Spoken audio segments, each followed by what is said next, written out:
This is the multi-voice text-to-speech podfic reading of Wild and Precious Life by R33sesPieces, composed by Burning Aurora, Kaliana, and Flowerhawk. Chapter 1. And then I started sending warming charms under the table at McLagan, since he wanted to be a complete prick about my robes not having the appropriate accoutrement for a High Council meeting. James stuck his nose in the air and pursed his lips haughtily in imitation of Sir Callan McLagan's stuffy countenance. So by the time we got around to talking about the proposed deal with Lycanos, old Cal was sweating his bollocks off, and finally Dad asked him if he'd feel more comfortable without his sash and cummerbund, and the stubborn old goat said no. James burst into raucous laughter. The head of the McLagan family was no favorite of James or Sirius. He held so tightly to the old ways it was a shock his fingers didn't break. It was hilarious, Pads. You should have been there. Sirius was lying on James's bed, staring at the rich red hangings of his intricately carved four-poster. He only half listened as James rambled about the morning's cabinet meeting, his low voice a soothing undercurrent to Sirius's whirling brain. Sirius had gotten a letter from his brother at breakfast and spent the rest of the day feeling like nargles were crawling under his skin, leaving him itchy and unsettled. Regulus's letter was off, somehow. Stilted and weird, overly formal, like he was speaking to a business partner instead of his brother. It felt wrong. The letter wasn't anything special, just a missive on his newfound interest in potions and how fascinating their father's business meetings were, and Sirius knew he was probably overreacting to the looming presence of Walburga and Orion behind Regulus's quill strokes. Still, the family black-banded owl intentionally upsetting his bowl of porridge seemed like an omen, and Sirius hadn't been able to shake his jitteriness the rest of the day. But then, at the end of the meeting, Marchioness McGonagall made a motion to require all wands be kept on the table during Kevra's High Council meetings, so she apparently wasn't as amused by McLagan's pit stains as Dad was, and the motion carried 10-1, and of course I was the vote against it, so I guess that's the end of that. James sighed heavily. Do you think we could learn wandless magic? It can't be that different from animagus transformations, and we do those all the time. James started theorizing about the best method to continue pranking those members of court he found most irksome, and Sirius was grateful for his scattered musings. Following James's thought processes required most of Sirius's focus, despite the fact they could practically read each other's minds when they wanted to. Sirius desperately needed the distraction before he followed his thoughts down the quicksand paths of anxiety. Once James pointed out children do wandless accidental magic all the time, they both tried summoning a boot from James's closet without so much as the twitch of a lace to show for it. Oh, hey, speaking of shoes, we have dinner with dear old Bellatrix and the rest of the Caledon delegation tonight, so we should probably take Godric and Rowena out to fly this afternoon. Sirius frowned at James in confusion. What? You know how much Trixie hates the smell of joy and the great outdoors. See if we can put her off her supper. James shrugged and grinned. No, yeah, I got that part. What does that have to do with shoes? Sirius squinted, still trying to follow the train of thought. We need to get dressed. Duh. Sirius let out a loud bark of laughter. James's mind was somehow both an incredibly chaotic and completely logical place, and summoned James's riding clothes. Technically, he wasn't James's valet. Technically, James didn't have a valet. Instead, he was supposed to develop a rota of courtiers and trusted commoners to aid him in his tedious, thoughtless tasks. This allegedly built rapport with his subjects and validated their concerns. That's what King Fleamont said, at least. But Sirius had been by James's side since Queen Euphemia plucked him out of the court to be James's companion as a wide-eyed 11-year-old, finally of age to join the royal retinue and escape the isolation of his family's estate. Sirius had his own room in James's wing of the house, just across the hall from the prince's quarters, and it rarely occurred to either of them that James was missing out by not following his father's lead. Sirius flicked his wand for a switching spell, so James was dressed in a matter of seconds. He didn't bother leaving the room to get his own clothes. He knew his wardrobe intimately and could perform the spell with barely a twitch of his wand. James sent a Patronus to the stables, so his dappled gray Percheron and Sirius's blue roan were saddled and waiting when they arrived. Edward Bones, the lead groom, held the great winged horses' reins while they ruffled their feathers in agitation. Sirius clicked his tongue, and Rowena trotted over to prod his pockets for treats. Hi, beautiful. He cooed softly, feeding the mare a sugar cube and stroking her neck. She nuzzled his shoulder and nipped the collar of his frock coat. Sirius exhaled a soft huff of laughter. My apologies, madam. I'm sorry we haven't had enough time for you this week. You're getting pretty restless. Rowena nickered and nudged Sirius with her nose, and he finally took the hint and swung onto her back. James was already astride Godric, his fitted burgundy riding robes rich against the crisp white of his shirt and the warm brown of his skin, thick thighs clad in tight tan breeches. He waited while Sirius scratched Rowena's withers, then, laughing maniacally, urged Godric into a gallop and took off through their favorite path in the forest. Sirius made an affronted sound. For a prince, the boy had no manners. It wasn't generally polite to begin a race without warning one's challenger a race was occurring, and Sirius wasn't just saying that because he was going to lose, damn it, and took off after him. The four of them ran through the forest, ducking low-hanging branches and scaring up goshawks and pheasants until they reached a clearing in the middle of the Kingswood. They jumped the horses over fallen logs and a narrow stream, competing to see who could leap higher without flapping their wings. Rowena, though James would never admit it. Then Sirius and James loosened their grip on the reins, and the horses took flight, pushing heavily off the ground and hurling their bodies into the air. They flew just over the treetops, spotting stags, rabbits, and what Sirius thought might have been a phoenix perched high in the twisted branches of an elder tree, until the horses were snorting and sweating. When they landed back in the stable yard, Bones was conspicuously examining his pocket watch with a twinkle in his eye, and he took the reins before they even dismounted and shooed them toward the castle. Your mother has been asking after you, Your Royal Highness. She came down here and got her dinner gown all muddy. If I may, it would behove you to move quickly and avoid a scene at your fancy dinner. Thanks, Eddie. Sorry I had Mum after you. James called out as he hopped off his horse and ran toward the palace. Edward raised a brow at Sirius, who was sliding off Rowena a bit more slowly but markedly more gracefully. I swear it, Eddie, it was all his idea. What am I going to do? Say no to the crown prince? Sirius asked with a smirk. The groom shook his head and chuckled softly. Sirius rushed after James. They really had been out for too long. They wouldn't have time to bathe, which was precisely their intent, but they'd have a hard time even changing into their dinner things at this point. Sirius cursed the wards for preventing apparition into the castle itself and broke into a sprint, the gap between himself and James only widening as the prince's bloody athleticism quickly outstripped Sirius's longer but slower legs. His canine body would have been faster, but Padfoot's mind was prone to distraction, and Sirius couldn't afford to miss dinner because he was busy sniffing out a raccoon den. By the time Sirius reached the entrance hall, he was sweaty and red-faced. He bent at the waist and braced his hands on his knees to catch his breath before turning on the spot and apparating to his room. He cast a quick scouring charm over his hands and face. Sirius was actively pursuing an earthy musk. Yes, but he wasn't a barbarian, and changed into the most casual robes he could wear without causing offense. Then he crossed the hall and let himself into James's quarters, wrinkling his nose when he got in the room. Pungent. He nodded appreciatively. Thank you, Pads. Unfortunately, you smell like a summer rose after a rainstorm, but we tried our best, yeah. James made a cursory attempt to smooth his own hair and somehow managed to make it even more wild, which shouldn't have been possible, given he was flying on the back of a winged horse not 15 minutes ago. Sirius grinned at him while he pulled his long black locks back into a low knot and waved his wand to tie it off with a gray velvet ribbon. Next time I'll change into Padfoot and roll in the stable yard. That should do it, I think. James let out a full-throated laugh and wrapped his hand around Sirius's elbow, twisting on the spot and apparating both of them to the foyer outside the castle's great hall. The Kevron courtiers were mingling with representatives from Kalida, while the smell of braised venison, roasted carrots, and a spicy curry snuck through the closed doors. Queen Euphemia gave the pair a gently scolding look before returning to her conversation with a man with platinum slicked-back hair.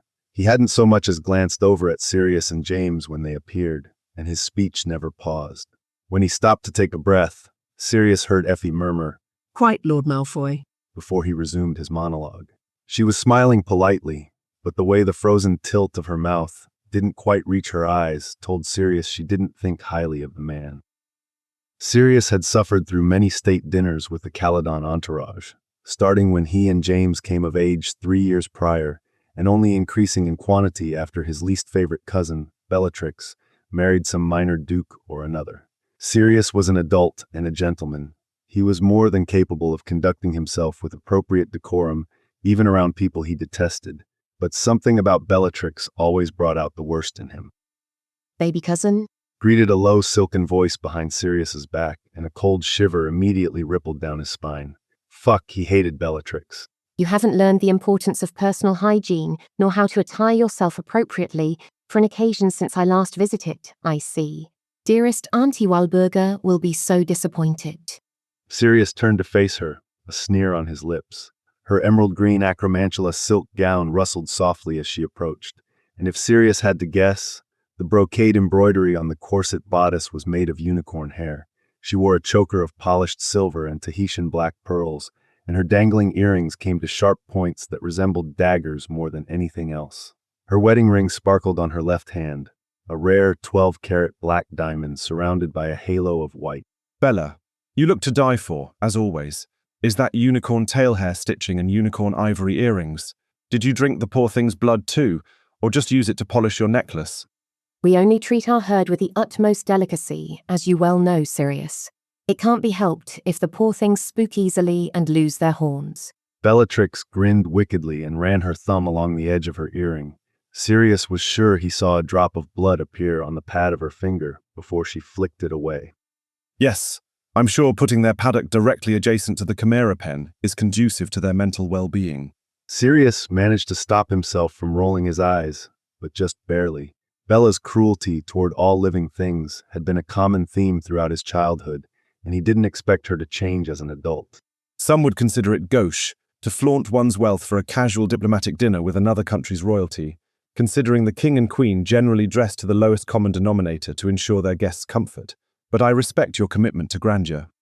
Bellatrix smiled sweetly. Alas, the smaller bank accounts of the less fortunate assure they wouldn't recognize haute couture if it burned them, so I won't offend. Of course, if they wanted bigger jewels, they should have been more selective in their choice in partners. I'm a size queen too, Bella, but it's rude to announce it so freely. Bellatrix narrowed her eyes, but the doors to the great hall opened before she could retort, and King Fleamont and Queen Euphemia led the procession into the dining room. Monty, Effie, and James staggered their positions around the table so they'd all have ample access to Caledon guests whilst also still being close enough to speak to each other and drive conversation. Sirius hated Caledon dinners, and it wasn't just because Bellatrix was a nightmare. Calida was a ludicrously wealthy nation and contained most of the world's gem and precious metal mines. There was a fairly strict social hierarchy, and the ruling class gravitated towards stiffly formal manners that left Sirius itchy and restless. He far preferred when the delegation from Onspa came on a tour. Their royals had a relaxed attitude similar to King Monty's, and banquets between the two countries quickly turned into big parties with ample fire whiskey and gilly weed to go around. Even the Yaktari were better than Calida. They were at least good for engaging philosophical conversation and full of interesting new spell development to discuss. It was all a bit theoretical for Sirius's taste, but it was fascinating. Affairs with Calida were mostly just backhanded compliments and political jockeying, and while Sirius was capable of moving deftly through those conversations, he was a black, after all. They learned to climb the social ladder before they learned to read. He found it dreadfully boring and exhausting. Sirius found himself seated 2 chairs from the end of the table, across from James. When the pair first started attending diplomatic dinners, Monty tried to separate them to cover more area and glean more information where he could. However, it was a fruitless attempt. Any room with both James and Sirius in it required they be near each other, lest they disrupt other attendees by shouting down the table.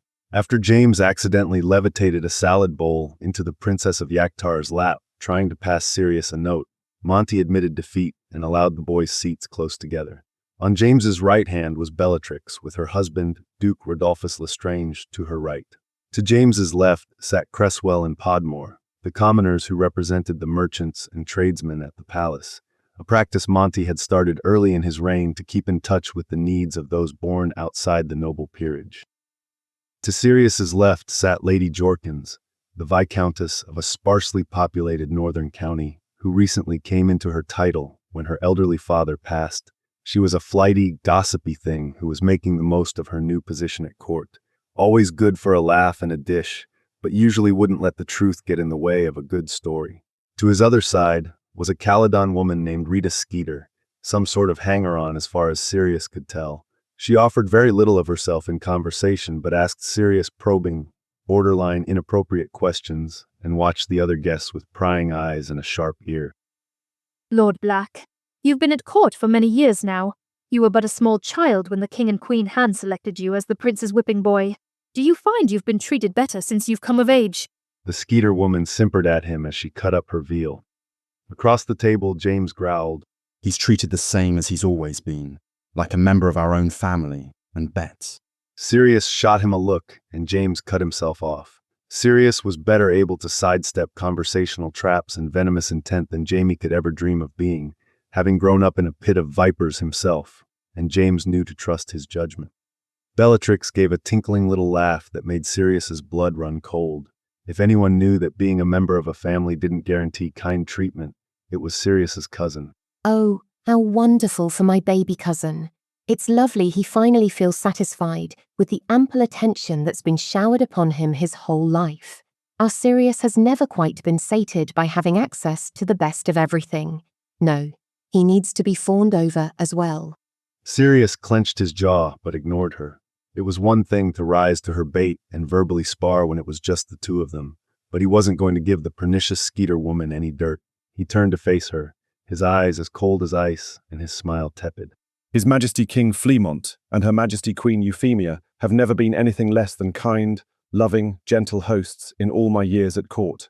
I'm very fortunate to have such generous benefactors whose primary goal was my education and happiness. Skeeter pursed her lips, looking dissatisfied with Sirius's response. How lovely for you to never experience any discomfort or feelings of inferiority, despite growing up alongside His Royal Highness the Prince. She laughed lightly and turned sparkling eyes on James, who looked fit to curse her. I should have expected nothing less from such an unconventional government.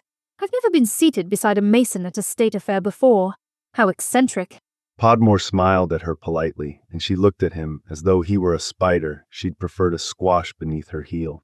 Lady Skeeter only recently arrived at court and hasn't had much opportunity to travel with the royal retinue, so she's unfamiliar with the intricacies of others' customs. Bellatrix pouted at Skeeter, her eyes flashing. Why, when the royal family of Lyconos visited, she instructed the prince to refill her goblet.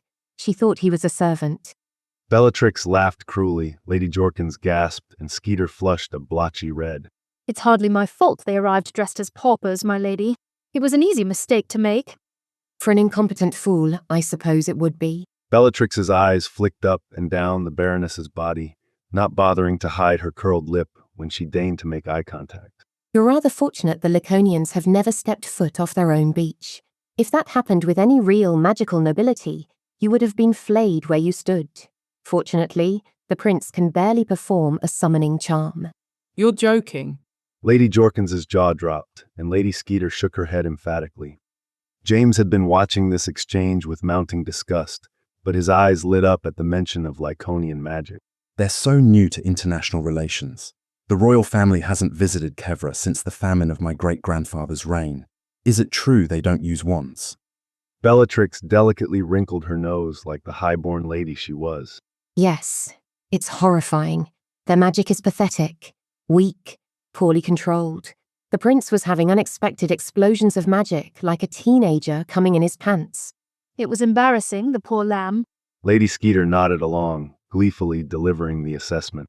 I'm almost certain he spilled an entire flagon of wine into Lord Rosier's lap with his nerves. Isn't that right, Bellatrix? Bella looked at her coldly, clear malice in her eyes behind the flat, benign expression on her face. Skeeter cleared her throat. Lady Lestrange, my apologies. Bellatrix returned to her conversation with James as though the Baroness hadn't spoken. His Royal Highness King Riddle invited them in hopes of establishing trade, but they appeared half-starved on arrival. We thought we were receiving refugees at first, not royalty. For an island with supposedly infinite food resources, they looked positively malnourished. Skeeter added maliciously, her eyes flicking quickly between James and Bellatrix to determine if she'd gained their approval. The woman reeked of desperation. It was pathetic. Sirius would have pitied the way Bellatrix was going to shred her into bits if he didn't find her so abhorrent. James frowned softly at the assessment, a wrinkle forming between his black brows. Is that so? Oh, yes. Lady Skeeter said with relish. Yes. They attempted to project power for the sake of securing our favor, but they should consider themselves lucky. King Riddle hasn't invaded their backwater hovel already. Maybe forming an alliance with Onspar would be more appropriate for a nation of their stature. She snickered meanly, finally earning a slight lip twitch of approval from Bellatrix. James caught Sirius's eye and twitched his left brow. Think that's an accurate portrayal? Sirius flared his nostrils. From Bella's perspective, probably. Of course, that just means they came in off-the-rack robes. His eyes quavered in Lady Jorkins's direction. Would have been nice if Blather Jorkins hadn't heard all of it. James's right cheek flexed, his dimple popping briefly into existence before disappearing again. That'll be all over court by the morning, and the entire city by nightfall tomorrow. Sirius blinked once slowly. That might have been the goal. The tendons in James's neck flexed. Subterfuge. Sirius tapped his left forefinger on his knife. Dotted in one. James cleared his throat softly, and Sirius turned his attention back to the conversation at hand. The ladies had moved on to discussions of the sudden broken engagement between the king of Yaktar's eldest son and Onspa's only princess. No one knew what happened. Bella suspected they were hoping for a more lucrative match from among Kalida's eligible nobles. Skeeter suggested he'd impregnated a commoner and intended to marry her instead, given she was already with child. Lady Jorkins believed they simply weren't in love. James's and Sirius's gazes caught, and they nodded in unison. Gay. The meal dragged on for what seemed like hours more, with little information to be gleaned beyond petty gossip and squabbles between minor lordlings. Sirius and Bellatrix managed to keep their sharp words to a minimum, and he didn't even think about stabbing her once. She was unusually civil, not directly insulting Sirius beyond their initial encounter. It was unsettling. When they were finally excused from the table, bellies full and buzzing on decanters of strong red wine, James and Sirius trudged up the stairs together. Yawning as they reached their doors, James paused in the middle of the hallway. That was fishy, right? Absolutely. Sirius agreed, untying the velvet ribbon and running a hand through his newly loosened hair. James hummed. Thought so. I'll tell Dad in the morning. Sirius nodded. Yes, he needs to know. Good night, Prongs. Night pads. Chapter 2. King Fleamont summoned James and Sirius to his study late the following morning, after he and Queen Euphemia had been briefed by Marchioness McGonagall about intelligence from her end of the table. She had also heard vague rumors regarding the Laconian visit to Callida, though according to Monty and Effie, she gave little credence to the allegations about their perceived poverty, dismissing it as nothing more than Caladan snobbery. Sirius stood nervously next to James in front of the king and queen's side-by-side desks. He hadn't been lying to Bellatrix. Monty and Effie had never been anything less than supremely kind to him in all his years as James's chosen companion. But James was the prince, not Sirius, and he usually conveyed their shared intel to the king in small council meetings. This kind of briefing in an official capacity was new to him, and the meeting made him feel more like a child about to be scolded and less like a contributing informant. Sirius was being silly, and he knew it. The king and queen loved him and would be proud of him for anything he could offer, even if it was nothing more than corroborating James's story. James, on the other hand, was a cool, calming presence by Sirius's side, standing with his hands clasped behind his back and his chin high. His eyes flicked to the side and caught Sirius's for a moment, and the corner of his lip twitched up. Relax, this is just a standard Thursday. Good morning, boys. Effie greeted them with a warm smile, and Sirius felt his nerves settle. Did you sleep well? Did you have fun at dinner? James snorted softly, and Effie shot him a scolding look. James cringed and took a deep breath before smiling back. Yes, Mum. We had a good time. Could have done with a little less Bellatrix, but given we were mostly there for espionage, we can't complain. Monty huffed a laugh that disturbed the feather of his augury quill. If you think that was espionage, you are in for a big surprise, chaps. What? Sirius's eyes snapped to the king in alarm. What does that mean? All in good time, love. Effie soothed. First, what did you learn? First and foremost, Bellatrix is a raging bitch. James counted off the point with his thumb, and Sirius fought down a laugh. You just learned that yesterday. Sirius intoned, and the corner of James's mouth pulled up into a smirk. Good point, Pants. Bellatrix remains a raging bitch, and her little Baroness friend follows her lead. King Monty managed to smother his amusement and waved a hand for James to continue. And there's mild drama among the Caledon nobles, so that's nothing new either. And apparently the Prince of Yaktar broke things off with his fiancée, so Pads and I are taking that as confirmation that he's gay. He paused to nudge Sirius with his elbow. So get in there. Sirius had been nodding along, but at this he felt his cheeks heat. James was acting as though they hadn't both spent hours fantasizing about the tall, broad, pierced Prince Kingsley Shacklebolt. Sirius swatted him in the stomach, and James pushed Sirius's shoulder, and Sirius looped his foot around James's ankle and was preparing to take him down when Monty cleared his throat loudly. Both boys froze in place, then resumed their straight-backed formal positions, while Effie smiled at them indulgently. Sorry, Your Majesty. Sirius dropped his gaze to the floor. Yeah, sorry, Mum and Dad. James agreed, and Monty dismissed their antics with a flick of his wrist and a paw. It's fine, son.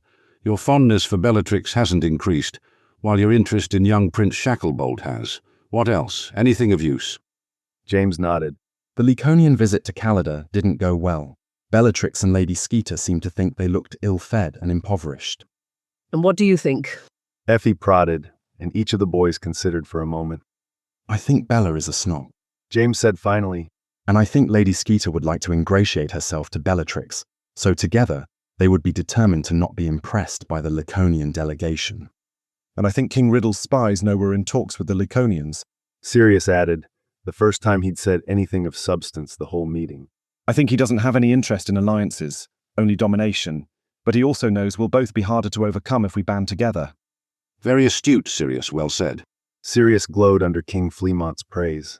James started to ask if they could be excused, but Monty silenced him with a flat palm. You've done an excellent job of analyzing the Caledon motives for spreading discord, but what if their reports are accurate?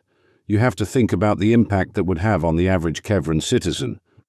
Bad. James stated immediately. Yes. Effie smiled and encouraged James to expand. How so? Well, the primary advantage of the trade deal for Kevra is decreased cost and increased accessibility of produce and fish. James said slowly, and Effie nodded for him to continue. So if they don't have enough to feed themselves, there definitely won't be enough for us either. Which means it won't actually increase our food supply at all while costing us timber, livestock, and defense, which makes it a bad deal for Kevrans. Sirius finished for him. Yes, exactly. Monty agreed. And our first and foremost responsibility as royals is to care for our people. So what do we do? Trust but verify. Sirius said firmly. Have we ever sent envoys? Do we know anyone who has actually been to Lycanos? Never in any public official capacity, no. Effie shook her head. We have reports from merchants on the southern coast who have been there briefly on holiday and found nothing amiss. But they were there for short times and in wealthy areas built to appeal to their burgeoning tourism industry. We've been communicating by owl. Glossy ibis on their end. Monty added with a grin, and it was clear where James got his enthusiasm for learning about other cultures. Yes, dear, I know how much you love the fancy birds. Effie patted his hand fondly. Regardless of which animal flies the parchment, it doesn't give us any insight into whether we're being taken advantage of. We need to send someone to Lycanos to see what's happening, whether the food supply is actually stable. Sirius said, flicking his eyes back and forth between the king and queen, and receiving an enthusiastic nod from both. Very good, boys. We'll make tacticians of you yet. James and Sirius preened. Monty continued. Which is why we're sending the two of you under cover to do some poking around. We're what? James, the least subtle person in the history of Kevra, shouted. The two of you are going to take a portkey to Selenos, the capital, to find work, and live there for a few months to determine what it's like to live as an average citizen. If you're well fed and cared for, you'll know food is plentiful, and it's Caledon maneuvering to accuse them of treachery. If there's not enough to go around, you'll find out soon enough, and we'll have to restructure the trade deal. King Fleamont looked unusually stern as he explained their roles. You're not to let anyone know who you are and what you're doing there in order to get the most accurate intelligence. Why send us, though? Isn't James, at the very least, too recognizable for undercover work? Sirius asked. He desperately wanted to go, but he didn't want the blame if the literal fucking prince and sole heir to the throne got kidnapped because Sirius wasn't able to protect him. The idea of it being his fault if something happened to James made him feel ill. Monty shook his head. No, we don't believe you will. King Lycanides has done very little in-person diplomacy, and as far as we're aware, none of their nobility have ever stepped foot anywhere near the Kevran court. We have no reason to believe you'll be identified unless you choose to reveal yourselves. You'll do wonderfully, boys. You've shown us today you have the ability to think strategically and put the needs of your citizens first. Effie left her seat behind her desk and came to stand between them. And you're young. It's time you experience a bit of what life can be like if your parents aren't hovering in the background all the time. We trust you and your abilities. We think you're ready to experience a bit of the world, and we want you to have a good time. She tugged first James, then Sirius, down to her short stature and kissed each of their cheeks. Sirius reddened, as he always did when Monty and Effie treated him as if he were their own, and thanked his lucky star for the millionth time that he had been chosen of all the eligible playmates for James as a child. He shuddered to think of what life would have been like if the royal family hadn't taken him in. We'll go. James spoke for both of them, grinning madly at Sirius, and Sirius couldn't stop himself from grinning back. They were going to have an adventure. Excellent. Monty drummed his palms on his desk. You leave next week. In the meantime, play nicely with Bellatrix and the other Caledons, yeah? Yes, Dad. James agreed with a groan, and Sirius sighed internally. He hated waiting, and he hated Bellatrix, and he would happily port key to Selenos tomorrow if it was allowed. Yes, King Fleamont. You know to call me Monty, Sirius, or Dad if you like. Fleamont winked, and Sirius squirmed. He'd never be so presumptuous as to call the king Dad. Yes, Monty. He said softly, inspecting the toes of his shoes. Good lads. Now off you trot. I think Eddie has your horses ready for a ride. Effie said, peeking out the window.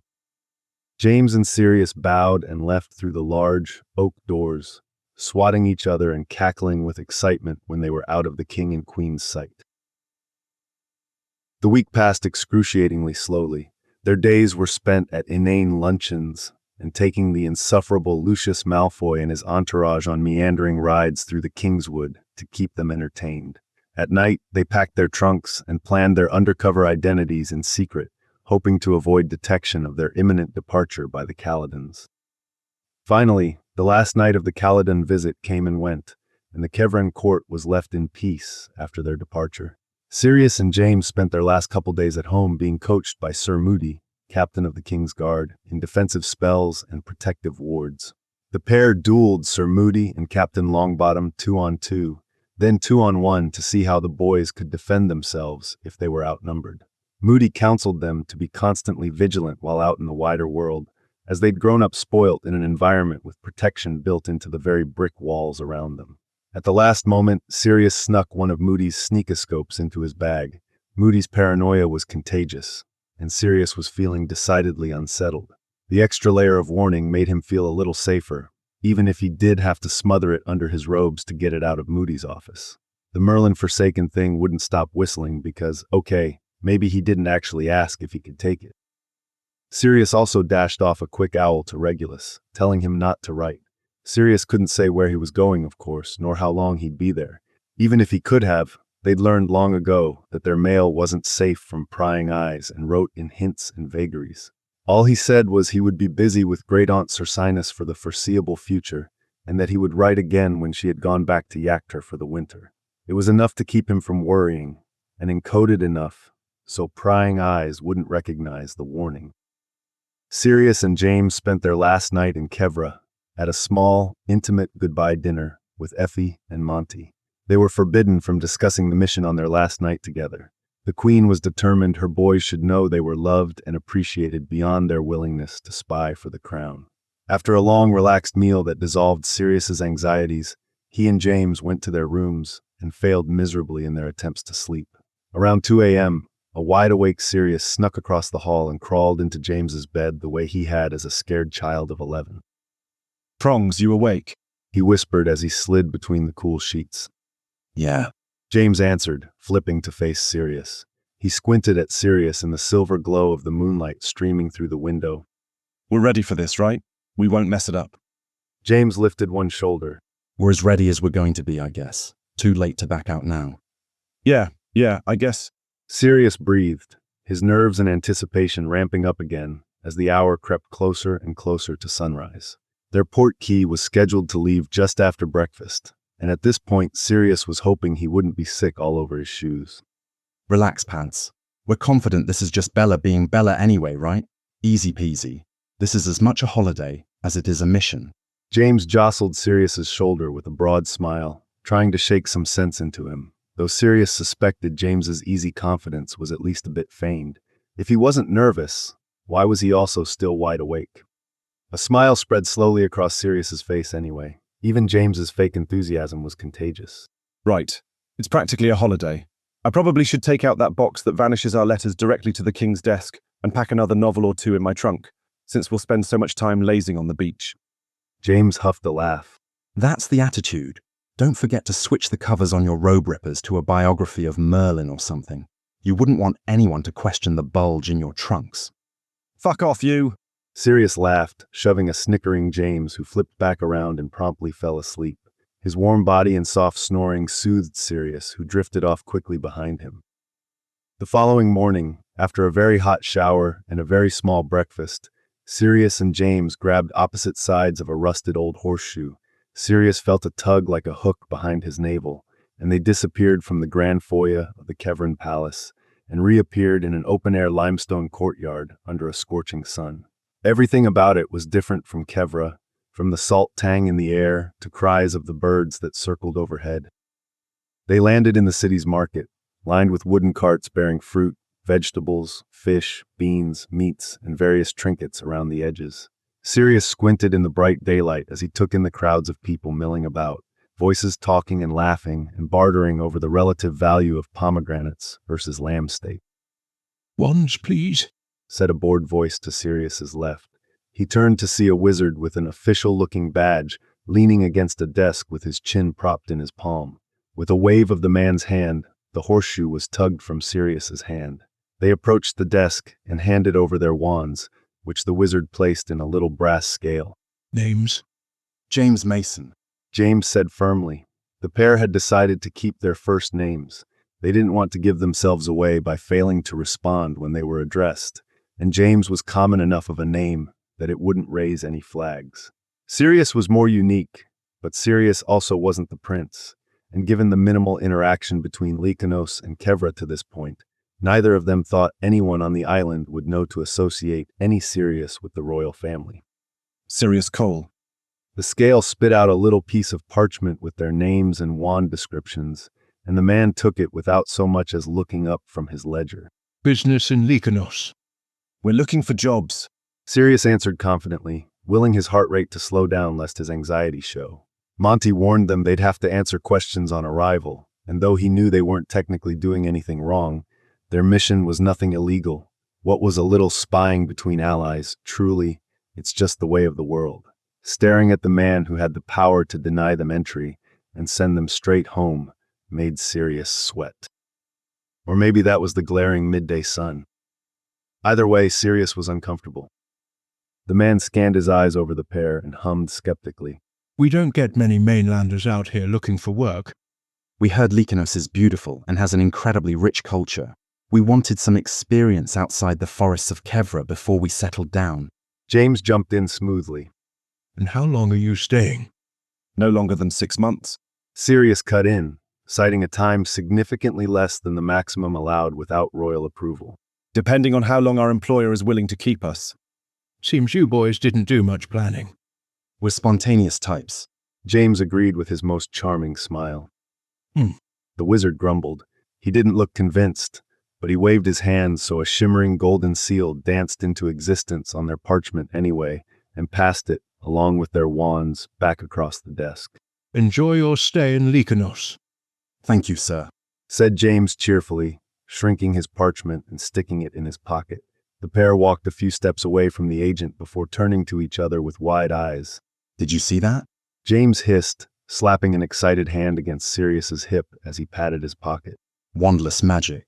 Do you think we'll be able to learn? Sirius felt an excited grin spread across his own face. I don't know, but can you imagine having that much control without your wand? Honestly, it was kind of hot. James snorted. That bloke was at least 50, Sirius. Take it easy. I've never had a problem with older men. Remember when we had Professor Vector when we were 16? Merlin and Morgana, if I hadn't known I was gay before then, I definitely would have figured it out that year. That salt and pepper hair. Sirius licked his lips, and James threw his head back in a loud laugh. Sirius waggled his eyebrows at him, and James dissolved into an uncontrollable fit of giggles that kept popping up as they wandered among the Agorist stalls. Where do you think we should start looking for work? James mused as he looked through a pile of handmade jewelry. Do you think they'll need somebody at the library? Or maybe someone has a vacancy in their stables? They moved on to the next cart, which was stacked high with soft, brightly colored linens. I don't know if you'd be much good in the library, mate. I think you have to know how to read. Sirius teased. Oh, fuck off. I'll have you know, I read at the third-year level. James bragged, and Sirius let out a bark of laughter. In all sincerity, though, do you have any idea where to start? Sirius asked, and James shook his head. The witch at the counter, who had been quietly conjuring a breeze for herself while they browsed, cleared her throat.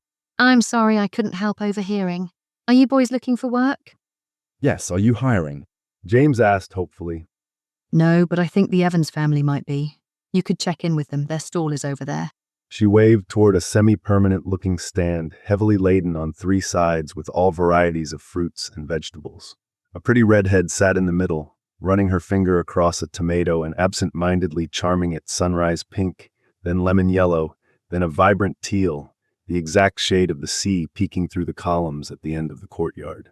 Sirius turned to James, who was openly gaping at the Evans witch. Bloody hell. He breathed, and Sirius rolled his eyes. Think with your top head, Potter. Sirius whispered as they crossed the square. James turned to Sirius and blinked dazedly at him. Ah, right, jobs. Hi. Sirius greeted the red-haired witch with his most charming smile. We're looking for work and we heard your family might be hiring. Please. James choked out, his voice tight, and the redhead looked at him in alarm. Yes. My father needs someone to help with the harvest. My sister just got married and we're down a pair of hands. We only need one person though. Sorry. She looked at them thoughtfully for a moment, then glanced over at the fish stall to her right. Although, hey Rem. A golden head and long, lean torso popped up from where they'd been hidden whilst the stall's wizard dug for something unseen on the ground, and it was Sirius's turn to completely lose his senses. The man was immaculate, stunning, the most beautiful person Sirius had ever seen in real life, and Sirius's mouth went immediately dry at the sight of him. He was tall, lanky, with wiry cords of muscle running up his forearms leading to strong biceps.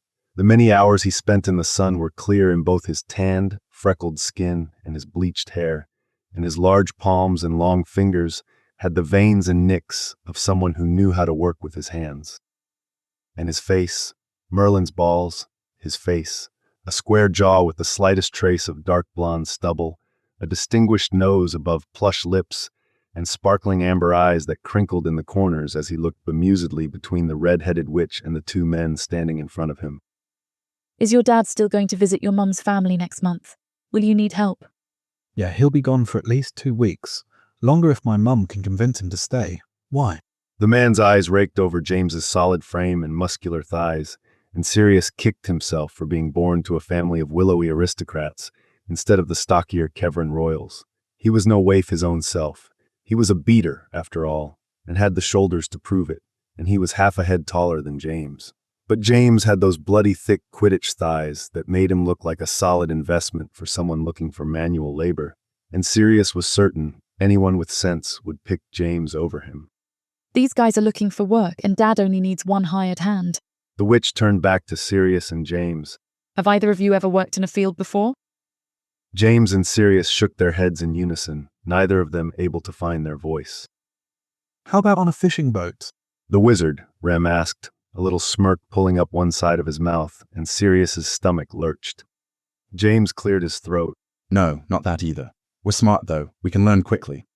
The wizard hummed thoughtfully for a moment, then shrugged. I don't know, Lils. What's the worst that could happen? The witch snorted and shook her head, but he apparently took her small smile as approval because he pulled a nut out of his pocket. I'll flip you for them. Heads for the heads. He nodded toward James and his wild hair. Tails for the tail. He winked, and Sirius felt a rush of blood to his cheeks. Cersei's tits, who was this guy? Sirius had never been the type to flush like some shy little schoolboy, and here he was, incapable of forming a sentence at the sight of a good-looking bloke. What was wrong with him?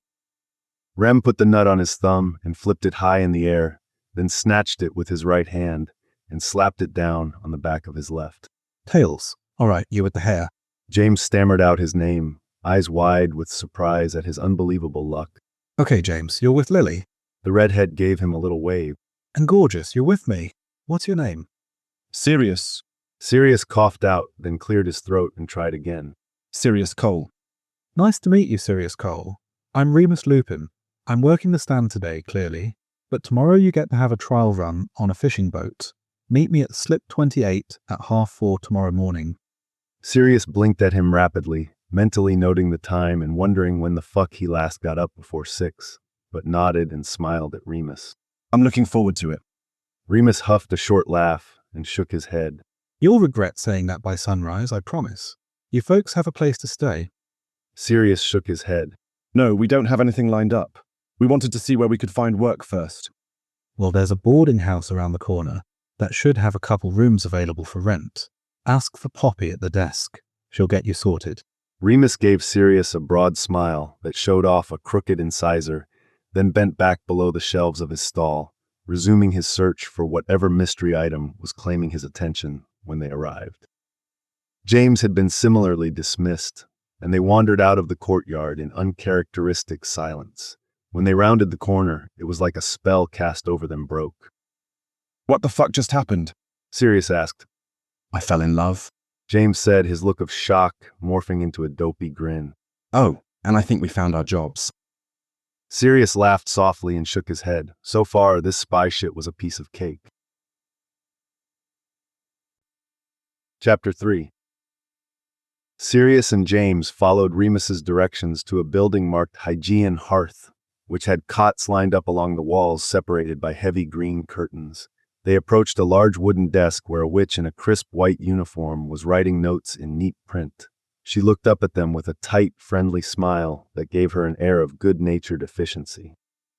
Hello, I'm Madame Pomfrey. How may I be of assistance? Her round cheeks crinkled her eyes at the corners when she smiled, and Sirius found he trusted her instantly. We're looking for Poppy, Sirius said, looking around the room questioningly. We were told this was a boarding house by the man at the fish stall in the square, but it looks like a healer's office. Are we in the right place? Madame Pomfrey laughed lightly and shook her head. That boy. I've been his healer since the day he was born, and he's been a bundle of trouble the entire time. I'm Poppy. Yes, you're in the right place. Yes, this is a healer's office. No, it is technically not a boarding house, but I have a small flat upstairs for rent. How long are you planning to stay? Sirius and James glanced at each other before turning back to Madame Pomfrey with a shrug. At least a couple months, not longer than 6. Lovely. The flat is 10 galleons a month due on the 1st, and I'll mostly stay out of your hair. I just ask that you keep all visitors to the back staircase to avoid contaminating the clinic. Clearly we don't have a tavern, but there's one just down the road that has good food for reasonable prices, and you've already discovered you can buy meat, fish, and produce in the Agora. Her brown eyes darted down to their soft nobleman's hands and squinted at them skeptically. If you gents know how to cook, that is. Oh yes, we're very adept in the kitchen. James lied with an enthusiastic nod. Poppy hummed, seeming less than convinced, but grabbed another roll of parchment and turned it in their direction. Sign here. It's a magically binding contract saying you'll abide by my very reasonable rules. The parchment contained nothing more than the 2 terms listed in her introduction and a line for each of their signatures. And here are your keys. Don't burn the place down. The 3rd term appeared with a wave of her brown hand as she spoke it, and James and Sirius took turns signing their aliases on the line. They each pocketed their keys, and the witch smiled up at them. Welcome to Lycanus, boys. I hope you find everything you're looking for. Thank you, ma'am. Sirius said politely. Yeah, thanks, Poppy. We definitely will. The healer turned back to her charts as James cast feather-like charms on both their trunks and moved toward the rickety wooden steps to their brand new flat. It was a neat, cozy little thing with 2 small adjoining bedrooms, a bathroom with an intricate pattern of white stones lining the shower, and a poky little kitchen and lounge area. There were large windows in every room that looked over the rolling waves of the sea, the sound filtered and softened to a quiet whoosh by billowing white curtains. They didn't appear to use cooling charms in Lykonos, as evidenced by the wide-open windows and sticky, smothering heat permeating the space. James and Sirius stripped off their heavy Kevran outer garments and set to work setting up climate charms. After their cooling charms had taken effect, though Sirius left his window open, he liked the salty breeze and the hum of the ocean, they each showered and dressed in lighter linen clothes to explore their new home. They ate at the tavern Poppy recommended, enjoying their pita bread and a salad made of tomatoes, olives, grains, and strong, crumbly cheese. They went back to the agora and picked up some food for themselves, as well as a couple light tunics, linen pants, and leather sandals. Neither of them had anticipated the heat would be quite so oppressive. Then they went back to their flat and, tired from their adventures, took a long afternoon nap. They spent their evening reveling in their own successes, drinking a dry white wine while James failed miserably, but cheerfully, at cooking them dinner. Sirius eventually took over the chopping and sautéing spells. He wasn't any better than James, but at least he had the good sense to stay far away from a hot stove that was popping oil out of the pan every few seconds. They ended up with a mostly edible version of the salad they had for lunch, topped with fish they had purchased at Remus's stall. Unfortunately for Sirius, the golden, lanky boy had been replaced by a soft, smiling woman who shared his eyes and freckles. She'd teased James soundly about not knowing what he needed and sent them on their way with some extra shrimp. "You might actually be able to cook these ones," she'd said with a wink as she slid the tightly wrapped paper across the scrubbed wood. Sirius fell asleep just after the sun set pink and orange and purple over the bright blue water, tired enough after the day's excitement to overcome the fizzing adrenaline in his veins as he anticipated proving his worth on Remus's boat. Morning came early for Sirius. The crickets still sang, and the frogs hadn't yet turned nature's chorus over to the cicadas when the alarm he'd charmed to shake his mattress started to bounce and hiccup.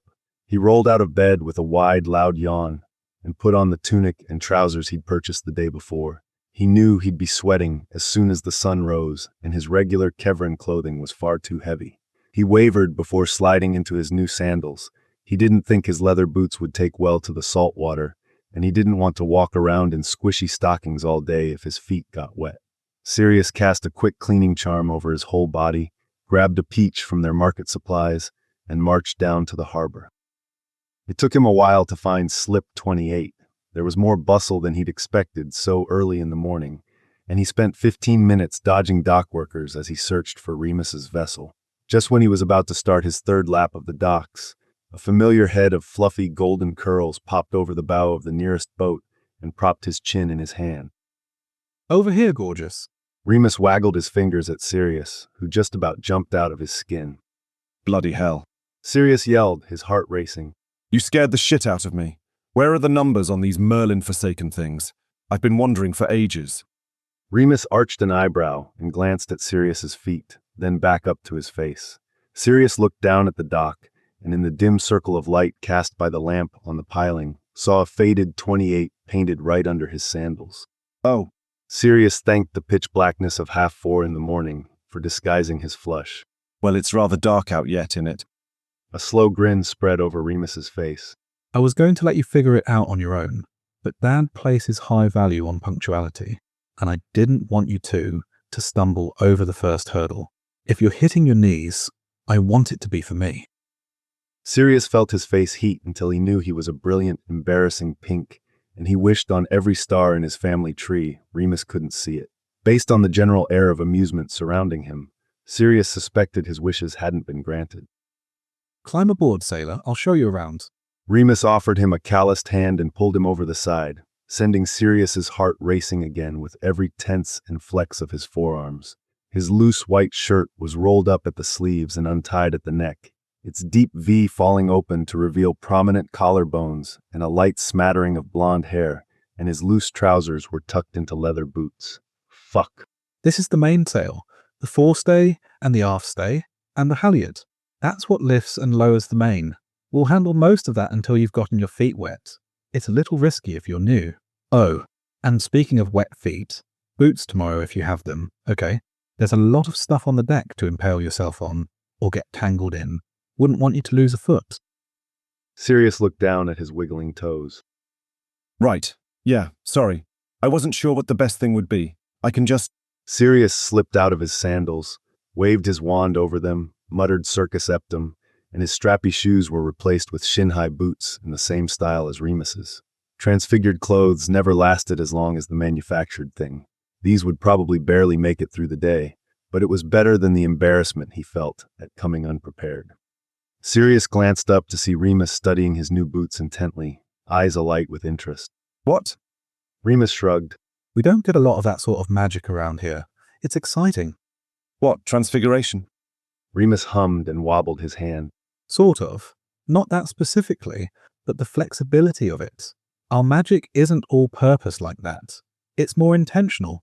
I don't have much need to make boots, so I don't have the ability to turn things into boots. Well, that seems bloody inconvenient. Remus smiled. Might be, a bit. I've never thought about it. It'll be awfully hard for you and your little stick to weave attraction and repelling spells into a net, though. So we'll call it a draw. He looked curiously at Sirius, who had balked at little stick for a bit longer before clearing his throat. Anyway, the basics. Just know if somebody yells jibe ho, you should duck, because the boom is about to swing across, okay? Sirius nodded. I hear jibe ho, hit the deck. Got it. Oh, look at you. Talking about hit the deck already. I could tell you'd be clever. Remus winked, and Sirius's stomach squirmed. Remus guided Sirius to the port side of the boat, where a variety of nets and hooks were neatly stored along the inside of the hull. For the first couple days, we'll mostly have you hauling in nets and trying not to lose your breakfast. And once you can handle that, we'll get you casting and maybe managing the helm. Sirius, who had been listening with rapt attention and not at all focusing on the broad hand resting on his lower back, snapped his eyes to Remus's face. He felt a quick uptick in his pulse, equal parts excitement and trepidation at the idea. Helm. I'm going to get to drive the boat. Well, it's more like fine-tuning because Dad manages most of it through currents and wind. But yeah, you'll probably get to steer a little. Sirius's face fell, and Remus's mouth tugged down at the corners before he rushed on. But I'll give you a chance to practice. I'm not as good with the weather control, so I'll need all the help I can get when we're on our own anyway. I'm pretty good with a Ventus charm. I could help with wind too. Sirius offered, eager to prove himself and his little stick useful. The ladder to below deck creaked, and a tall, broad-shouldered man with Remus's hair and a heavily lined face appeared near the helm. I've never known a mainlander to blow as well as they think they do. Sirius's eyes widened in horror, and Remus's shoulders shook with suppressed laughter. So let's save that as an act of desperation, shall we? It's good for Remus to hone his weather control abilities. Remus's father stuck out a large hand for Sirius to shake. Captain Lupin, you must be Sirius Cole. Aye, aye, Captain. Sirius said enthusiastically, and Remus snorted. Lyle's lip twitched in what Sirius hoped was amusement, and he shook his head. That wasn't an order, son. A yes would have sufficed. Sun's almost up. It's time to sail, Cole. You ready to cast us off? Yes, sir. Sirius drew his wand and looked sheepishly to Lyle. Sorry, Captain, sir. What do you need me to cast? Means untie the boat, son. Lyle said kindly, and Sirius wanted to jump in the ocean to hide from his shame. Right, of course. Wingardium Leviosa. Sirius swished and flicked his wand, and the rope strained but held fast. Oh, it's tied. Culinodum. The knots freed themselves, and Sirius was relieved when the rope slipped out of the cleats and into the water. Huh, Lyle said with a tone of mild surprise. The mainlanders might be onto something with that. Glad to have you, Cole. He walked toward the stern and started waving his hands in slow, gentle circles, and soon a heavy current pushed them away from the dock. Sirius watched open-mouthed, amazed by the tightly controlled power, until Remus nudged him in the ribs. Come on, He said in a low voice. I'll show you how to work the rudder. We actually need to steer a bit for this part. Sirius's first day on the water was painful. The humid air was suffocating before they even got out of the harbor, and Sirius had sweat through his shirt before the sun crested the horizon. He cast sun protection charm after sun protection charm, but his magic was needed elsewhere and he couldn't maintain it. His skin quickly turned a brilliant red. No cooling charm or basic healing spell could vanish for long. Sirius discovered quickly the knot untying spell he'd used to cast off from the dock was not nearly as applicable once they were on the water. All the ropes had to be managed by hand, or the sails would fall, and Sirius would have to act fast to levitate them up until Remus could help him right it. This involved a lot of Remus pulling and heaving, which Sirius took a voyeuristic delight in observing, but it wasn't worth the shame of his incompetence to watch the veins in Remus's forearms pop when he strained against the halyard. Captain Lupin pushed his hands toward the sails and summoned a strong wind to direct them to the shallow waters off the coast, and Remus spent the entire trip running his hands over the nets and humming softly to himself while Sirius looked on curiously. When they arrived at their apparent destination, Remus threw out the net to drag along behind them. On his signal, Sirius helped him pull it in, the fibers biting and tearing at his hands until his rope burn, and most of the skin was heavily blistered.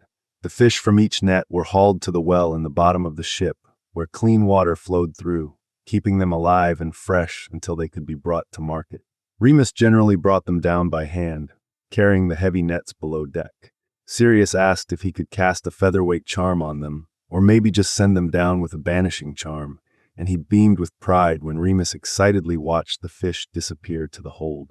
There hadn't been much chance for Sirius to feel like anything but a hindrance, like a dog underfoot of his masters trying to get their work done, and Sirius was determined to prove his worth at the slightest opportunity. Several lines got tangled in mid-afternoon, so Sirius found himself climbing the rigging to straighten them out. He panted with exertion in the heat as he rose higher and higher above the deck to a dizzying height that rivaled his time on the Quidditch pitch. He tugged and twisted until everything was as intended. Then he had to start the descent with bleeding, blistered palms. By the time Remus shouted, "Jipo," and swung the sail to take them home, Sirius was knackered, and it hurt to hold his wand.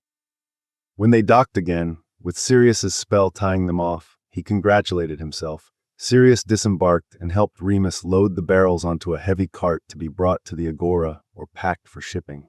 He stood awkwardly off to the side near Captain Lupin, who was marking the day's catch in a meticulous ledger, and waited for judgment on his trial excursion while Remus climbed aboard and hung up the day's nets. Captain Lupin finished speaking with the driver, instructing him to take the fish to the cold storehouse instead of directly to the market, and turned to Sirius. You have a lot to learn, Cole, but I think we'll make a fisherman of you. Same time tomorrow. The captain boarded the ship and went below deck, and Sirius breathed a sigh of relief before he turned to leave. "Hey, Sirius." A deep voice called behind his back, and Sirius turned just in time to catch a small pot that had been tossed toward his head. "Murtlap ointment." Remus explained, nodding to the container. "For your hands. Should help with the sunburn, too." Thanks. Sirius said, wondering if James would be around to help him get the spot on his back from where his shirt rode up all day. Sirius gave Remus an exhausted smile. At least the hardest day is over, right? Remus laughed, and a wrinkle formed between his brows as he gave Sirius a look that was nothing short of pitying. "Oh no, tomorrow will be much worse because you'll be sore. Probably the day after too. Day 4 though. Day 4 things will start looking up." Oh, shit. Well, thanks anyway. Sirius said again, cursing these Laconians and their complicated fucking boats with the complicated fucking ropes that chewed apart Sirius's skin and didn't cooperate with his magic. See you tomorrow, I guess. Remus smiled softly at him. "Yeah, Sirius. See you in the morning."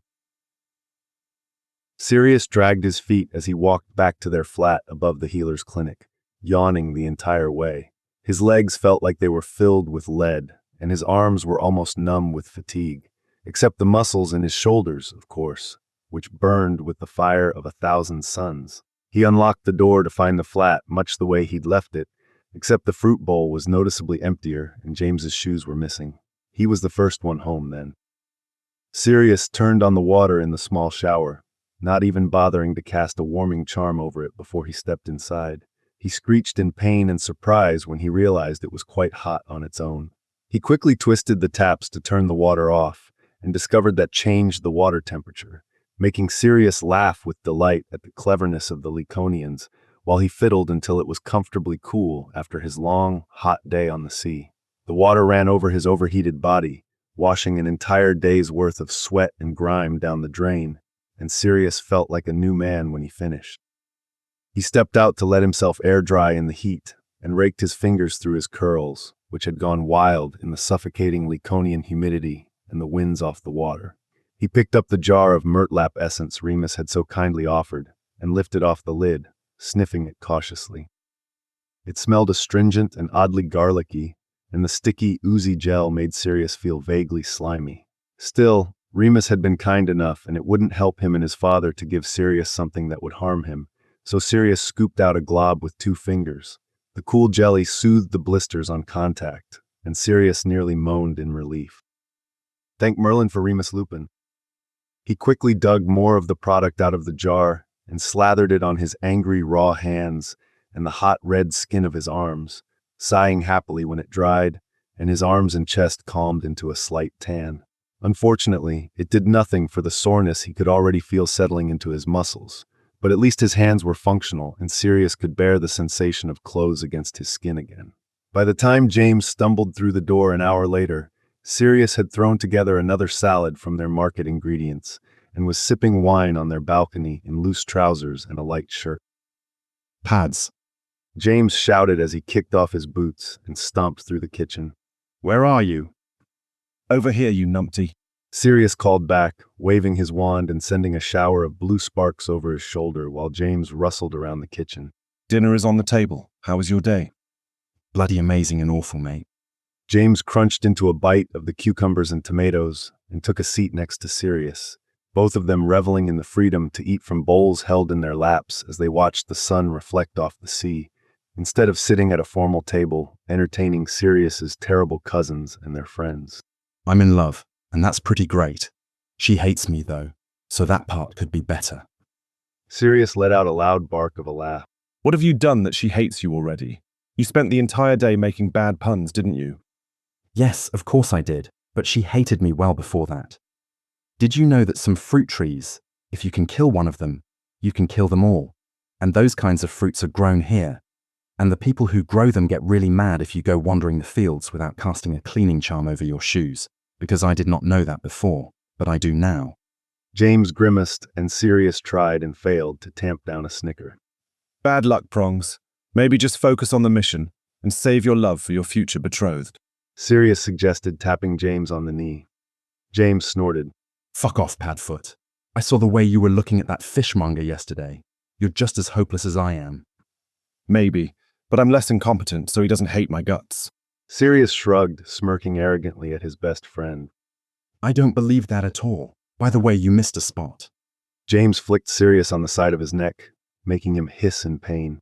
Sincerely, though, how did it go? Did you learn anything? Sirius shook his head. Nah, mate. I was just trying to keep my head above water, if I'm honest. Isn't that what the boat's for? James grinned at him. Sirius rolled his eyes and stole a hunk of tuna off his plate. Oi, that's mine. Get your own. I made it, you twat. Sirius chomped on his stolen fish and washed it down with a swig of white wine. Did you learn anything? Besides all kinds of wild information about growing things, and how it feels to be a man in love. No, not really. Sirius snorted. James's enthusiasm could never be contained. He didn't have interests and hobbies so much as he found the entire world to be fascinating and worthy of his engagement. So we just stick with the plan and go back again tomorrow, right? Wild hippogriffs couldn't keep me away. Chapter 4. Why do you always do that? Sirius asked Remus keenly, interrupting the quiet humming while his fingers ran through the fishing net they were planning to use that day. It was Sirius's 5th day on the job, and Remus had been right. Sirius was barely able to move through days 2 and 3. He spent most of that time watching Remus from the corner of his eye, whilst Captain Lupin explained the mechanics of sailing and instructed Sirius to repeat back what he learned. The captain was very clear. Sirius's duty was to keep the boat running. The Lupins would be making all decisions about where and when and what they'd be catching. Because it didn't seem they were ever at risk of coming up short. Their nets were stuffed every day, filling barrel after barrel with fresh fish and packing it to be sold in Selenos and Lycanos' neighboring islands. Remus's focus broke and moved from the strands in his hands to Sirius's words. Why do I do what? Sirius moved closer to peer over Remus's shoulder, seeing nothing special beyond Remus's long, lovely fingers. Touch everything like that. It doesn't matter where we're going or what we're trying to catch. You always spend the whole trip with the net in your hands. Do they tear? Oh, sorry, I never thought to explain. They tear sometimes, yes. And then I mend them. Mostly, I'm telling it what we're looking for, weaving in attraction and repelling spells so we don't overfish any specific species. Remus's deft hands continued to work while he answered Sirius's questions, brushing his fingers over row after row of twisted hemp. So is the humming a kind of charm, then? Remus shook his head. Not really. It just helps me concentrate. I can stop if it bothers you. No, I like it. Sirius assured him, biting his lip and looking at him through his lashes.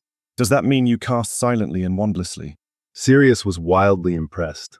Very few wicks in Kevra had equal strength with silent spells as they did when spoken, and wandless casting was unheard of beyond bursts of uncontrolled magic in early childhood. Remus's face screwed up for a moment while he considered. I guess. It doesn't feel like something I do, necessarily. It's more symbiotic than that. The magic and I just go together. We're the same. That didn't make sense to Sirius. That wasn't how magic worked. Yes, it was an integral and inseparable part of Wixen, and if a Wix's magical core was damaged, it killed them more often than not. But it wasn't an unconscious act, not after they learned to control it anyway. As Sirius watched Remus work quickly through the rest of the net, apparently so in tune with his magic all he had to do was think and touch to bend sea creatures to his will, he felt a small stab of envy. True, the Lyconians' magic seemed to be more narrow than Sirius's, and the power was quieter, more subtle than what Sirius was used to. But he wanted to feel as connected to his magic as Remus was, quietly humming as nimble fingers worked to turn away sea bass and lure in Aegon plimpies. Cole, come man the sails.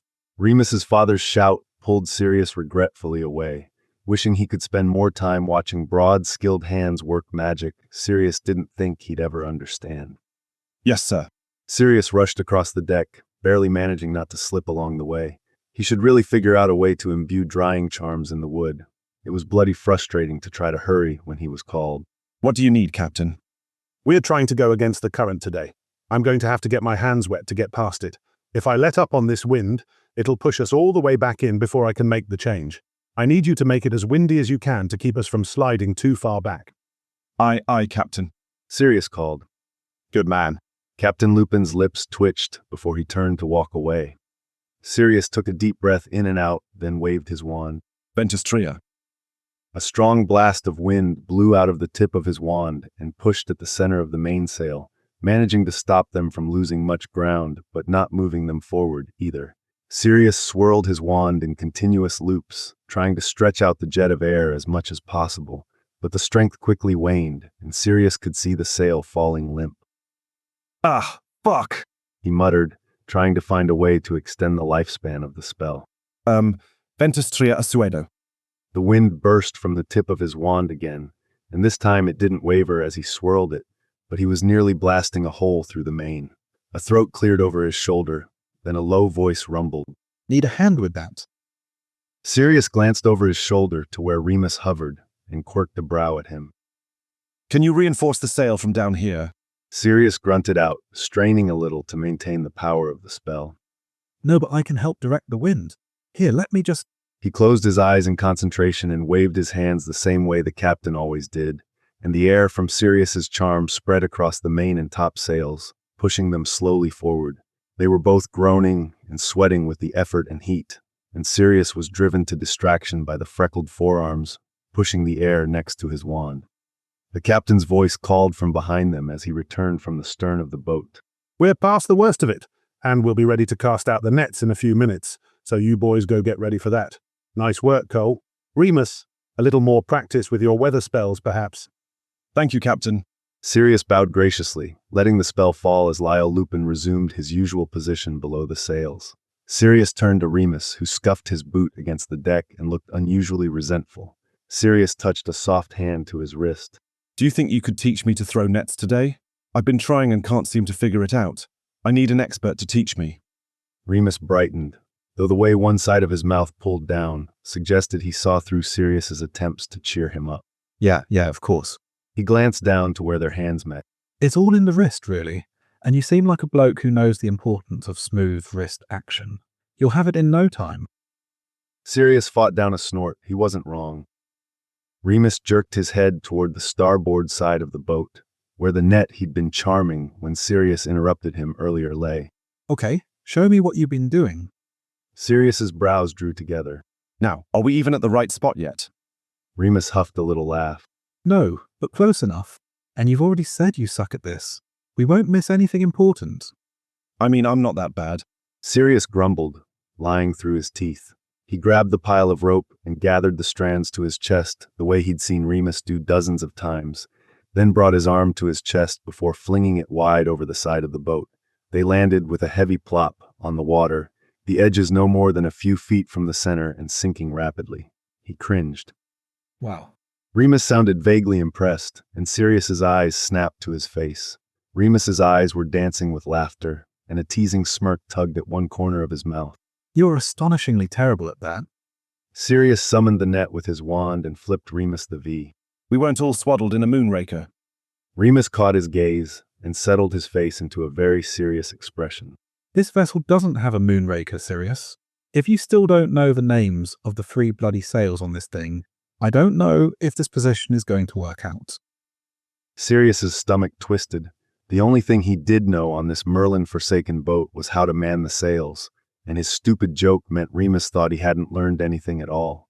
They were going to sack him, and he'd have to find a new job and start all over, and he wouldn't get to listen to Remus hum his little songs every day anymore. Stupid. Then Remus's expression pulled into a wide grin, and he swatted Sirius gently with the back of his hand. No, I'm just taking the piss. Okay, what you need to do is... He made the exact same motion Sirius just had, flinging his arm out wide and splaying his hand. That's what I did, isn't it? Sirius asked. No, you gotta... Here, give me your arm. Remus grabbed Sirius's elbow, and Sirius tensed at the sudden contact.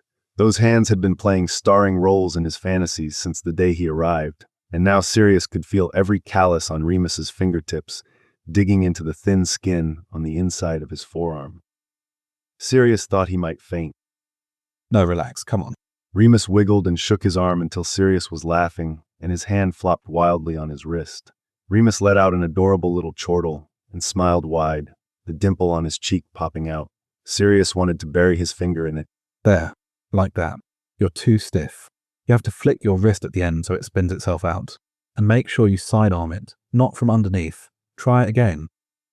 Sirius gathered what felt like miles of net, looping it over and over his arm in neat, adjoining rings, until there was only a few feet dangling free.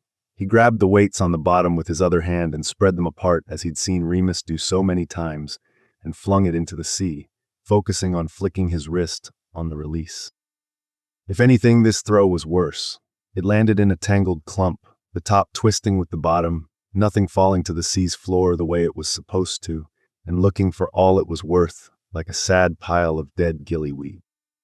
Sirius frowned. Well, shit. Remus doubled over laughing, whether at his pathetic attempt at a cast or his reaction. Sirius wasn't sure. Okay, let's practice again, shall we? Remus took the lead line from Sirius's hand and tied it to the edge of the boat, patting it gently like he was assuring the net it had done nothing wrong. I'm not a lefty, so this is backwards to me, but I'll do my best. Let's just go through the motions first. He moved behind Sirius so they were aligned from hip to shoulder and stretched out their arms like they were moving through some strange nautical foxtrot. His right hand found Sirius's hip, and Sirius could feel his wiry chest pressed against his back. Sirius held his breath, willing himself not to melt. So you're not throwing it far enough, and I think it's because you're relying on your arm too much. You have to use your whole body. Your strength comes from your legs. Remus patted Sirius's thigh, and Sirius begged his knob not to respond to Remus's proximity. It's 30 feet across, and you don't want it balled up right under the boat. You have to have enough power to get the far edge at least 40 feet away, and that comes from here. Remus bent his knees and shifted his weight between his feet, swaying both his own and Sirius's hips back and forth. Sirius managed to stop himself from tipping his head back onto Remus's shoulder and baring his neck, but it was a near thing. Then, when you throw, you twist at the waist and bung it way out there. Flick your wrist at the end, and it'll spin itself wider instead of bunching up. He moved Sirius's hand in the technique he wanted, then guided Sirius's body through the entire motion a few times more. Sirius tried to focus, he really did. Just the way Remus's warm body pressed against his, the way his shoulders curved behind Sirius's and his breath tickled Sirius's neck when he threw their arms wide, the clean scent of his soap mixing with salty sea air and the hay smell that remained in the net's ropes, the feel of rough hands gentle on his hip and wrist, none of it left much room in his brain for anything besides Remus. Remus. Remus. Sirius felt like he was about to combust when Remus pulled himself away and brought in the net. Your turn. Give it a try. We're almost there. You can throw a few out today. I'm sure Dad won't mind. Sirius practiced what Remus taught him again, then wound the net over his arm once more. He squatted low, shifted his weight, twisted his waist, and flicked his wrist exactly as he rehearsed, and the bundle flew in a wide spread of rope, 5 feet from the side of the boat. Fuck. Sirius shouted, frustrated with this bloody stubborn net. Cinch it and haul it in. I bet you caught something. Remus instructed from over his shoulder. It wasn't perfect, but it was much better and definitely functional. Sirius rolled his eyes, feeling a bit petulant about Remus's obvious coddling, but did as he was told. He pulled the lead line to tighten the bottom of the net, and Remus helped him haul it over the side of the boat. A half-dozen sardines flopped on the deck, scales shining iridescent in the bright sunlight. See, told you it worked. Remus bragged good-naturedly. Now wave that magic stick of yours to send these to the well and try it again. Sirius banished his catch and wound the net again, realizing suddenly that a week ago, this would have torn his hands to pieces. He wasn't a professional by any means. As the bloody, dismal number of fish he just caught proved, Remus usually pulled in at least 6 dozen, but he also wasn't the soft, sunburned boy he'd been even 4 days ago. Sirius cast again and again, each time getting a little further out, but not reliably improving. Sometimes the net didn't spread out enough, and on at least one occasion, it got caught on Sirius's fingers and nearly pulled him along with it. After a third consecutive cast came up empty, Remus came over to help again. Maybe we need to try a different technique for you. My Gramps held it with his teeth, and he didn't have to do the wrist flick thing. Maybe we could try that? Sirius gagged at the thought. No offense, but I can think of at least 50 things on this boat I'd rather put in my mouth than this net. 50, huh? I'd probably say more like 15 for me. He brazenly raked his eyes over Sirius's body before meeting his gaze again. And that number has recently increased. Sirius felt his cheeks heat, and he was once again grateful for the tan that had been working itself into his skin over the last few days. Remus still made him blush more than he ever had in his life, but at least it was a bit hidden now, and Sirius didn't give him the satisfaction of his annoying, embarrassingly red face quite so easily. Remus must have read Sirius's genuine frustration, though, because he said in a soft voice, "You're doing really well. Much better than anyone else we've ever hired on. I've been doing this for much longer than you have, so I should be better at it. Swaddled in a moonraker, remember." Sirius quirked a corner of his mouth. Bet you were cute, strapped to the captain's back while he climbed the rigging or whatever. I was bloody adorable, Remus assured him. Do you want me to take over, or do you want to keep at it? We've caught plenty this week, honestly, and we're probably switching over to tuna tomorrow, so don't worry about throwing us off our normal volume. Sirius hummed. Give me a few more chances, see if I can work something out. Glad to hear it. Your form is bloody perfect. Remus nodded and stepped away, his teasing smirk changing to a grimace as he answered a call from Captain Lupin to come help him with the sails. Sirius cast 6 times, more and more certain with every throw there was something he was missing. He was improving. The net was getting close to the distance he wanted, and it was spreading out a little, but it wasn't nearly the perfect circle that appeared when Remus was in control. After the 7th time, he called Remus over. Hey, Remus. Yeah. Remus was at his side instantly. When you cast, is it magical? Remus looked puzzled, eyebrows drawn together like Sirius had asked something odd. Sirius clarified. I mean, are you doing some kind of charm that I'm not? And that's why it's not working as well for me. Remus twitched his lips from side to side in thought, and Sirius tried very hard not to let the way they puckered, just asking to be kissed, distract him. Maybe a little, I suppose. Magic is more about intent than anything else, though it's possible.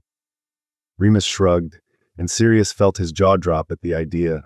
Remus was accidentally and unknowingly performing wandless and wordless magic. Conians were mad. Sirius cleared his throat. His magic didn't work that way, and he was desperate to know more.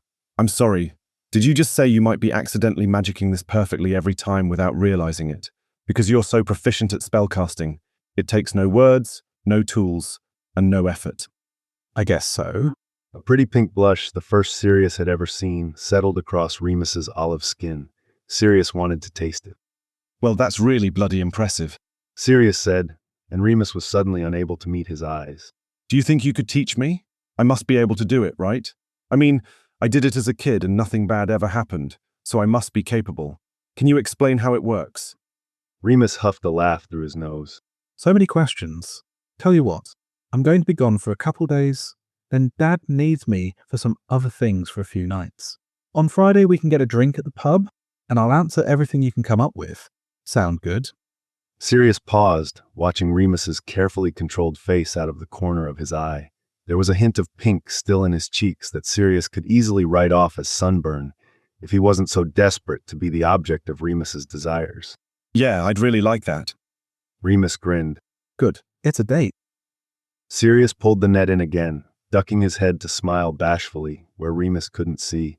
He was just getting into his throwing stance when Remus spoke again. How would you do it? Sirius blinked at him. How would I do what? Remus nodded at the net. If you were going to cast that net and you hadn't seen me do it at all, you were just going to get it in the water the way that seemed to make the most sense to you, like you did when we cast off your first day. How would you do it? Sirius thought. It never occurred to him the Lupins would untie the ropes by hand, so he hadn't realized he was innovating anything by repurposing the charm he used on his boots. I'd levitate it, maybe. Go on, then. Remus gestured to the water. Sirius swished and flicked. Wingardium Leviosa. The net lifted off the deck and floated lazily over the waves, the weights on the bottom trailing across the deck until they reached the edge, then fell in a jumbled heap into the deep. Sirius brought the floats to rest on the surface, then cinched the lead line and brought it in. There were 2 fish wriggling inside, which Sirius quickly banished to the well. Not levitation, then? He said, disappointed. No, it kind of acted like it would if you dropped it over the side. Do you have anything a little more aggressive? More of a throw, less of a float? Remus asked, bending to wind up the net for Sirius again. Sirius watched the tendons in his freckled forearms tense and relax while he considered the options. It was mesmerizing, watching Remus work. Clever fingers and lean muscles, tan skin moving against a white shirt in a steady, confident rhythm. It almost felt like meditation. He handed the rope back to Sirius, who stepped to the edge of the deck and took a deep breath. Hopefully, holding the lead line wouldn't mean he lost a hand. Depulso. The banished net flew in a heavy clump exactly as far as Sirius had been aiming, an even worse attempt than his last one. He didn't bother pinching it shut and pulling it in. He summoned it back with a frustrated growl and tried again. Depulso centrifugus. It was perfect. The banishing charm's speed enhanced the spinning charm's power, and it landed in a beautiful circle with the ends of the net spread as widely as they could go. The weights sank beneath the waves, and Sirius breathed a sigh of relief. He wasn't completely incompetent after all. Bloody gorgeous, that. Remus stepped beside Sirius at the railing, and Sirius glowed at the compliment. I'll never question that magic stick of yours again.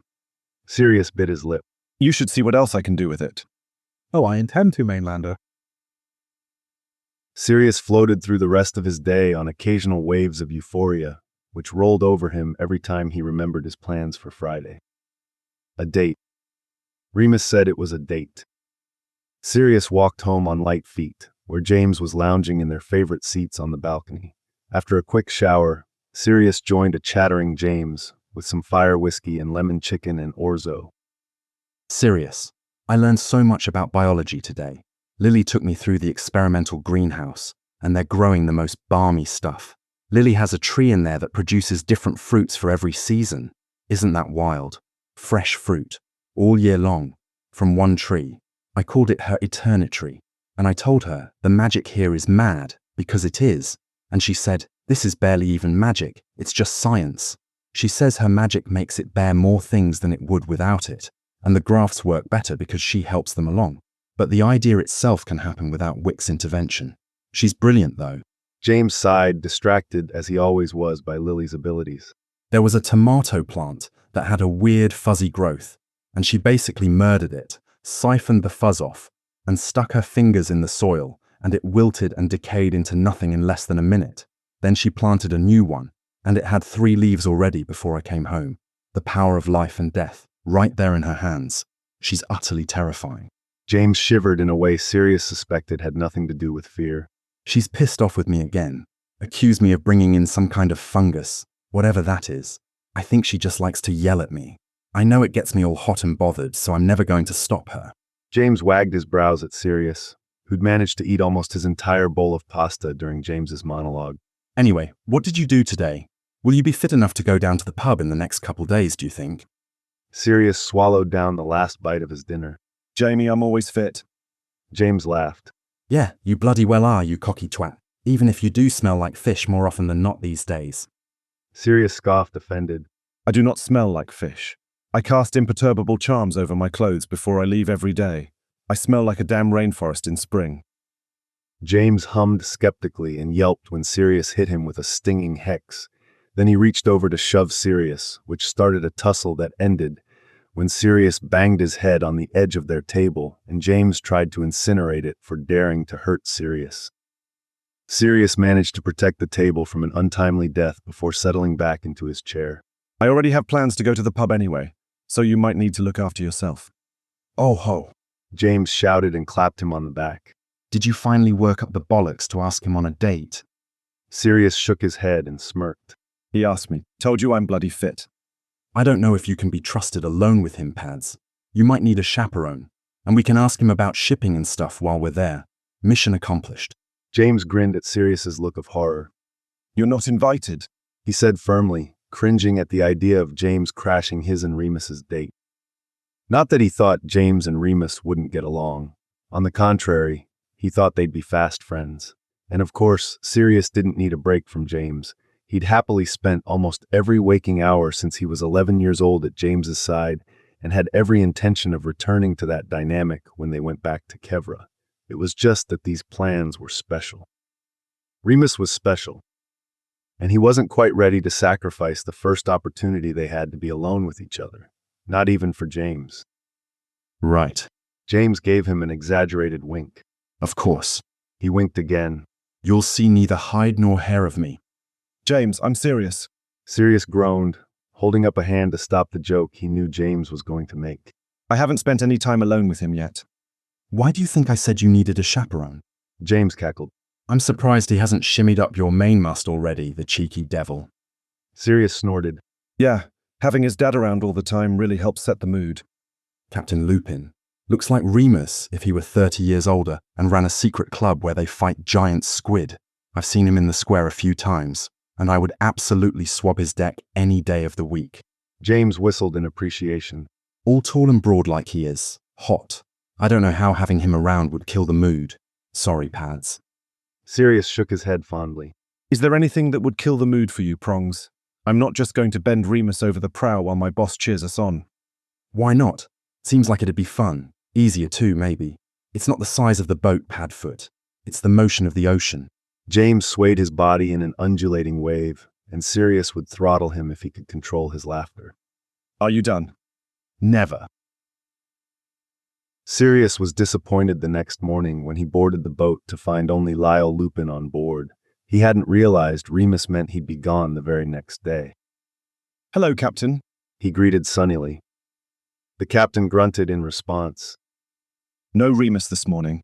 Sirius looked over his shoulder at where Remus's father was working through nets the way Remus normally did, his fingers touching every strand as he took his regular position and prepared to cast off. Moon, he said tersely, like Sirius was supposed to understand what the fuck that meant. What about it? Sirius asked, utterly confused. He finally stopped working through the net and looked Sirius full in the face. It's the full moon tonight. Remus has lycanthropy. He is sore and tired now, and he will be sore and tired tomorrow. You will man the rudder and the sails on our way out of the harbor, then do the actual fishing when we're out on the water. We'll all have the day off tomorrow, and Remus will be back the following day. Any questions? Sirius blinked rapidly, surprised as much by the information as the fact this was the highest number of consecutive words Sirius ever heard from the man. Only about 1 million. Is he okay? Lyle's mouth twitched up in one corner. Yes, though it is painful. It's genetic, a recessive gene that pops up every 3 or 4 generations. He'll go to an uninhabited island and run until sunrise, then sleep it off for most of tomorrow. He studied Sirius's concerned face. He'll be fine, Sirius. He's been doing this for longer than he can remember. Oh. Sirius's stomach twisted on Remus's behalf. He found he didn't like the idea of Remus being in pain, even if it was an expected and unavoidable part of his routine, and he rather wished Remus had told Sirius himself. Lycanthropy was a big deal. Or at least it was in Kevra. Sirius had never actually met a werewolf before, though he knew Queen Euphemia spent a lot of time visiting lycanthropy wings the day after the full moon and pushed hard for research. And Effie treated the werewolves with far more kindness than the average Kevran, nobility or otherwise. It tended to be a hard, isolated life. Sirius was surprised, but he trusted Effie's judgment and knew enough to understand they were regular people for all but a few hours every month. He hoped Remus wasn't hiding it from him out of shame.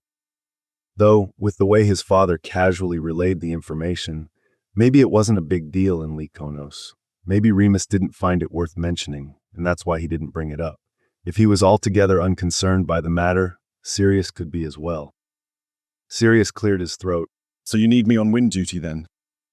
Lyle gave a curt nod, and Sirius waved his wand to start the continuous wind charm. They spent a long, hot, sweaty day on the water, with Lyle giving quiet but firm orders, and Sirius following them to a T. He was proud of himself by the time they docked. Their catch was less than when Remus was there, and Sirius lost control of his casts a few times and had to summon back the net for another try. But when they disembarked, Captain Lupin squeezed his shoulder in a show of what Sirius could only interpret as approval. Sirius barely slept that night, looking out his window at the moon's perfectly full reflection rippling across the surface of the harbor, imagining he could hear the mournful cry of a wolf echoing across the water. Chapter 5. Sirius had a long lie-in the morning after the full moon, finally pulling himself out of bed when the smell of food from the pub down the street floated through the window and became too tempting to resist. He and James ate in its small garden, surrounded by the floral bloom of lavender and sage, while they listened to the locals chatter. James struck up a conversation with a man with steely gray hair and deep lines in his weather-beaten face, laughing as he listened to tall tales and local legends while buying the man shot after shot of ouzo. After Sirius plied James with several glasses of water, they strolled through a busy park, watching families enjoy dinner picnics and children play boisterous games of tag. A little girl no older than 6 with long dark hair that writhed in the wind like a sentient being quickly ended the game when all of her opponents froze still as statues as soon as she set her sights on them. It had to have been some form of charm, whether under her control or entirely instinctive wasn't clear, and Sirius was enthralled. He couldn't wait for a chance to ask Remus about this on Friday.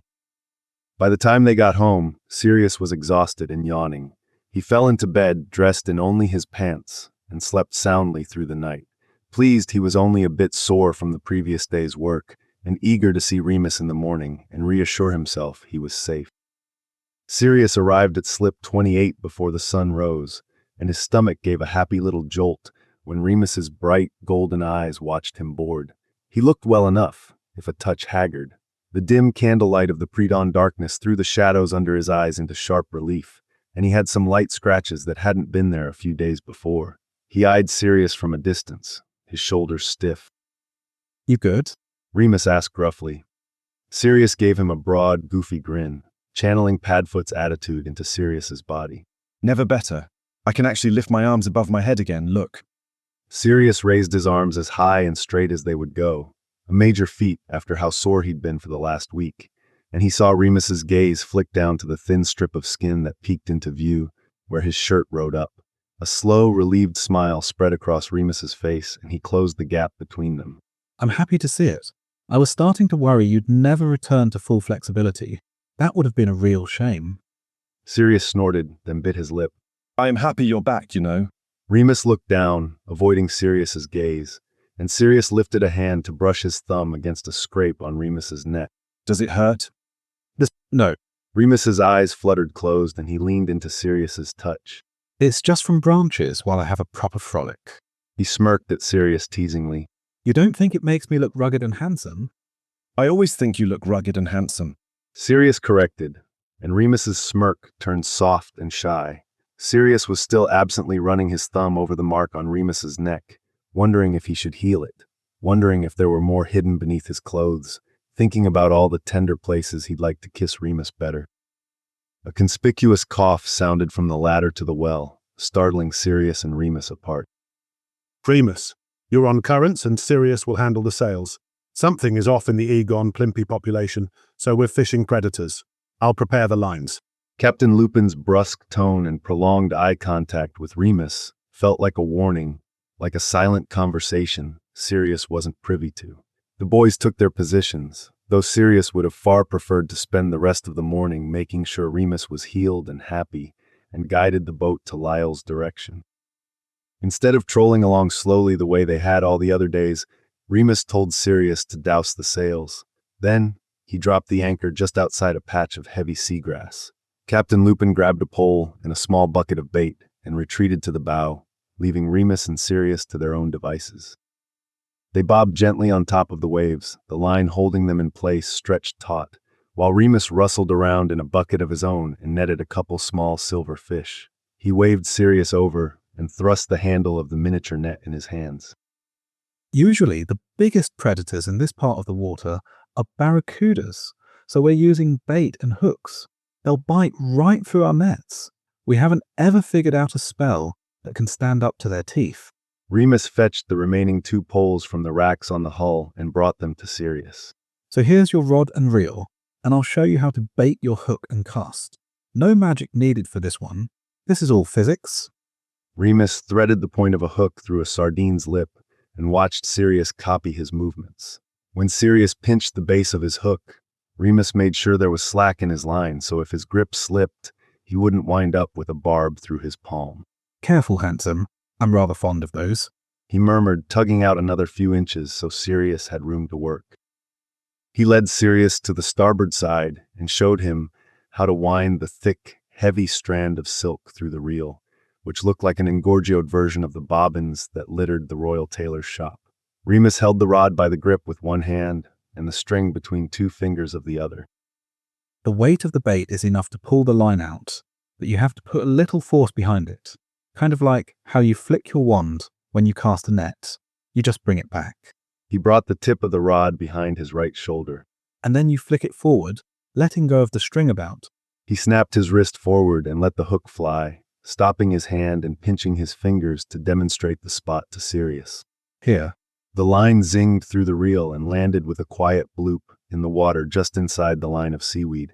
He nodded toward where Sirius's rod rested against the railing. Go on, give it a try. Sirius picked it up and put the line over his shoulder, but Remus stuck his rod into a little stand that had suddenly appeared on the rail and paused him before he could get started. Reel it in a little, or your hook is going to get you into trouble. I wouldn't want you to lose one of those pretty grey eyes of yours. You think I'm pretty? Sirius teased, riveted as he watched Remus's deft fingers use the handle on the side of the spool to wind in the silk. You know, you're bloody gorgeous, Remus said with a gentle nudge, handing the rod to Sirius and taking a step back. Go ahead. Sirius tried to do as Remus had shown him, back flick release, but his hook landed in the water an arm's length from the boat. Sirius wrinkled his nose and grumbled deep in his throat. Everybody's first couple are like that. You release too late, try again. Sirius spun the reel carefully until he had the same amount of line loose, Remus demonstrated, then once again did the back flick release maneuver, this time with more success. His bait landed halfway between the boat and where Remus's line disappeared into the waves and sank quickly, more and more line running into the sea by the second. He hummed, pleased with the improvement, and reeled it in to try again. This cast landed just inside the weed line, running parallel to Remus's. Perfect. Has anybody ever told you you're an annoyingly fast learner? Remus asked, nudging Sirius with his elbow. Sirius averted his eyes and shook his head. If you think I'm bad, you should see Jamie. He probably wouldn't have even needed the explanation. He could just watch and copy it. The guy who Lily claims has almost ruined 3 entire crops with his unbridled enthusiasm. Remus asked, the skeptical brow raised. Swear to Merlin. Sirius raised his free hand. He was all of our tutor's favorite, and I don't even think it was a Madam Prince thing. Sirius quickly corrected himself. His eyes darted to Remus's impassive face, and he huffed a breath of relief. It seemed he hadn't noticed anything. He quickly changed the subject. Though, now that you mention it, Lily does seem to make him incredibly incompetent. Does she have some secret beguiling magic she can turn down or something? Remus laughed. No, that's just Lily. She is a force, though. Her family has always had a knack for making things grow. She's the first in living memory to consider if she can kill just as easily, though. Turns out she can, and she's much more terrifying for it. Well, James has always liked his suitors to come with a side of adrenaline, so that tracks. Sirius watched Remus from the corner of his eye. I told him he'd be happier if he let it go. It's pretty clear the roots of her disdain run much deeper than his charms will be able to reach. The corner of Remus's lip twitched up. Maybe, maybe not. Lily's been known to misinterpret her own passions a time or two. Know a lot about Lily's passions, do you? Sirius teased, and Remus blushed that charming shade of pink. You do? Do I need to duel you on behalf of the lady's honor? Remus huffed, and his eyes flicked to where his father's form stood at the front of the boat, his posture more relaxed than Sirius had ever seen it. If you count an awkward fumble behind the greenhouse at 15 as dishonorable, I suppose you might. His cheeks were blazing, so red his freckles nearly disappeared entirely, and he looked like he wanted to vanish the deck beneath his feet to make a quick escape. Sirius bit his lip to hold in a laugh at Remus's embarrassment, and Remus busied himself with reeling in his line whilst he regained his composure. What about you? Any youthful indiscretions you'd like to admit to, so I'm not all alone out here? Sirius considered the girls who had been tactfully guided into his path in his early teen years. Sweet, well-mannered young things who would make an excellent match for the future king's closest confidant. After Queen Effie realized Sirius's interests lay elsewhere, the well-heeled girls were replaced with bland, boring boys who wouldn't recognize fun if it was spelled out in Dr. Filibuster's. He was much happier riding with James or pestering Mrs. Weasley in the kitchens for a cream puff than spending any time with them. Beyond a few nights gasping into the neck of that gorgeous Yaktari lordling who preferred Sirius's bed to his own, and some stolen summer afternoons in the haymow with a common boy who worked the palace stables with his uncle, Sirius was relatively inexperienced. Nope, he said with his most dazzling smile, then nodded toward a little protrusion from the water no less than 60 feet away. I bet I can cast past that rock before you can. You're on. Remus grinned, reeling in his line and zipping it over his shoulder. His eyes flicked to Sirius as he spun the handle on his reel again. Not even once. You and James have never. Sirius concentrated hard, squinting his eyes while he flicked and released, his line landing a few yards short of his target. He cleared his throat awkwardly. It was never like that. Sirius had thought about it, of course. He, of all people, could never claim to be immune to James's charms. There were several months when he was 13 and starting to figure things out that he couldn't look the prince in the eye at breakfast because of the things he'd imagined the night before. And James had always felt larger than life to Sirius, a hero from days past maybe, ready to sacrifice himself for the ones he loved, or a friendly hand willing and able to pull Sirius, sputtering and coughing, from whatever deep waters he'd unthinkingly hurled himself into. It's hard not to fall a little bit in love with someone who loves you so unconditionally. But they'd snogged a few times after state dinners where they'd sneaked an extra goblet of wine and were feeling brave and silly, and it had been nice, but it never felt anything more than comfortable, pleasant, enjoyable enough to repeat the experience, but nothing that made him feel like he was being burned alive and would die if it stopped. Never. Remus asked, disbelief evident in his tone. There was a time when I thought maybe... Sirius answered honestly. But it just wasn't like that. Like this, he thought. Remus cocked his head and examined Sirius's face, the same way he did when Sirius did any kind of complex transfiguration. What? Sirius asked, fidgeting under the scrutiny. Nothing. Remus shook his head, then turned toward the water. He cast his line too, coming up shorter than Sirius had. You're just not what I expected. They stood in silence for a few minutes, the only sound waves lapping at the hull and their lines zipping through the guides. Yes. Remus yelled, raising one arm in victory when his lure dropped in the water just past the jagged stone. He turned to Sirius with a wide grin. I win. Probably bloody cheated for all that I know. Sirius groused, reeling in his own significantly shorter cast. Bloody wandless magic. Can't even tell when you're doing it. Probably levitated it that far. Remus burst into laughter. Why are you so obsessed with that? Does wandless magic literally not exist in Kevra? Not after we get wands.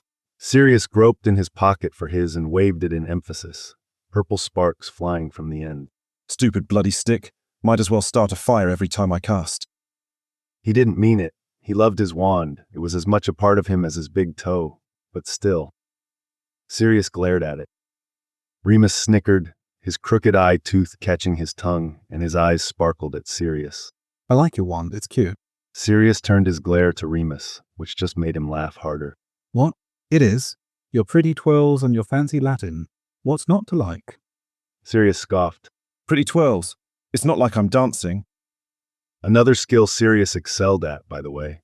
Not that he was going to tell Remus that now. Are you sure? Sometimes it looks like it. Remus grinned, leaning over to bump Sirius with his shoulder. I wouldn't mind if you did. I bet you'd look gorgeous. Nice lines. Very elegant. Shut up, wanker. Sirius flushed. Remus had a way of teasing that made him feel squirmy and on display, like he could see all of the things Sirius had buried so deep inside himself he could barely even find them anymore. It was absolutely maddening. How old are you when you get your wands anyway? 5, 6? Remus asked. He tried to hide it, but Sirius could tell he was just as curious about life in Kevra as Sirius was about Lycanos. 11. Sirius corrected. 11. Remus shouted, making Sirius jump. And what? You just have bursts of uncontrolled magic until then? Sirius shrugged. Sort of, I guess. It usually starts as accidents. Temper tantrums that break things or summoning a toy instead of reaching for it. Some kids can control it instinctively. James and I used to pretend we could set things on fire with our minds until we learned how to actually do it. Drove our tutors crazy. Why do you find it so fascinating then? You've seen the way we do magic for your whole lives. Remus's brow wrinkled. Sirius pursed his lips in thought. Because we see it as immature in a way. We've always been taught wandless magic is hard to control and less permanent. It's not broad enough, not powerful enough. So we learn to do more with a wand. Remus snorted derisively. Mainlanders. What? Not powerful enough. Remus rolled his eyes.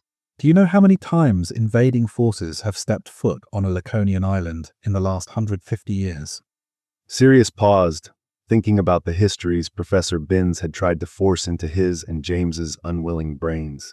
He couldn't remember anything distinctly. Their lessons had been very Kevra-centric. But Yaktar was geographically close, and they'd had one queen looking to make a reputation for herself when James's grandfather was young. It seemed reasonable to assume Lycanos had to fight at the time. I don't know, 40. Remus smirked and shook his head. Try 3. 3? Sirius asked, impressed. How? How indeed? Remus hummed quizzically. Given our weak, simplistic, childish magic and all, you'd think we'd have been easy targets. Sirius cringed. I wouldn't have said it like that, but yeah. How did they defend themselves? Remember that day you almost ripped the sail trying to fight the currents? Remus asked. Yeah, so? Sirius asked. Remus stared at him flatly, one eyebrow raised. Oh, right. You can control that. It dawned on Sirius then how huge the current must be. He'd assumed it was a small thing, just around their boat and just enough to get them where they needed to be. He'd never considered that anyone could change an entire nation's worth of the sea. You do that. Remus jerked up one shoulder in a modest half-shrug. It's really effective. You weren't entirely wrong. Our defensive skills are shit if anybody breaks through. So can everyone do this? Or is basically the entirety of the realm at your family's mercy? Sirius asked, realizing how important an ability to control the ocean must be in a fucking island nation. There's at least one family on every island, Remus said. Though now that I think about it, most of them are distant cousins. Sirius huffed a laugh. So King Lycanides holds you in very high esteem, does he? Remus let out a wheezy, high-pitched giggle and bobbed his head side to side in a non-committal gesture. Depends on the day. Is King Lycanides unkind then? I've not heard much about him since we got here. Sirius was pleased Remus brought up the royals organically. He wasn't sure how to dig for information without seeming suspicious. He hoped being out on the water by themselves would allow Remus to speak freely. In some places, anything less than absolute loyalty was risky, and Sirius didn't want Remus to feel he was in danger. Remus's eyes shifted to his father at the front of the boat for a moment. Gauging if he was within earshot, Sirius supposed. He's fair and reasonable, very concerned with the well-being of his people, tries not to let himself get drawn into the drama that seems to surround most courts, and is happier if he's left alone to fulfill his duties. That doesn't sound so bad. Nothing like that despot in Calada at the very least. Remus wrinkled his nose in response, and Sirius was surprised, and a bit pleased if he was honest. That word of King Riddle's tyranny had made it all the way to the Laconian commoners. What about the Queen, the Prince? The Queen is universally beloved. It was a surprise when the King made her for a match. She's from one of the smallest, most rural islands in the country. Remus's eyes were soft, and a little smile tugged at the corner of his mouth. He met her on his second major tour of the islands and fell in love with her at first sight. Broke off an engagement with the daughter of an important family in Selenos. Lily's sister married her son, actually. Can't say I blame him for ending it. They're unpleasant people. Remus shuddered. And the Prince? Sirius prompted. Remus grinned. Bit of a cunt, if I'm honest. Would much rather bury his nose in a book and sleep until noon than do anything of use. Likes a joke a bit more than he should. Can't believe a word out of his mouth. Like, as not, he's taking the piss. A deep, steady voice came from over Sirius's shoulder. Don't be so harsh on the lad, Remus. He could stand to be a bit more focused on making sure his people have enough food in their bellies and a bit less on flirting with foreign emissaries. It's true, but he's young yet. He'll grow into his responsibility. He arched an eyebrow. A smirk tugged at the corner of his mouth, and suddenly he looked 30 years younger and eerily like his son. Sirius could see a flash of mischief he'd never noticed before in the very reserved captain. Now, if you boys don't mind keeping it down a bit, we're still trying to fish here. Plimpies, remember. Yes, Dad. Remus looked abashed. Sorry, Captain. Sirius echoed. You're all right. Just try to remember there are people counting on us for supper next month, and that means we have to restore the balance now. He looked sternly at them, and they each nodded. Captain Lupin turned his back and returned to his spot behind the prow. Remus cleared his throat. You don't actually have to call him Captain, you know. Lyle is fine. Sir, if you're feeling really formal. Sirius cringed at the very thought of addressing Captain Lupin so familiarly. He might start by calling him Lyle in his head only. Maybe, if he was feeling bold. He shook his head. No, thank you. I do not like that at all. Remus hummed thoughtfully, flicking his eyes over Sirius's face. That's very interesting. Very interesting. Sirius felt himself flush from the roots of his hair to the tips of his toes, though he wasn't entirely sure why. Something in Remus's assessing gaze made him feel stripped bare and flayed open, the inner workings of his mind and heart spread out across the deck for examination. It made Sirius itch. Sirius abruptly turned toward the water and flicked his line as far as it would go, landing on the other side of the rock, further out than Remus's long-forgotten cast had been. He would swear to it. Ha, got it. I win. Remus shook his head. Okay, first of all, mine went at least that far. Second, this was a race, not a distance competition. I won fair and square. Sirius smirked proudly. Whatever you say, boss. Remus's jaw flexed, and they both began to reel in their lines. Suddenly, Sirius's snagged, and the tip of his rod bent sharply toward the water, the line flying from his spool as the hook was dragged deeper and deeper. Oh shit, you've got one. Remus shouted, coming to help Sirius keep the fish on his line. He was babbling and waving his hands while he tried, and failed, to demonstrate to Sirius what he needed to do. Pull up, you have to set it. Sirius jerked the tip up, and he thought his pole was going to snap in half. Fuck, shit. Okay, not quite so hard. Just steady pressure, then reel in your slack. You've got this, Sirius. You're doing really well. You're doing so good. Where the fuck is that net?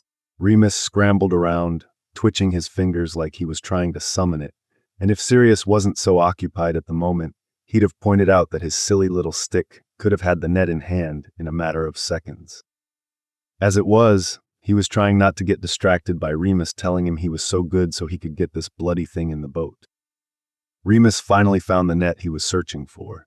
It looked more like a little basket on the end of a stick than anything else, and he leant over the rail and stuck it in the water. The captain had sidled closer, but he was making a point not to interfere.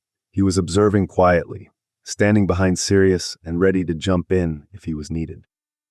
Whatever was on Sirius's hook was huge and exhausting to reel in. He felt like they'd been doing this for hours when Remus's voice rang out in panic. Oh, Sirius's fucking snatch. Dad, you might need to help Sirius a bit with this one. Why? Sirius asked, half tempted to fling his entire pole into the sea and be done with it. What do I have? Captain Lupin peeked over the rail, then put a heavy hand on his shoulder. Don't panic. It won't do to frighten it even more. You need to remain calm. Do you hear me, Cole? Aye, Captain. Sirius said, his voice higher pitched than usual. What can't I frighten, sir? Sirius, it'll be okay. Remus reassured him. It's a Hydra, but once it's in the boat, you don't have to do anything, okay? I spent a year tracking and tagging these things, and as long as you're calm, they will be too, usually. Sirius squeaked. Remus soothed. We'll take care of everything. If you need to hand off to Dad, you can. It's not a point of pride, all right? We're here to help. Sirius felt like he was going to hyperventilate. The Hydra. A fucking Hydra. The huge thing with all the heads and the gnashing teeth and the claws, that Hydra. Merlin's saggy bollocks. Sirius muttered, focusing intently on the tip of his fishing rod and absolutely nothing fucking else. Because if he even thought about the thing that was about to be flopping across the deck, he'd be sick. Remus was hanging over the rail and trying to scoop the Hydra into a giant version of the net he'd used to grab the sardines that morning, and Sirius wondered why Lyle wasn't over there making sure his only son didn't fall into the waves to be eaten alive by a vicious sea serpent. Sirius couldn't think about that right now, though, because the best way he could help Remus is to get the cursed thing in the boat, and the easiest way to prevent that from happening was to find himself distracted by Remus's delectable arse and lose control of the entire situation. Got it. Remus crowed, heaving the net over the edge and letting the creature slide onto the deck in a rush of seawater that soaked Sirius's boots. It's smaller than I expected. Sirius confessed, looking quizzically at the tangle of necks and claws that would have stood no higher than his hip. Remus crouched low and pulling the hook out of one of its lips, snorted. He turned it gently in his hands, running a thumb over the bridge of each nose in turn, until the Hydra was staring up at him, transfixed. Hey, baby. He cooed softly, examining its claws and the underside of each of the 9 jaws, then squinting at the back right flank. What are you doing all the way over here, huh? Where's it from, son? Captain Lupin asked, hovering behind Remus's shoulder. From out past Encarta. Must be what, at least 15 leagues away? 20? Remus guessed, looking to his father for confirmation. It's too small to be doing this much damage to this ecosystem. Lyle's brow wrinkled. It's too young to be alone. We better get it back in the water before its mum comes looking. Remus slid the baby Hydra back into the net and lowered it over the edge. There you go, little guy. Please don't let your mummy eat us. We didn't mean any harm. Sirius found himself torn between hysteria at Remus's casual request not to be eaten alive by a ravenous sea monster and melting into a soppy little puddle at Remus's feet. He was oddly jealous of the way Remus had stroked the little Hydra's noses and wondered if Padfoot would receive equally tender ear scritches should he suddenly appear in Sirius's place. Pack up, boys. We'd better get out of here. Captain Lupin instructed, and Sirius took his position on the sails. The current mostly pushed them where they needed to go, though Remus handled the helm and kept them on course, with Lyle making slight corrections from time to time. Sirius soon found himself straining to hear father and son speaking in low voices, and he thanked Padfoot for the slight boost in his senses, even in human form. What do you think, then? Remus asked Lyle quietly. Mer people, right? They're the only thing clever or powerful enough to drive out an entire gnash of Hydra. Yes, undoubtedly. Lyle agreed. But why did a colony move in without any notice? It's standard practice, a matter of greeting the new neighbors. It's safer for everyone if we know they're there, and we've had an excellent relationship with the MUR colonies for generations. They, of all people, know how delicate our balance is. Why wouldn't they warn us? Remus asked, twitching the helm a touch to the right. What if we weren't supposed to know they were there? Lyle asked, and he and Remus exchanged a significant look. Sirius tried hard not to stare, to look so engaged in his own activities they forgot he existed. This, right here, was the reason he was in Lycanos. Who the fuck? Remus cleared his throat. Sorry, Dad. Who on earth would think we wouldn't notice this kind of disruption? Lyle silently arched a brow at him, and Remus sighed. Right, of course. Riddle me this, yeah. Arrogant twats. I'll take care of it before I leave. You just make sure Cole is fit for duty while I'm gone. We can't have people going hungry because you and Mr. Flowing Locks over there couldn't keep it together in my absence. Yes, Dad. Remus agreed. His gaze flicked over to Sirius and held, Sirius unable to tear his eyes away before they met. Shit, he was caught. But Remus's mouth quirked up at the corners, and he looked out over the sea, making Sirius wonder if he'd even noticed Sirius's eavesdropping at all. Chapter 6. Sirius was nervous. An excited, giddy, itchy kind of nervous, where the night felt overflowing with possibilities, but also like there was an rumpet's worth of pressure riding on the whole thing. Sirius hadn't felt this kind of buzzing anticipation since he was 15, and fell into a billywig nest in the Kingswood when he and James were hunting for hallucinogenic mushrooms. It was Friday. Sirius had just gotten home from the harbor, and he had a date with Remus. He smiled to himself as he twisted the shower taps from scorching to refreshingly cool, and made a mental note to ask Remus if every building had someone whose magical role was making all the water bloody boiling, and washed off the sweat and fish slime from work. Remus had been his usual kind, teasing and attentive self all day, but the way he looked at Sirius felt different, charged somehow. The thrumming tension underlying all of their interactions was now crawling across the surface of Sirius's skin, making him tingle with anticipation.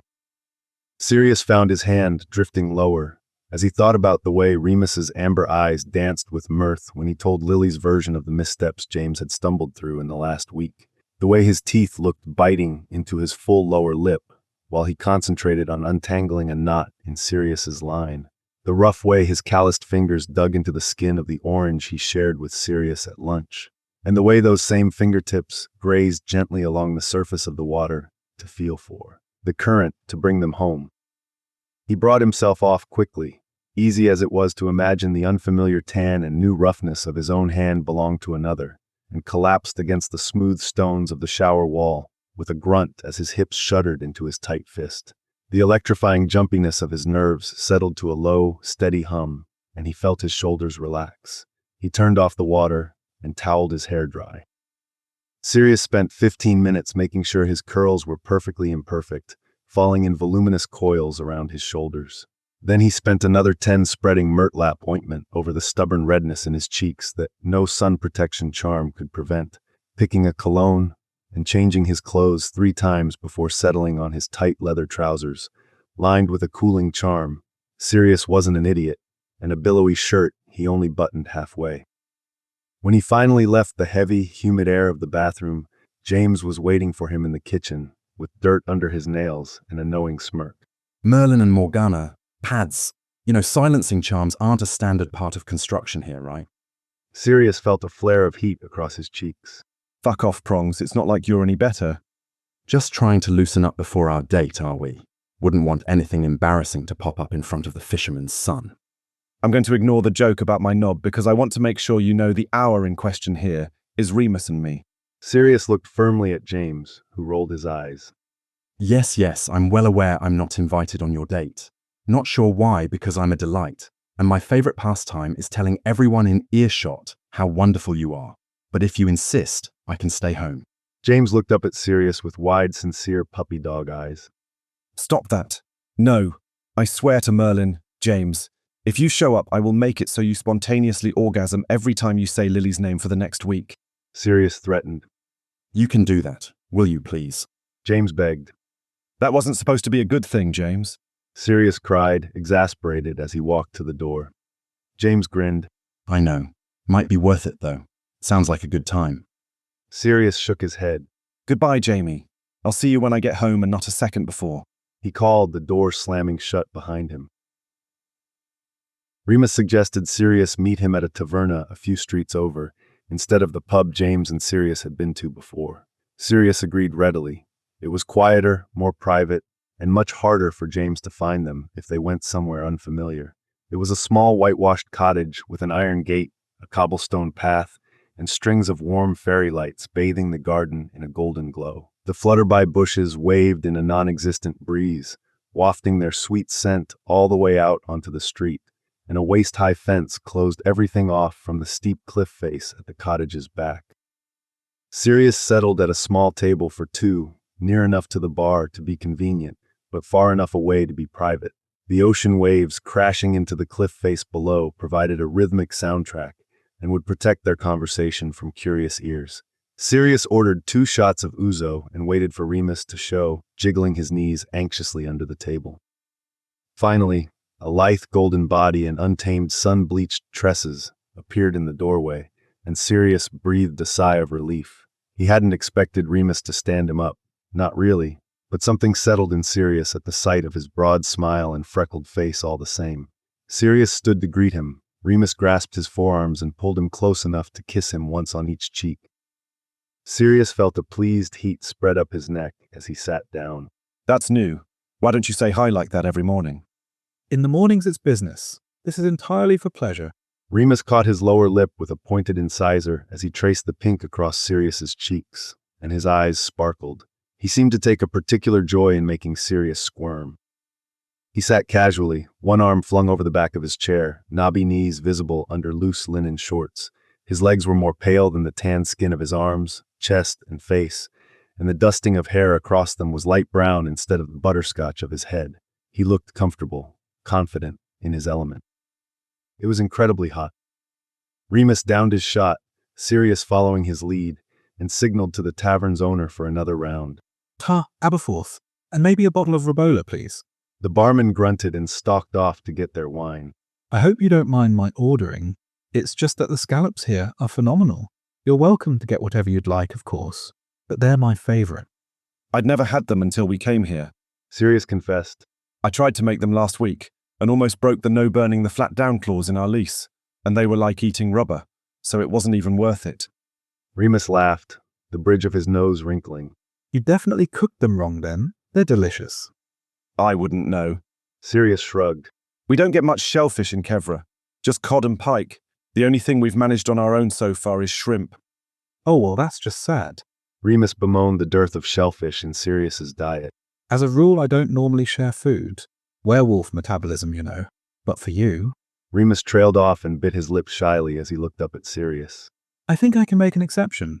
Do you mind if I order for both of us? Sirius fiddled with a long curl and nodded.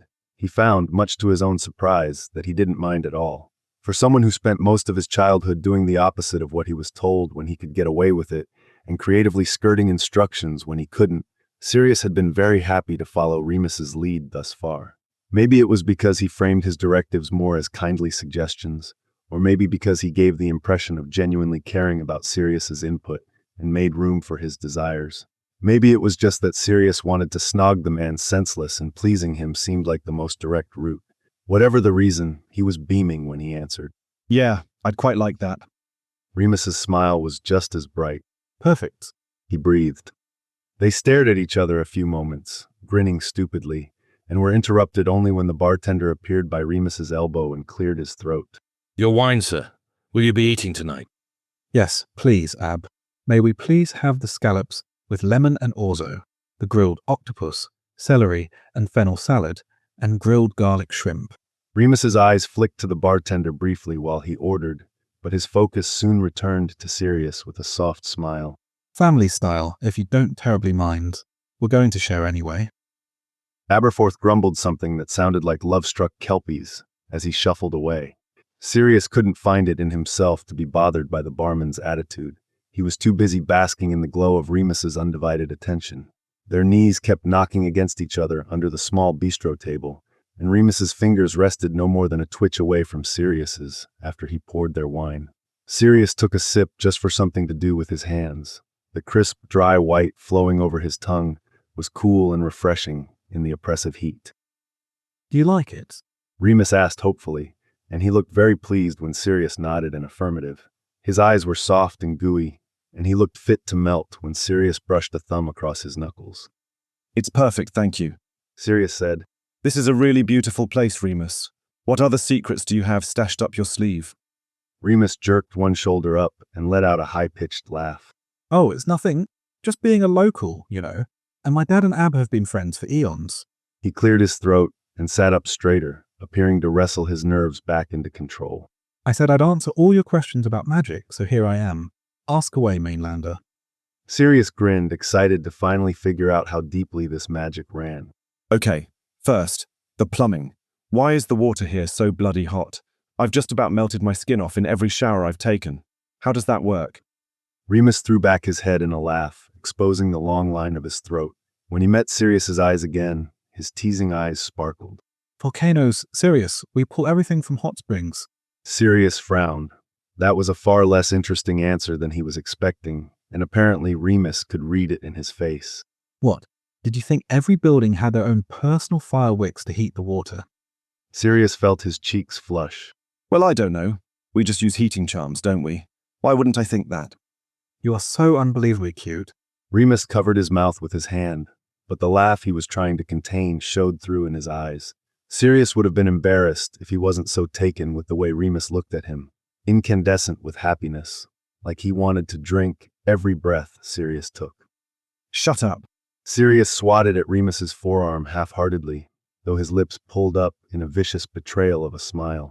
Okay, so that was much less fun than I was expecting. He scrunched up his face in thought while he considered his other questions. You said something about magic not being something you do, but more something you are. Remus nodded, a puzzled little wrinkle between his brows, and Sirius hesitated. Can you explain that a little more? That doesn't make any sense to me at all. Remus frowned. What do you mean? I'm sorry, I just don't really understand what you're trying to say. Well, magic is something I do, right? Sirius leaned forward in his seat, waving his hands around as he tried to explain. Yes, it's part of me. It's something I am, but so's everyone else, right? But when I want something to happen, it's a conscious choice I make, like brewing a potion or transfiguring my boots, or, here, Archeo Uzo. Sirius picked up his wand and gave it a thoughtless wiggle.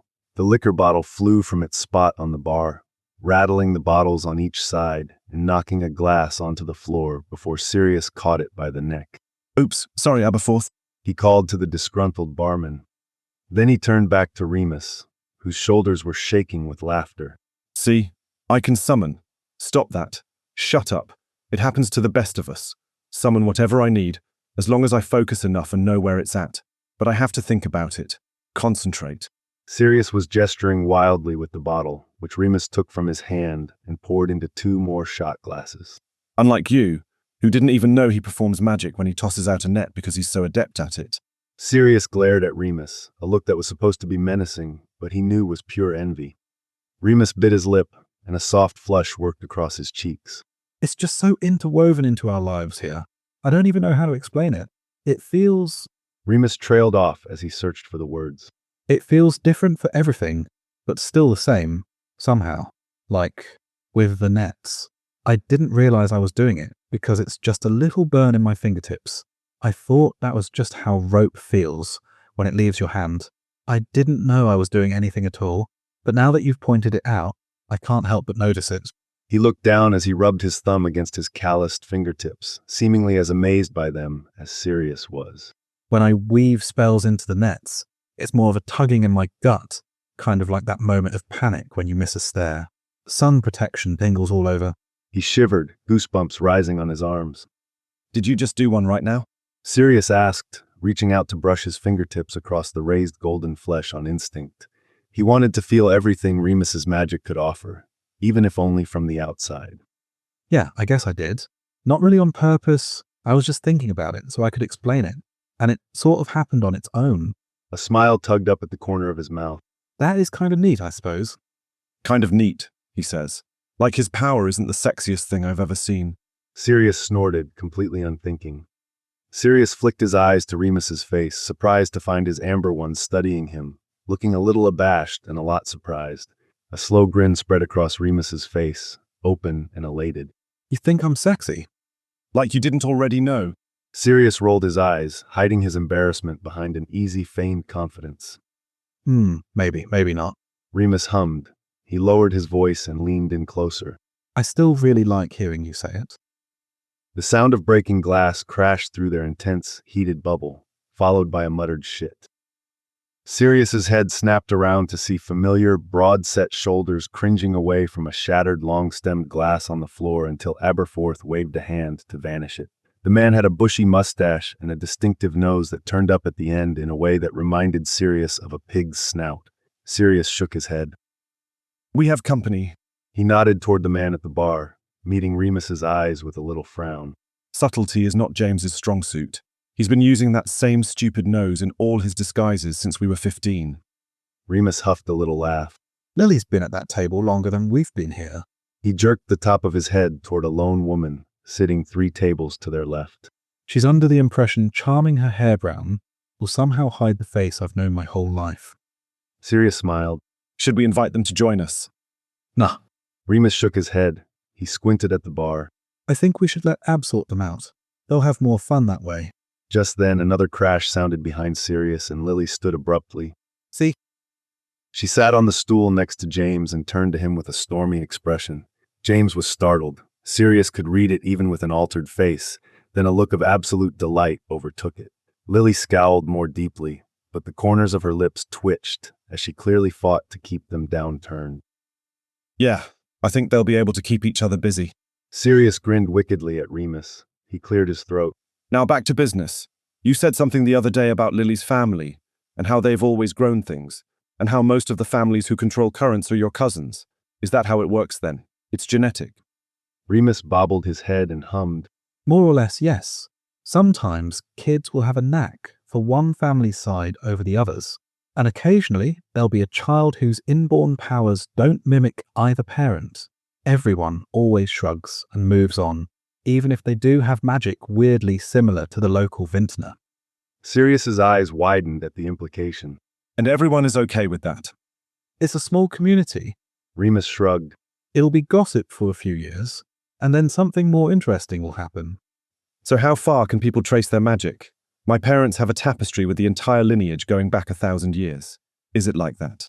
Sirius had never met anyone else whose family was quite so obsessed with their bloodline. Technically, Sirius had more royals in his family tree than James did. The Black family were insatiable social climbers, and the Kevran royals were ambivalent at best about making equivalent matches. Sirius had more distant relatives spread across the world's courts than he could count. It is for some. Mostly it depends on how good the story is. There are a few that have become legends. They've been embellished and embroidered in so many places. The heads of the families are basically seen as gods. Remus's eyes drifted fondly over Sirius's shoulder. Like Lily's, for instance. There once was an incredibly powerful witch who could make anything grow. She fed her entire island, and it said even the water bloomed. She fell in love with an outcast wizard, with death bleeding from his fingertips. They married and lived together happily for 10 years, having 3 daughters who, by the time they could walk, were charming flowers to life. But in the 11th year, tragedy befell the family. The witch died, giving birth to their 4th child, a son, and every measure the wizard took to save her only hastened her demise. In the end, both mother and baby were lost, and the wizard's grief bled all the life from their island, save his own and that of his 3 surviving daughters. As soon as the youngest was of age, he sent them to Selenos and forbade them from ever returning. He was never seen again. That's tragic. Sirius breathed. Is it true? Remus shrugged. Partially, probably. The powers are definitely there, and there are a couple islands where nothing seems to grow. I think it probably has more to do with their tendency to flood, lots of salt water soaking into the soil. The story is good though, so I choose to believe it. What happened to the daughters? They all married and built their own lives, though the horror of their father's powers haunted them forever. None of his lineage even attempted death magic, finding it too taboo. Remus's mouth pulled into a quiet smile. Until our Lily, of course. Brave enough to try it, strong enough to control it, good to the core, so it couldn't be used for evil, even if she tried. We're lucky to have her. You seem to love her very much, Sirius said, glancing over his shoulder to where Lily and James were chattering at the bar and ignoring Sirius and Remus entirely. James's head was thrown back in a laugh, and Lily's hand rested on his knee. Remus smiled softly. Yeah, she's my best friend. No idea who I'd be without her. I spent as much time with her family as I did with my own when I was a kid.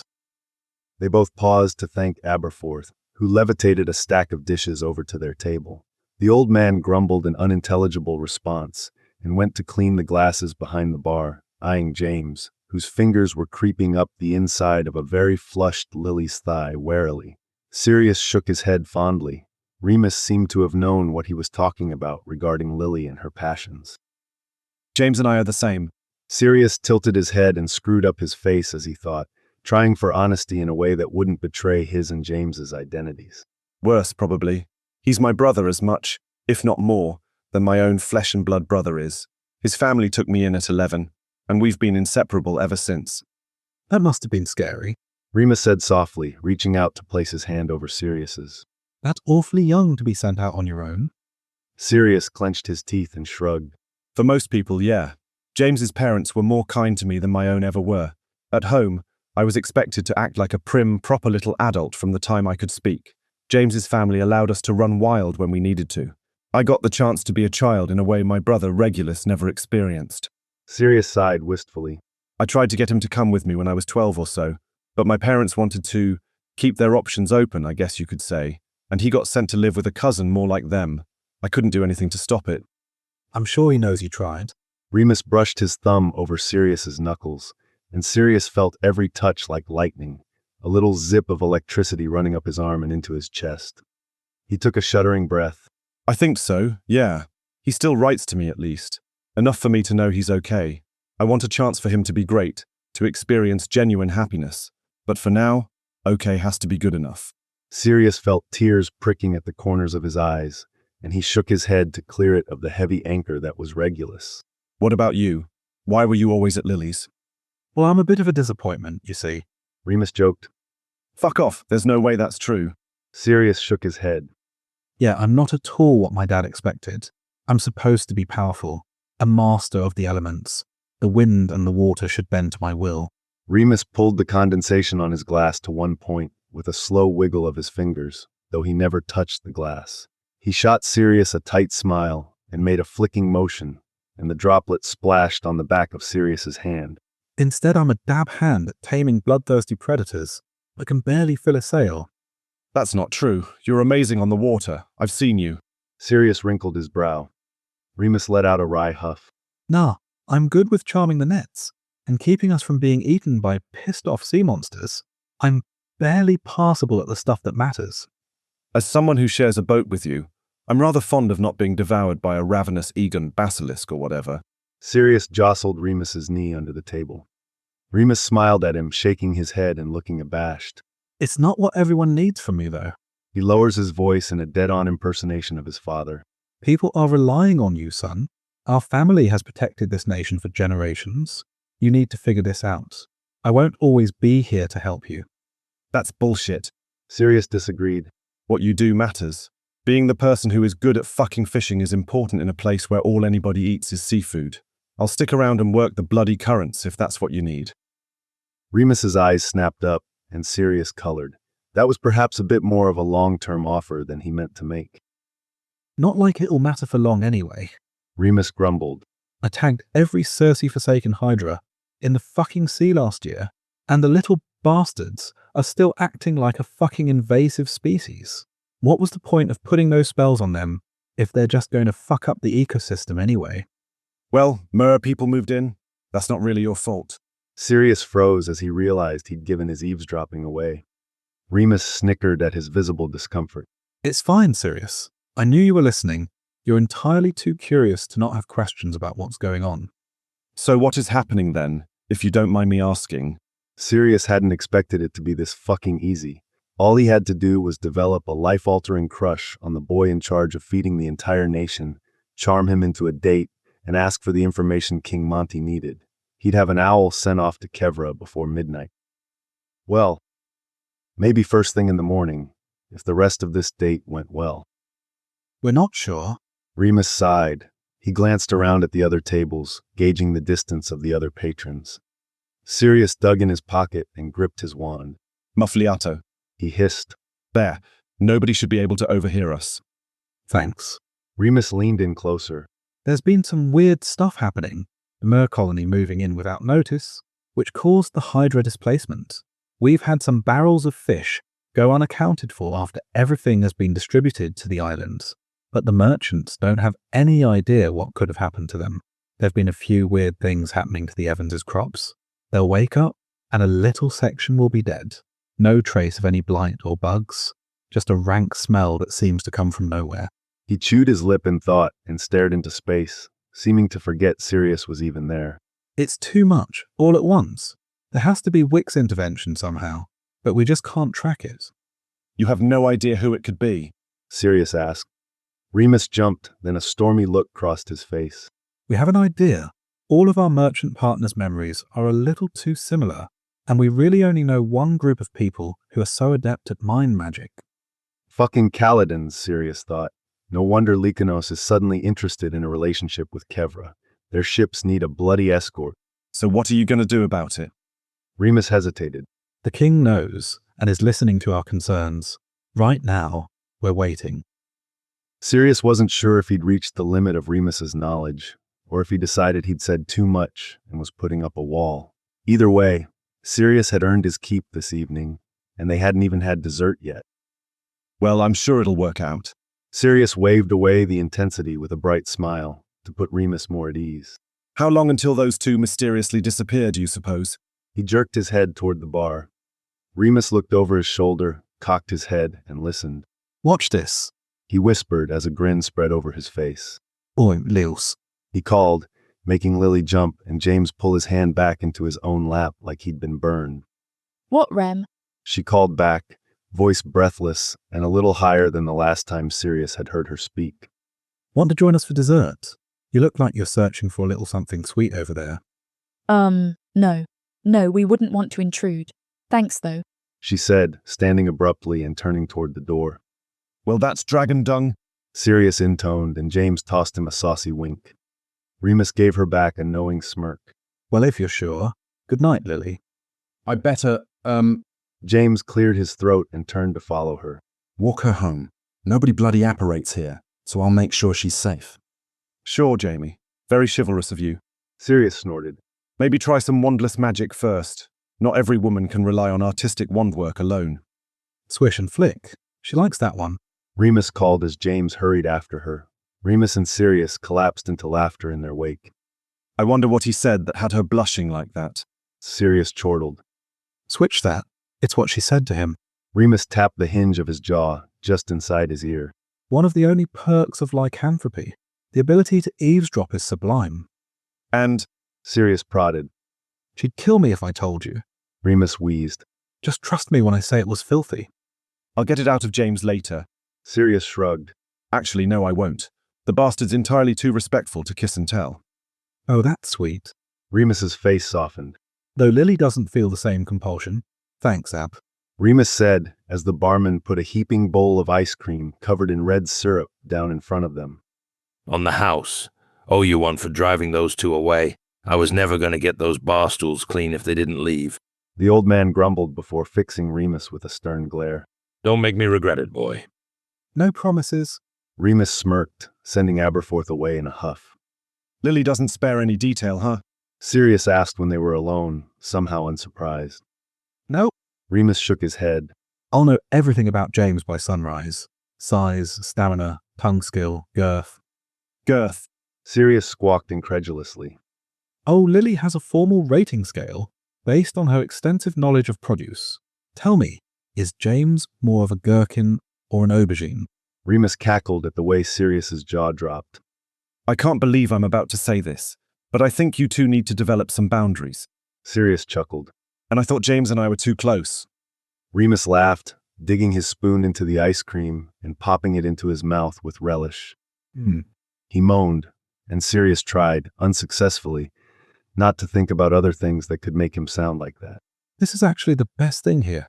Go on, try some. He dipped the tip of the spoon into the dessert and swiped it through the drizzle of syrup, then held it out for Sirius to taste. Sirius leaned forward and slurped it into his mouth, licking the spoon clean. It was different from the type of ice cream he'd had before. The flavor was a little deeper, a pungent undercurrent that cut through the sweetness. He'd been expecting strawberry syrup too, and was surprised to find the tang of sour cherry instead. What is this? He asked as he took the spoon and scraped out another bite. Goat's milk ice cream. We have a few herds of cows, but because the islands have such limited space, goats are easier to keep. My mum's family makes this specific one, actually. Really? You're set to inherit both a fishing and ice cream empire. I'm begging you, please keep the sardines away from the dairy. Sirius teased. Remus rolled his eyes and shoved at his shoulder. Hush you. I was going to tell you about more hyper-specific types of magic, but if you want to take the piss, that's fine too. Sirius shook his head and swallowed down his spoonful of ice cream. No, tell me, I'll be nice, I promise. Okay, well this one isn't all that exciting, but you're just so eager. He trailed off as his eyes traced Sirius's face. Sirius could feel the squirmy embarrassment of a flush working itself up his neck and across his cheeks. He didn't understand why Remus had to call him out like that, probably because he liked when Sirius turned all pink like this, the arsehole. Remus cleared his throat.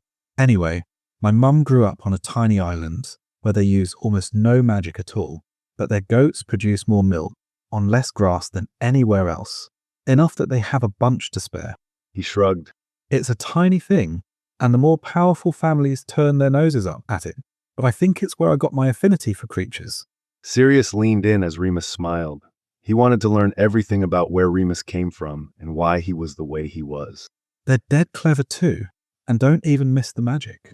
They have all kinds of tools most wicks would never dream up because they have to fill the gaps. Sirius made a mental note to ask where exactly Remus's mum was from so James could visit. This was exactly the kind of adventure that would appeal to him. Doing everything without magic. He'd be fascinated. Sirius left the spoon in the dish and tapped his fingers across the back of Remus's hand. See? You're plenty powerful. Your abilities just came from your mum instead of your dad. What you do with fish isn't any different than this. He flicked a fingernail against the glass bowl, making it ring out in the quiet garden. Just at a scale large enough to feed several nations. Would you let anybody tell your mum's family their magic doesn't matter? Remus shook his head and looked down at the table, unable to meet Sirius's eyes. Then don't accept it for yourself either. You're a fucking badass, Remus Lupin. Huh. Remus let out a loud laugh. It was his turn to blush, the deep, pleased red enough to hide his many freckles. I'll make sure to tell my dad that next time I can't force us across the current. Please do. Remus gave him a soft smile, a gentle, vulnerable thing that made Sirius feel like a hydra was writhing in his belly. Thank you, Remus murmured, interlacing his fingers with Sirius's for just a moment and giving his hand a little squeeze. Sirius shrugged one shoulder, certain anything he could think to say would be too much too fast and scare Remus off. Remus seemed to sense his uncertainty and finished off their dessert, then stood with a stretch. Let's go. I gave Ab a couple galleons when I first got here. Our bill is settled. I'll walk you home. He offered Sirius his hand, which Sirius took with a small amount of trepidation. Every touch he and Remus shared jolted Sirius through his entire body. Remus made him feel like he was swimming through the North Sea and aflame at the same time, with just the slightest brush of their pinkies. This was going to be maddening, thrilling torture. Remus led Sirius on a winding route through the city, extending their walk home by at least 15 minutes. He chattered the entire way, entertaining Sirius with little bits of gossip, trivia, and silly stories of his childhood, spent running the streets with Lily, as he showed Sirius his favorite parts of the city. Finally, they ended up at the bottom of the stairs, leading to Sirius and James's rented flat. Sirius bit his lip and looked at Remus through his lashes, shifting his weight from foot to foot. Thanks for taking me out tonight. I had a really great time.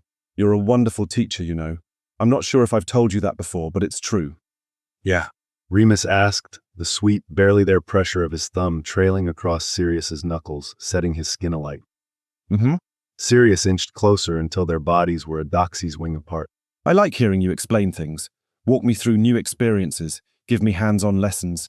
Sirius dropped Remus's hand so he could skim his palms over Remus's hips and up his chest. I love listening to you. Remus huffed a soft laugh, ghosting warm breath over Sirius's skin. We both know that's a lie. You don't well.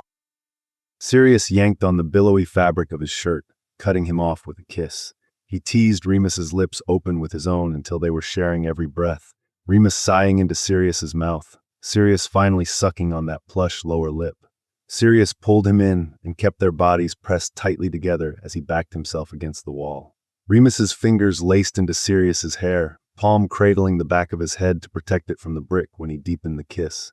His arms bracketed Sirius in, and he slid his leg between his thighs, slotting their bodies into place and wringing a breathy moan from Sirius's throat.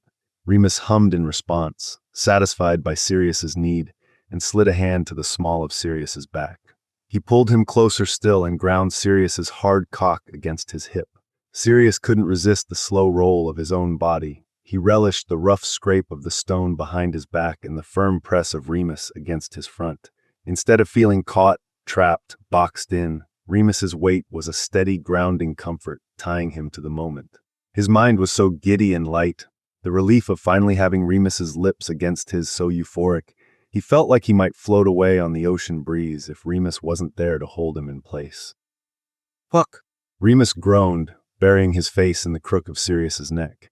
He left a line of wet, open-mouthed kisses up the column of Sirius's throat, his warm breath on the soft spot behind Sirius's ear making him shiver. You feel like fucking magic. Can you feel it too? Sirius could. Every point of contact sent a zip of lightning under his skin. Their bodies were drawn together by an irresistible force. He felt a little tug behind his navel, like the port key that brought him here, every time Remus said his name. Sirius. He asked softly, raising his head to look Sirius in the eye, checking in to make sure he was okay, and there was that pull again. Sirius surged up, crushing his mouth against Remus's, hungry and desperate, pulling his arms tighter around the back of his neck. Remus huffed a laugh and responded to Sirius's enthusiasm in kind. He swept his tongue into Sirius's mouth and dug his fingertips into his hips so tightly, Sirius hoped he'd have souvenir bruises in the morning. He caught Sirius's lip with his teeth, and Sirius groaned, arching his back into the overwhelm of sensation. Remus growled, a low reverberation through his chest, and kissed the corner of Sirius's mouth, nuzzled at the corner of his jaw, scraped his teeth along the tendon in his neck, tugged his shirt aside to suck a bruise into his collarbone. Sirius tilted his head to give better access, still pinned against the wall, their bodies grinding and rolling together as they searched for friction. Sirius dug into the soft curl of Remus's hair, every breath just shy of a whimper, as he squeezed his eyes shut to better enjoy the feeling of Remus's tongue against his skin. Do you want to come upstairs? He gasped, heart racing. A firm press of Remus's thigh against his achingly hard dick made him feel like he was having an out-of-body experience, watching himself and Remus paw at each other from above in a bubble of pure, unencumbered ecstasy. He was lucky he didn't come right there. Cersei, so fucking much. Remus groaned. It sent vibrations through Sirius's chest and made his entire body tingle in anticipation. But I can't. He pulled away, planting his hands on the wall above Sirius's head and resting his forehead on Sirius's shoulder as he tried to regain control. Not tonight. He stood up straight, a wrinkle in his brow as he forced his hands to his sides in tight fists, as though setting his fingers free would give them permission to wander Sirius's body. His chest heaved and his cheeks were flushed, even in the low light. Remus lifted a hand and cupped Sirius's jaw, running a gentle thumb over his cheekbone. Remus caught his lip with a crooked incisor and looked at the ground, then looked at Sirius through his thick, golden lashes. There's some things. Sirius felt himself settle back down on the ground with a rude bump. He frowned and Remus let out a soft whine of frustration. No, hey, it's okay, it's nothing bad. I have some things I have to clear up first, okay? He leaned in and placed a soft, chaste kiss on Sirius's lips, so sweet and tender it made Sirius ache. I need you to trust me. Remus whispered. Can you, please? Sirius took a deep, shuddering breath and nodded. Yeah. He murmured. Yeah, I will. Thank you. Remus kissed Sirius again, smiling into it so it was mostly a press of lips against teeth. Good night, Sirius. I'll see you tomorrow. Night, Remus. Sirius mumbled as he turned toward the stairs to his flat. Remus waited at the bottom until he was inside, only turning away when Sirius shut the door and raised the wards with a sigh. James wasn't home yet, to Sirius's complete lack of surprise. Sirius dashed off a letter to Monty filled with the intel from his date with Remus. He slipped it in the oak box buried in his trunk and shut the lid, opening it again a few seconds later to find the parchment gone and the box empty once again. Message delivered then. Sirius renewed the cooling charm in his room, trying to feel for the buzz of magic in his fingertips as he waved his wand. He put a low blue flame in a bowl to light James's way around the flat when he got home and went to his cold, empty bed, achingly alone.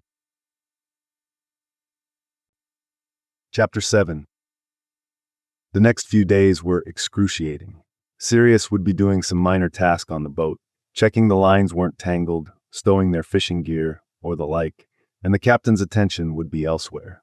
Remus would notice his father's distraction and pin Sirius against the mainmast in a bruising kiss that left them both breathless and adjusting themselves in their trousers. Then, inevitably, they'd be interrupted by Lyle calling for help and the inconvenience of doing their bloody jobs. They'd get back to work, tossing each other furtive smiles over the nets, until Remus's dad was once again occupied and the cycle could repeat. It was maddening. Sirius hadn't spent this much time with his cock in hand since he learned what a wank was. There was a general air of strain and urgency about the deck, even beyond that of Sirius and Remus's unresolved sexual tension.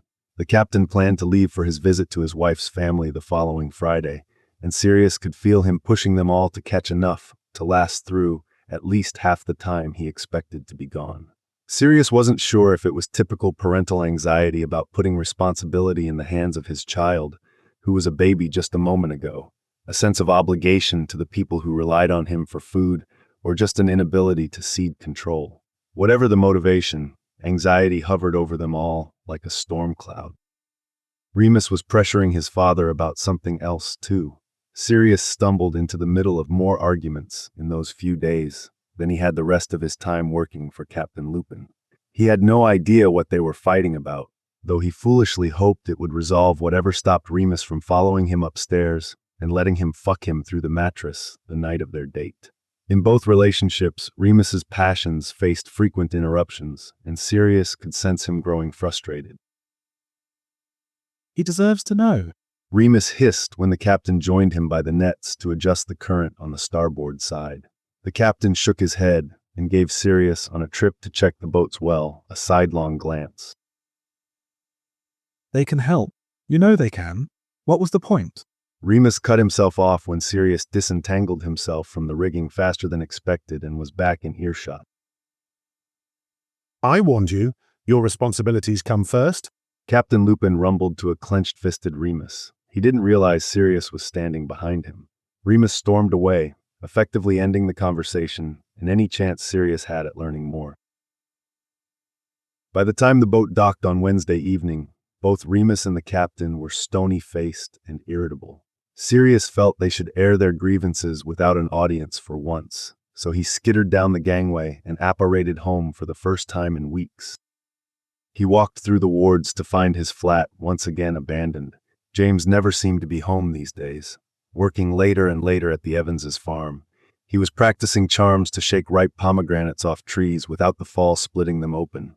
Lily, of course, didn't trust James's abilities and needed ample evidence his spells would do no harm. Or so James claimed. Sirius suspected, based on James's pristine sheets, Lily's concerns were with an entirely different set of his charms. He teased James about it mercilessly, reminding him of the incantations for contraceptive charms and that a proper gentleman never casts his stunner first. James remained tight-lipped, but his goofy smile and the maroon in his cheeks told Sirius everything he needed to know. Sirius was happy for him.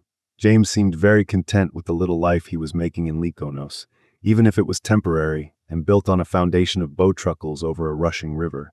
It was just that tonight, when James was off splitting open Lily's pomegranate and Remus was in a shouting match with his father, Sirius felt a little abandoned and alone. Sirius got through the night, entertaining himself by trying to make Remus's favorite scallops and grumpily forcing down the rubbery little balls when his attempts came up short. He slept fitfully, then spent Thursday moping. Sirius had the day off while Remus helped the captain prepare for his departure that afternoon. Friday morning, everything went to shit. Remus and Sirius were late leaving the harbor. Remus seemed to be happy to relax their strict pre-sunrise ritual a bit in his father's absence, when a vulture carrying a scrap of parchment landed on their prow. It screeched, offended, when Sirius tried to pull the paper from its leg and nipped affectionately at Remus's grabbing hand.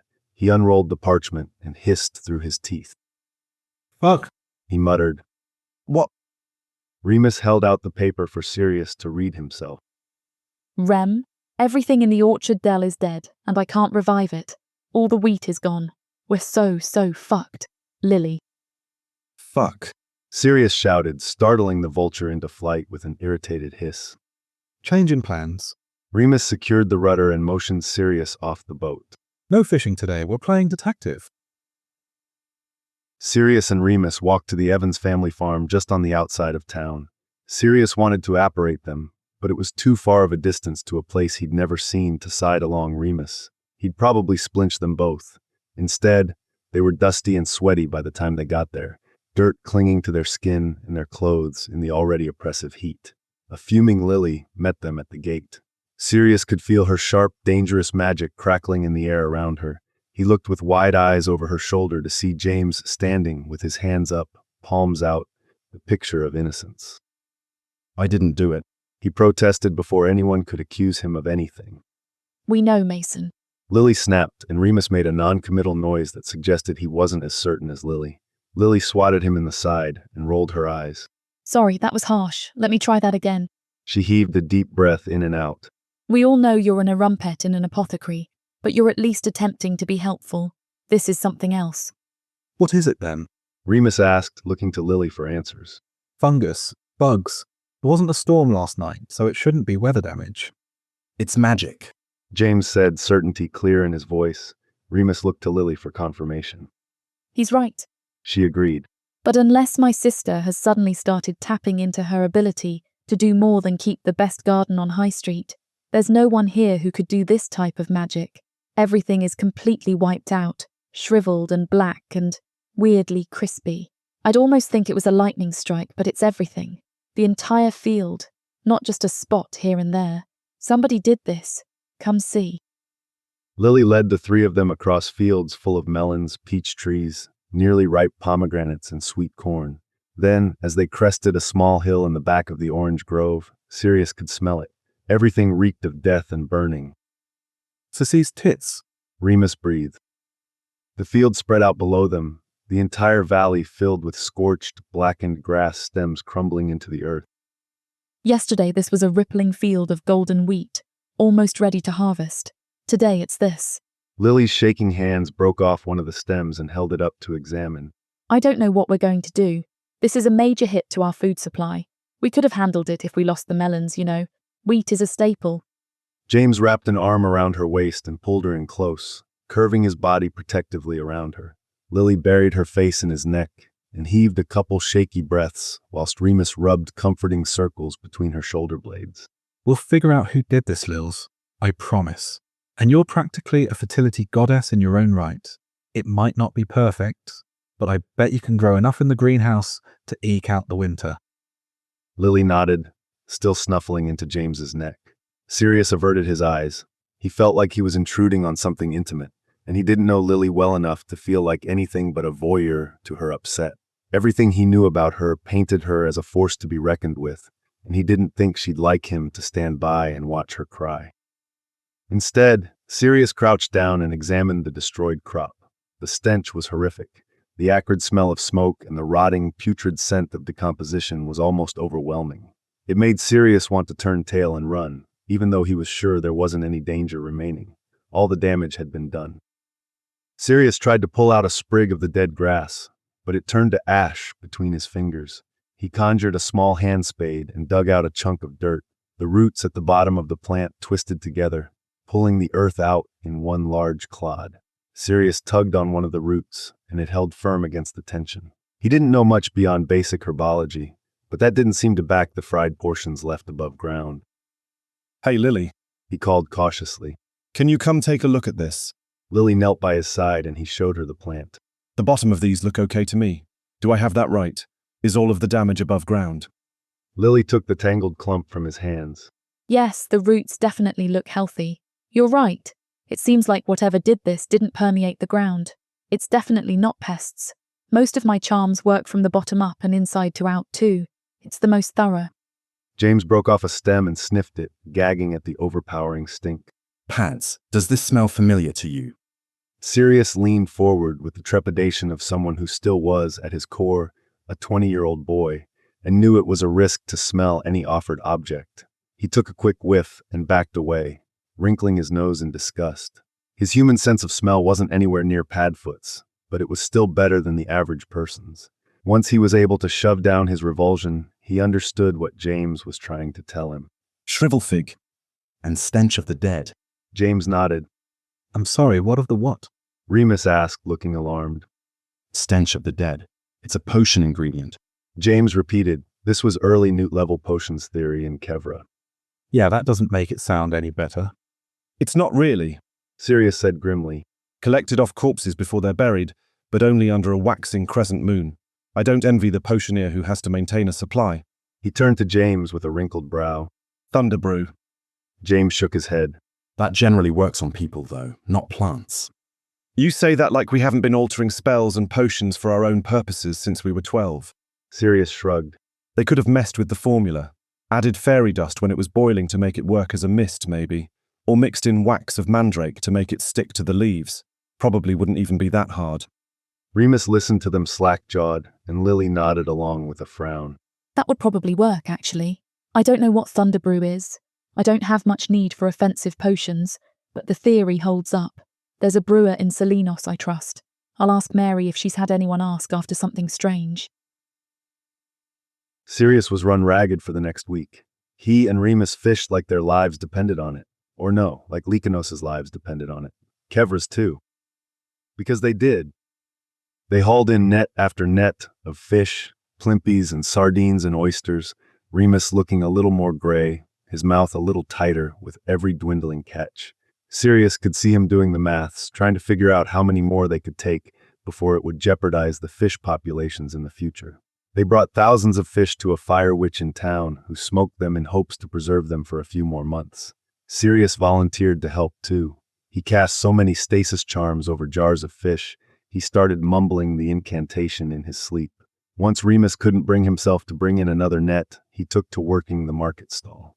On the second day, he stopped filling the cart to the brim and set out the close sign early. He worried an official per-customer ration would cause panic, so instead he relied on Lyconians' sense of community to not buy more than they needed and make sure there was enough to go around. When they weren't trying to balance the supply and demand of the fish market, Sirius and Remus were doing investigative work for Lily. Her friend Mary didn't stock Stench of the Dead and never had any call for it, but she knew of a place on the edge of the city where a potioneer was willing to brew anything for a price. Lily recounted her visit there with disgust. Apparently, he spent the whole time leering at her and implied the only price that would convince him to talk couldn't be paid in galleons. Sirius and James offered to go instead and had an even worse time. He'd taken one look at them and thrown them out of the shop.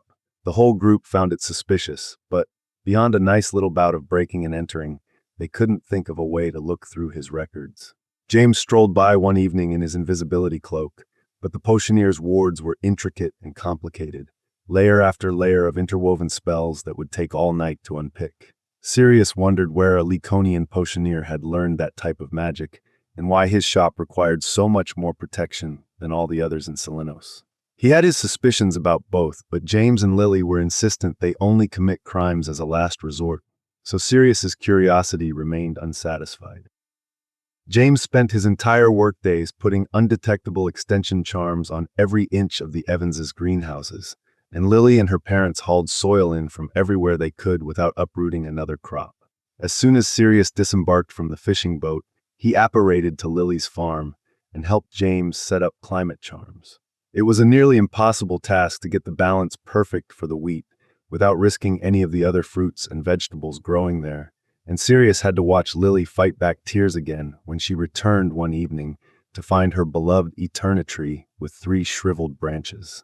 She set it to rights, glaring at the wheat fields just beginning to sprout through the expanded greenhouse, a proxy for whomever killed her crops and put her pet project at risk in the first place. It was the hardest Sirius had ever worked in his life. When he finally fell into bed each night, aching and sore from head to toe, he could think of nothing but how much he dreaded doing it all again the next morning. Sirius woke up in the utter darkness of pre-dawn to scratching at his windowsill. He dragged himself out of bed, rubbing his eyes blearily, and cast a dim lumos to see what had the nerve to wake him after an 18-hour day. A small black-banded owl stood politely on the outside edge of the sill, eyeing the open window and making sure it didn't cross into the room without invitation. Rage. Sirius muttered as he stuck out a hand. Hi, Celeste. The owl hopped onto Sirius's arm and held out her leg in a shockingly elegant motion for an owl. Sirius took the flat parcel. It was heavier than he expected, definitely more than a letter. Celeste gave his finger a soft nip, chirruped, and flew into the night sky without waiting for so much as a stroke of her feathers in thanks. Sirius was worried.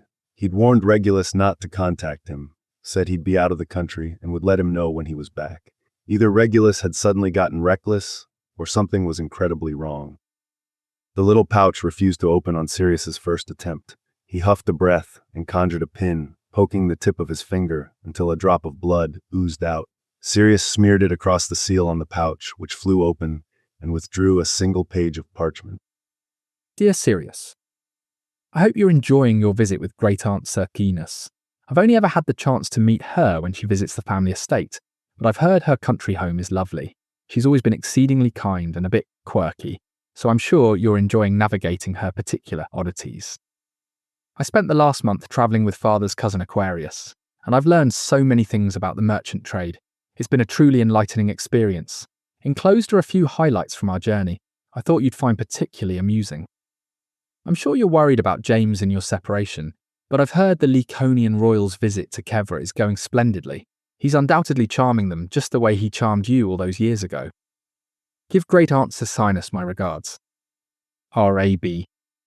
Well, what the fuck did all of that mean? Sirius read the letter again, and a third time to be sure he teased out Regulus's meaning. Reg had figured out where Sirius was somehow, given the references to Circinus's quirks, and he'd apparently been at sea himself, though what business he could have there was beyond Sirius. He fished around in the parcel, finding it had an extension charm hidden inside that contained a series of vials filled with the swirling, pearlescent fog of memories. Whatever these were, they must be important, and Sirius had no pensieve to use. Short of breaking into the palace to borrow one from King Lycanides, which would probably get him killed and definitely blow his cover, Sirius wasn't sure what he could do about Regulus's intel at the moment. Sirius was up to his eyeballs in work and couldn't take a break. There were quite literally lives hanging in the balance. He wasn't going to be responsible for a famine. Sirius sighed, rubbing his hands over his eyes again, and noxed his wand tip. All of this was going to have to wait until morning. His brain was barely stringing two thoughts together at this point. Sirius lay back down, and he cursed Regulus for the swirling thoughts that kept him from sleep. He considered the memories burning a hole in their pouch as they waited to be watched. He considered what Regulus possibly could have discovered that led him to Sirius's presence in Lycanos, and how far that knowledge extended. He panicked at the thought of Regulus at sea, putting himself in potential danger. The only comforting news was King Lycanides' travels, though even that was a bit disturbing in its unexpectedness. Most diplomatic visits were planned months in advance, and he hadn't heard so much as a whisper about it before he left. It must have been a hastily developed affair, which set off alarm bells in Sirius's head. Sirius tossed and turned the rest of the night, wishing his brother had listened to his request and kept his bloody owl to himself. Sirius had enough on his plate. He needed a break. Chapter 8. A few days later, an exhausted Remus threw up his hands in frustration when they docked. Fuck it, he cried, slamming the crab trap on its hook with a clang. We'll be lucky if the fish we already have don't spoil. The populations are lower than we've ever pushed them before, and our talks with the potioneers have given us fuck all. We're not going out tomorrow. Meet me at the market stall at 10 instead. Sirius breathed a sigh of relief. He needed a day off from the water. He could help James and Lily at the farm, maybe, or at worst, make small talk with strangers while they bought fish. As long as he didn't have to look at a length of rope, he'd be happy. Sirius expected to spend the day casting stasis charms and running short on nuts, sweating in the sun reflected off the agora's marble floor. When Sirius arrived, Remus was already there, talking to a little girl who couldn't have been older than 10 or 11. Okay, let's practice. I owe you 7 nuts for the oysters. I gave you 2 5-nut pieces. How many is that, Tabitha? 10. she said in a high-pitched voice, looking at Remus with wide eyes. Good job. Now count out my change, ready? I owe you 7, so that's 8. Remus nodded encouragingly at her as she whispered along. 8, 9, 10. Tabitha handed him 3 bronze coins, one by one, and looked to Remus for his approval. Perfect. You'll have me out of a job in no time. He beamed at her. He caught Sirius watching him out of the corner of his eye and ruffled her hair. Like, right now, as a matter of fact. Emmy's here if you need help, and she can send me a quick ibis if something comes up. Okay, you'll be great. Thanks, Remus. The little girl said brightly as she clambered onto the 3-legged stool inside the stall. Hey, you left your book. Can I read it? Remus turned a little pink around the ears, though Sirius thought he was the only one to notice. Oh, no, I was going to take that along with me. Here, you can have this one, though. Remus grabbed a thin paperback with a wolf, a dog, and a stag on the cover from a nearby cart and handed it over. This was one of my favorites when I was your age. Tabitha took the book and flipped to the first page, forgetting about Remus, his book, and wherever he might be going. Sirius, however, could think of nothing but those 3 things. Remus looked good. He always looked good, but he looked lighter today somehow, freer. He was wearing leather sandals, cut-off pants, and a vest instead of his usual worn tough leather. His book was tucked protectively against his chest, title facing in, and his eyes sparkled as he smiled at Sirius. So I take it we're not working the market today? Sirius asked, and Remus shook his head. Nope. Sirius ran his gaze over Remus's body again, making sure he caught the motion. And it doesn't appear we're in the field either. Nope. Remus agreed. So what are we doing?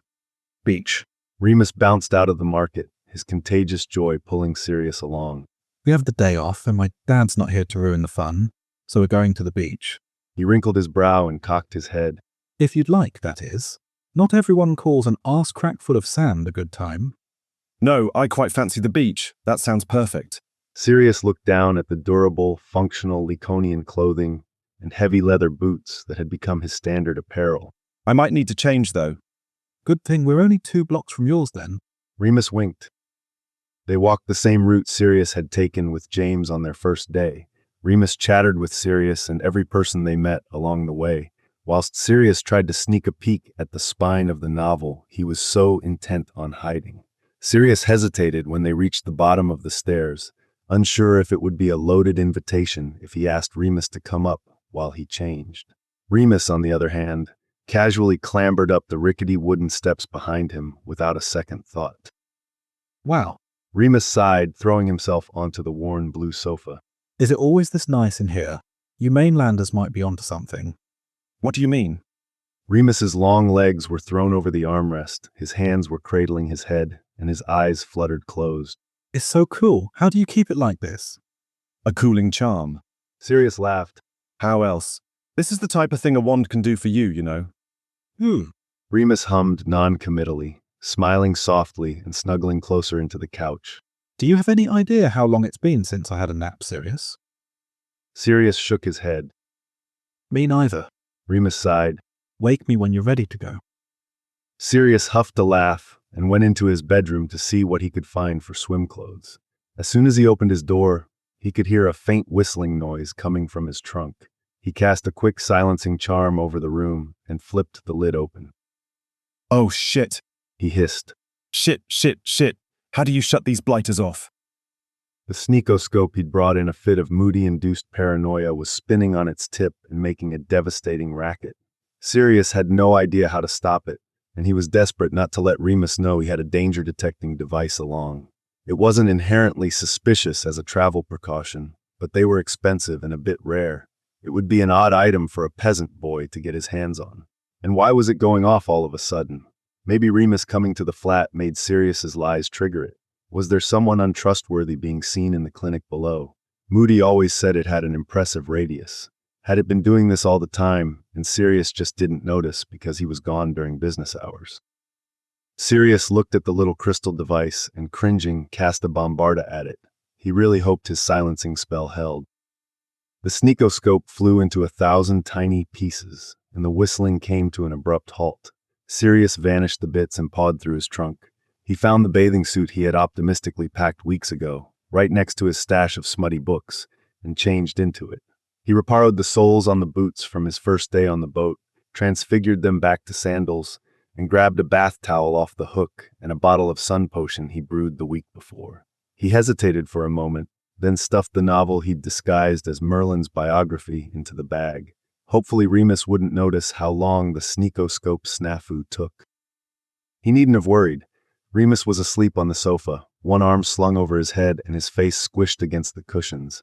He was breathing slowly, evenly, with his long lashes fanned against his cheeks. He looked adorable.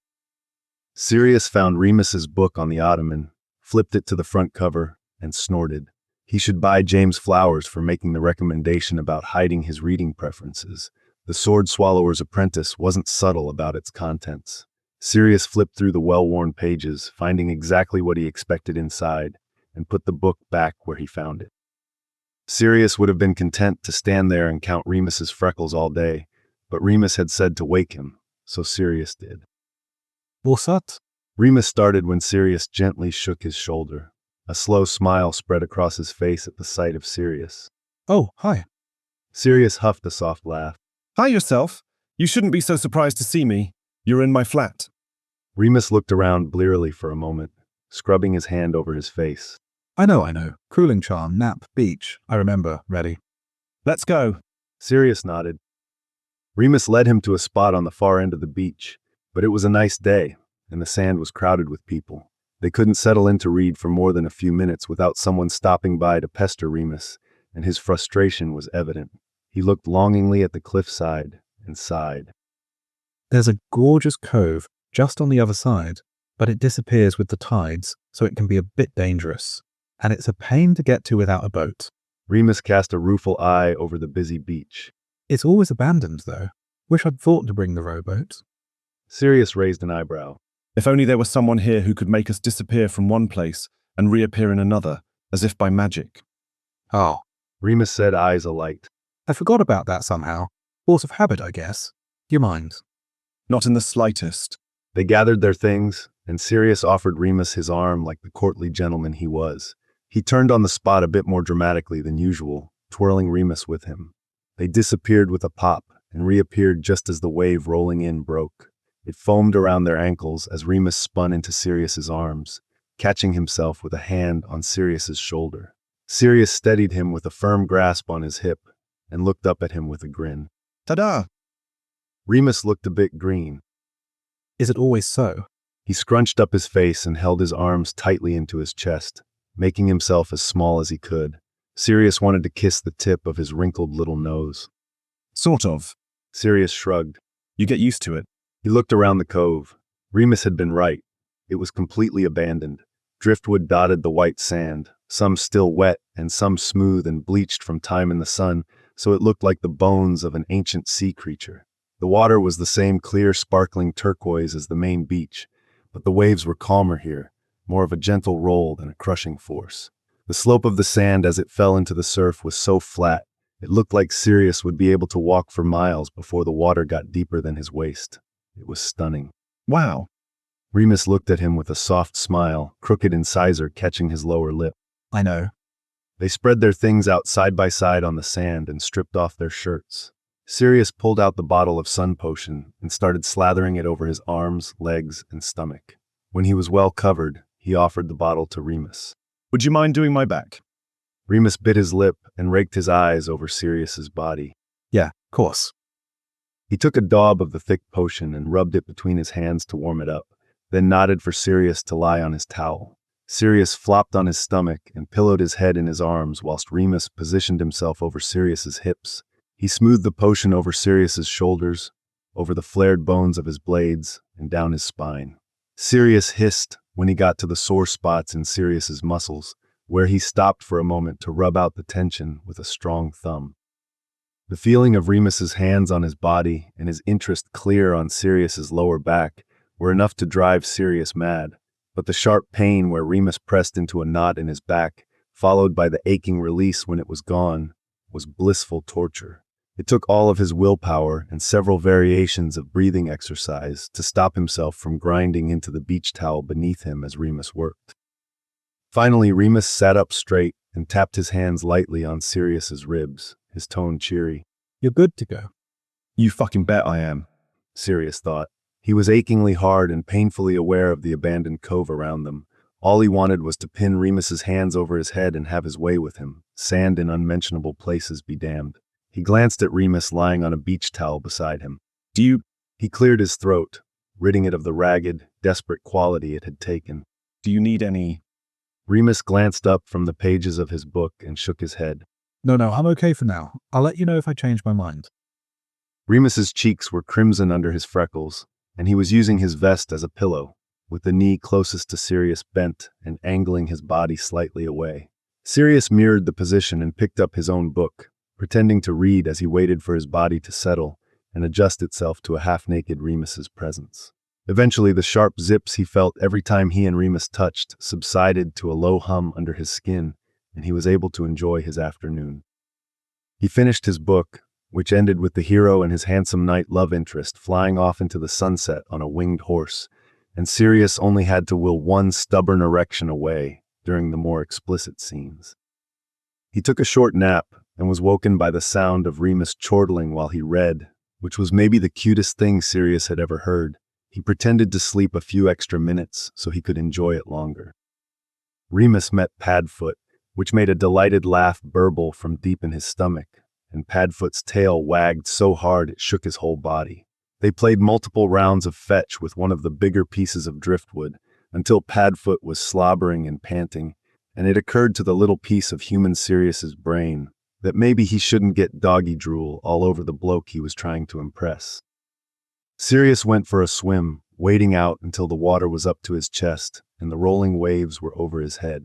Remus followed behind him, and they spent a good chunk of the afternoon playing in the surf, tossing and dunking each other until they were sputtering and laughing. They rode the waves in as far as they could, then swam back out to do it again, over and over. Finally, when Sirius's limbs felt like jelly and his eyes itched from the salt water's burn, they trudged back to their towels and let the sun dry their skin. Can you get my back again, please?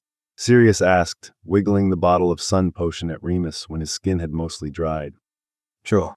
Remus took it and squeezed some into his hand, then knelt by Sirius's side and quickly rubbed it over his back and shoulders. Sirius was disappointed not to have a full replay of their earlier performance, though he did understand if Remus didn't actually want to shag on the beach. Sand really would get everywhere. Just when Sirius had given up hope and resigned himself to yet another shower wank, Remus cleared his throat. Would you mind if I used some of this? No, not at all. Take all you want. I barely need it when we're on the boat anymore. I've never been this tan in all my life.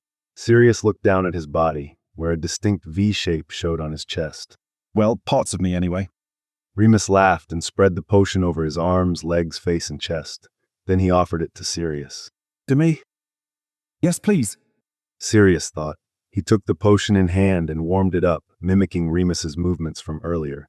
He straddled his hips and sat on his bum, working his hands in long, smooth strokes up and down Remus's back, kneading and massaging until he noticed a little hitch in Remus's breath. Then he pounced. Sirius leaned forward on his hands and hovered his chest barely above Remus's back with his lips next to Remus's ear. When Remus turned his head with a questioning hum, wondering what Sirius wanted maybe, Sirius caught his lips in an open-mouthed kiss. Remus groaned into it, and Sirius caught it with his tongue. It tasted of salt and heat and the cooling mint in the sun potion. Remus flipped from his stomach onto his back and wrapped his hands around Sirius's waist. Sirius took this as permission and settled himself on Remus's chest, pressing them together from lips to hips. He wiped his sandy hands off on Remus's towel, then threaded them through the wild bronze curls half buried in sand. They rutted into each other with reckless abandon, Sirius rolling his body against Remus's in a smooth, steady rhythm that Remus met without hesitation, hard against each other and gasping into each other's mouths on the burning sand. Finally, Sirius untied the drawstring at Remus's waist, slipped his hand inside, and wrapped his fingers around his hot, hard length. Oh, Sissy, fuck Sirius. Remus moaned, arching into Sirius's touch. Hold on, fuck that feels. Wait, Sirius, I want to. Remus panted into Sirius's neck and canted his hips, thrusting into the tight circle of Sirius's fingers, when Sirius found himself abruptly shoved off and landed with a hard thump. Sirius, please.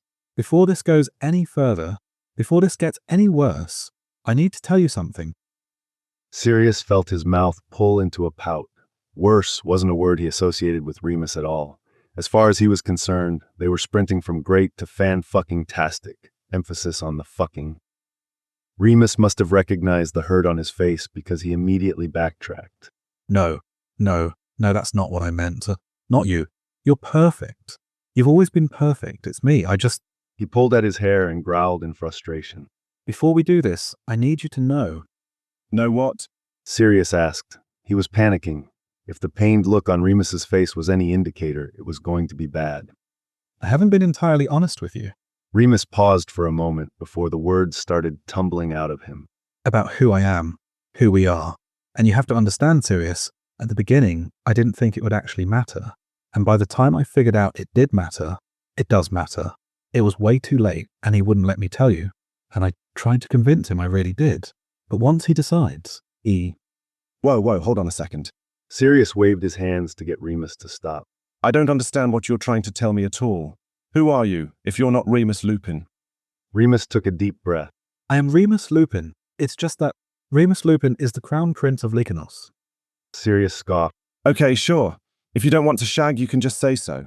There's no need for the whole court jester routine. It's true, though. Remus cringed. My father's full name is Lycanides Lyle Andreas Meriwether Lupin III, King of the United Isles of Lycanos and Protector of the Realm. Mine's the same, but it's Remus John Howell instead of Lyle Andreas Meriwether.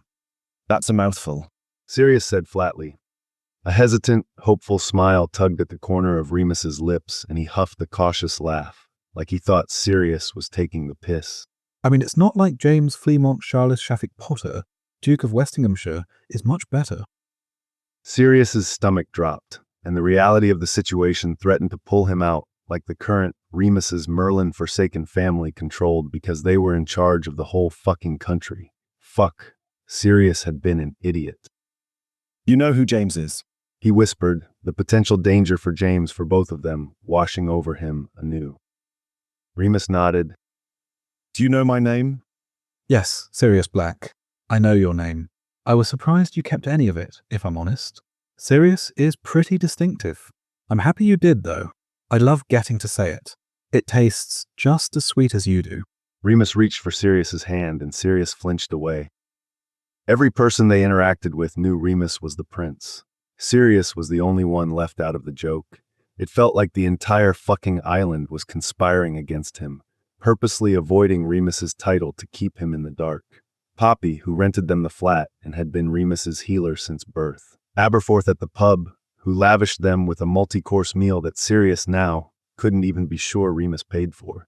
And Sirius refused to listen on the rare occasion he was given a hint, like when his own sneakoscope alarmed for the first time since their arrival at the exact moment Remus walked through the door. Even today, at the beach. Of course, no one would leave them alone. Remus had one of the 3 most recognizable faces in the kingdom. Sirius had spent his entire life around nobility. How could he not have noticed? Now that he thought about it, Remus moved through the world with the same easy confidence as James, acting like everything he touched belonged to him, because technically, it did.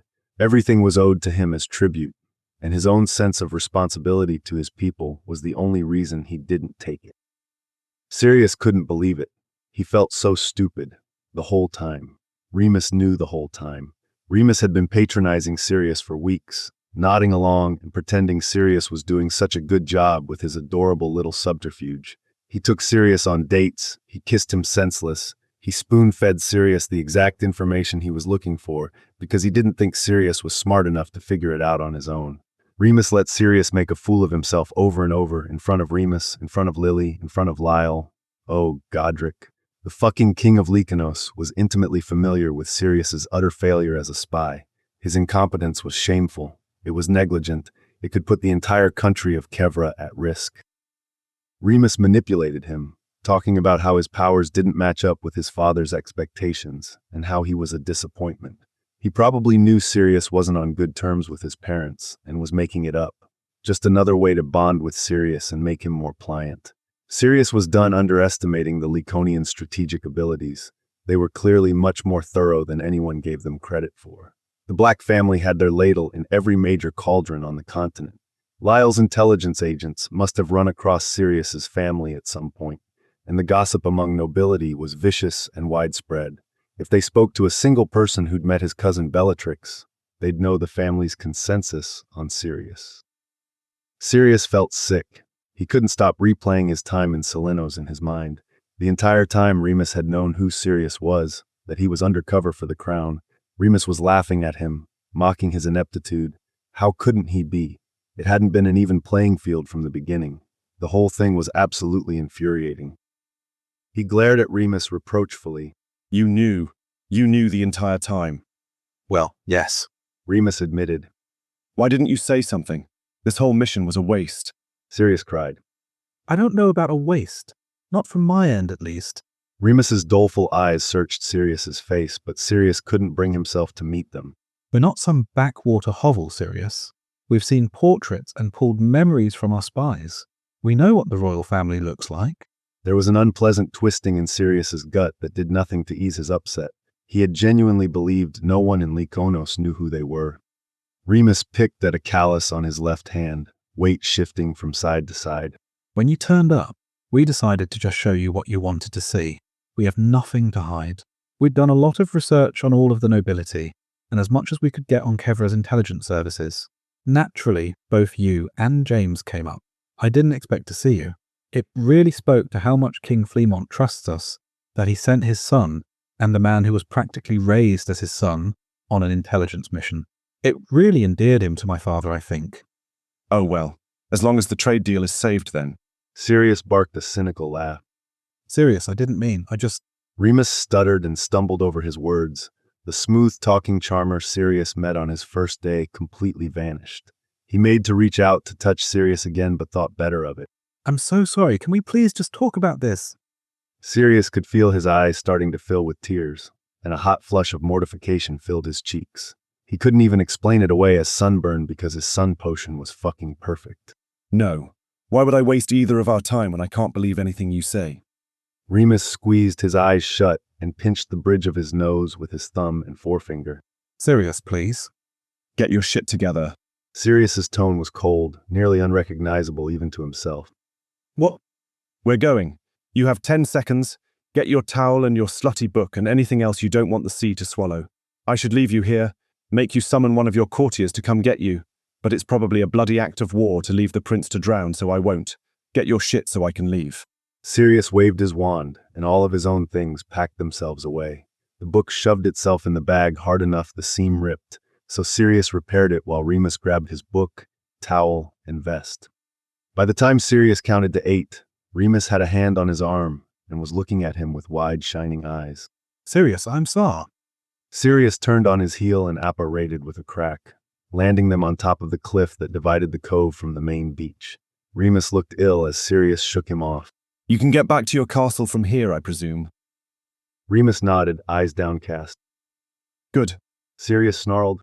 I've been thinking, and I guess I have to finish the job I accepted. It's not anybody else's fault you're a fucking liar, and other people still need to eat. You need the bloody help with the wind anyway. See you in the morning.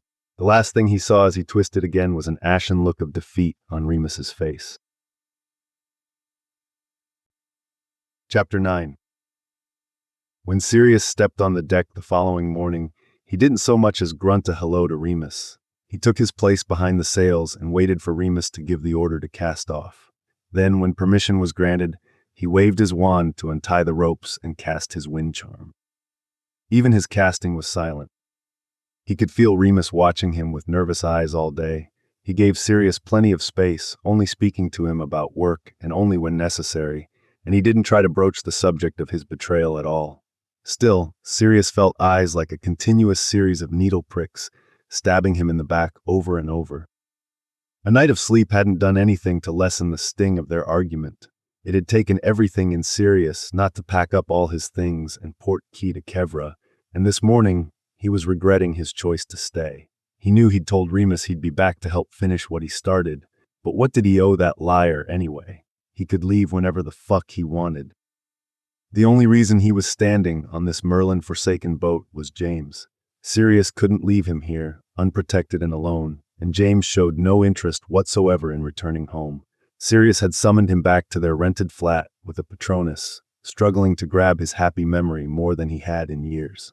When James got home, wand drawn and stunning spells at the ready for whoever dared attack Sirius, he instead found a distraught Padfoot curled into a tight ball on the sofa. James's face pulled into a soft frown and he sat down next to the big black dog's head. Padfoot rested his chin on James's thigh with a heavy sigh. Pads, what's wrong, buddy? What happened? You said it was urgent. It scared me. Padfoot whimpered. James stroked his head and scratched behind his ears. It's okay. We'll work it out. Do you think you can be serious again so we can talk about it? Padfoot whined. No, that's all right. It can wait. That was the best thing about James. He knew when to push and when it was better to let it be. They stayed on the couch for a couple hours, James running his hands through Padfoot's long, dark fur and humming quietly to himself. Eventually, James offered to go get dinner from the pub, and Sirius knew he couldn't let him out of the flat without at least acknowledging that his identity was compromised. Padfoot sighed one last time, and then James found himself with a lap full of long, dark curls and sad eyes. No then, James asked. You're ready to talk. I guess. Sirius grumbled. They know who you are, that you're the prince, or at least Remus and his father do. They've known the whole time. It might not be safe out there. You should let me go instead. Sirius knew he should tell James who Remus was too, but it still stung too much to talk about. It was humiliating. The arrogance of not even knowing what the royals looked like, their assumptions of Laconian ignorance, the way Sirius never suspected anything was amiss. He just fell hard and fast, like a trusting, naive idiot. James looked at him quizzically, lips pursed and brows drawn, but he didn't ask for more. He was always softer than Sirius deserved. I didn't tell them, just so you know. I'd never betray you like that. They couldn't torture it out of me, Sirius assured him. James's eyes widened in alarm. Did they try to? Are you hurt? What? No. Cersei, no, that's not what I meant at all. Sirius cringed, guilt for worrying James suddenly flooding him. He couldn't get anything right. I just meant I'd never tell them anything that could hurt you. James chuckled and ran gentle fingers through Sirius's hair. Oh well, if that's all. I knew that already, Pads. No need to clarify. So, dinner then. You're just going to go out there, knowing anyone might know who you are. You could be in danger. Sirius was horrified. He thought James would be ready to port key back to Kevra just like he was. This wasn't what he expected at all. Well, I can't be in much more danger than I was before if they've known the whole time, right? So why do we need to go hungry? James shrugged and summoned his sandals from the doorway. Sirius wrinkled his nose. Are you sure you don't want to go home, though? We failed our mission. Sirius's voice was hopeful. He was already trying to decide if it was worth folding his things or if his haphazard packing spells were fine. Whatever it took to get out of here faster. Did we, though? James asked, cocking his head to the side. We actually did find out there's an issue with the food supply, just as Bellatrix said.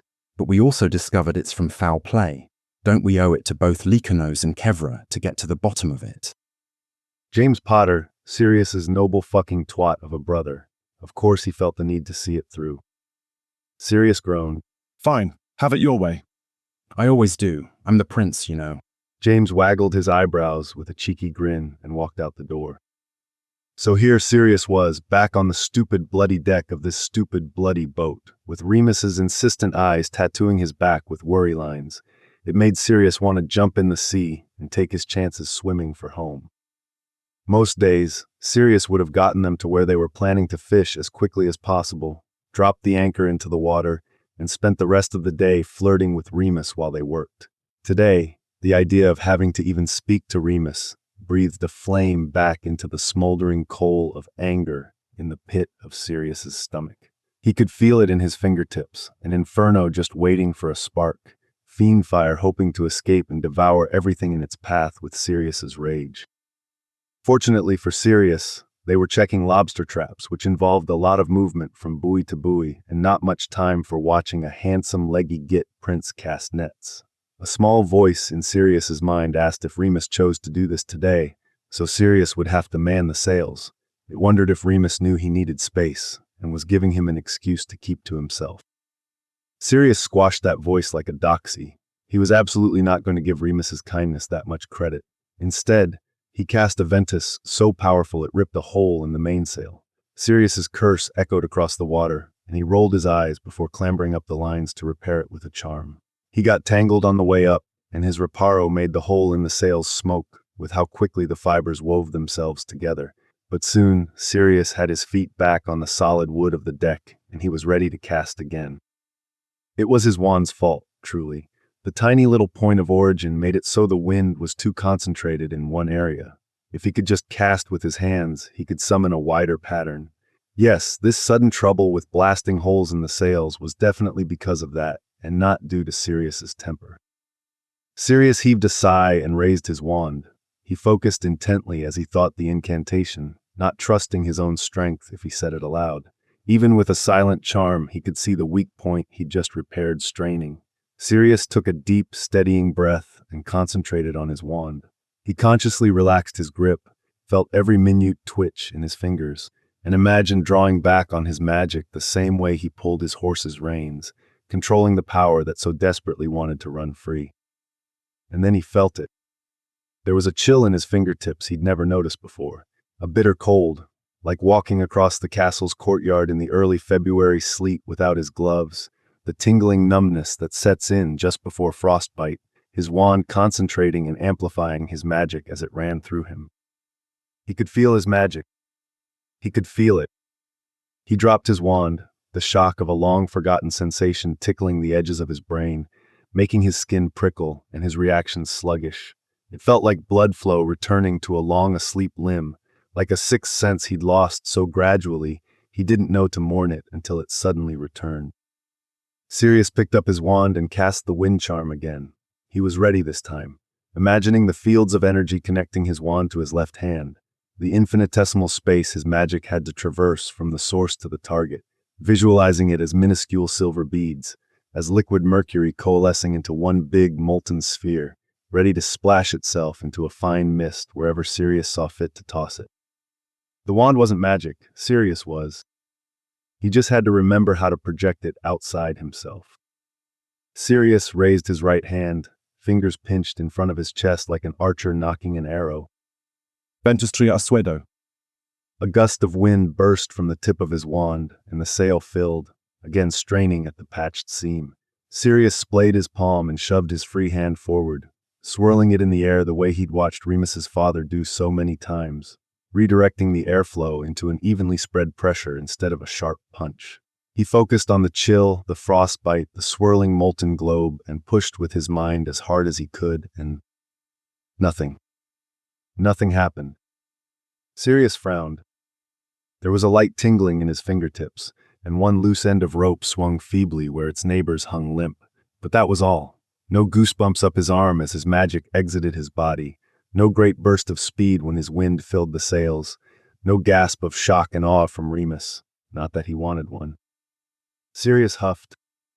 He cast the charm his normal way, moving his wand in lazy circles that didn't do much to move them along but did stop the sail from tearing. The spell was so instinctive at this point, he barely noticed he was doing it. It lived in the background of his mind, a low, constant hum of Ventustria Asuedo. Ventustria Asuedo, Ventustria Asuedo, running somewhere alongside the part of his brain that told him to breathe. So while he cast, he let his mind wander. He thought about the feeling of his magic flowing into his wand, the forgotten sensation he'd just rediscovered. The chill was there now, faint but insistent. He wasn't sure he'd ever cast this spell without feeling it again. He thought about the way it felt to transform into Padfoot, the itching across his skin and tingling in his nose. Becoming his animagus was such an integral part of him now.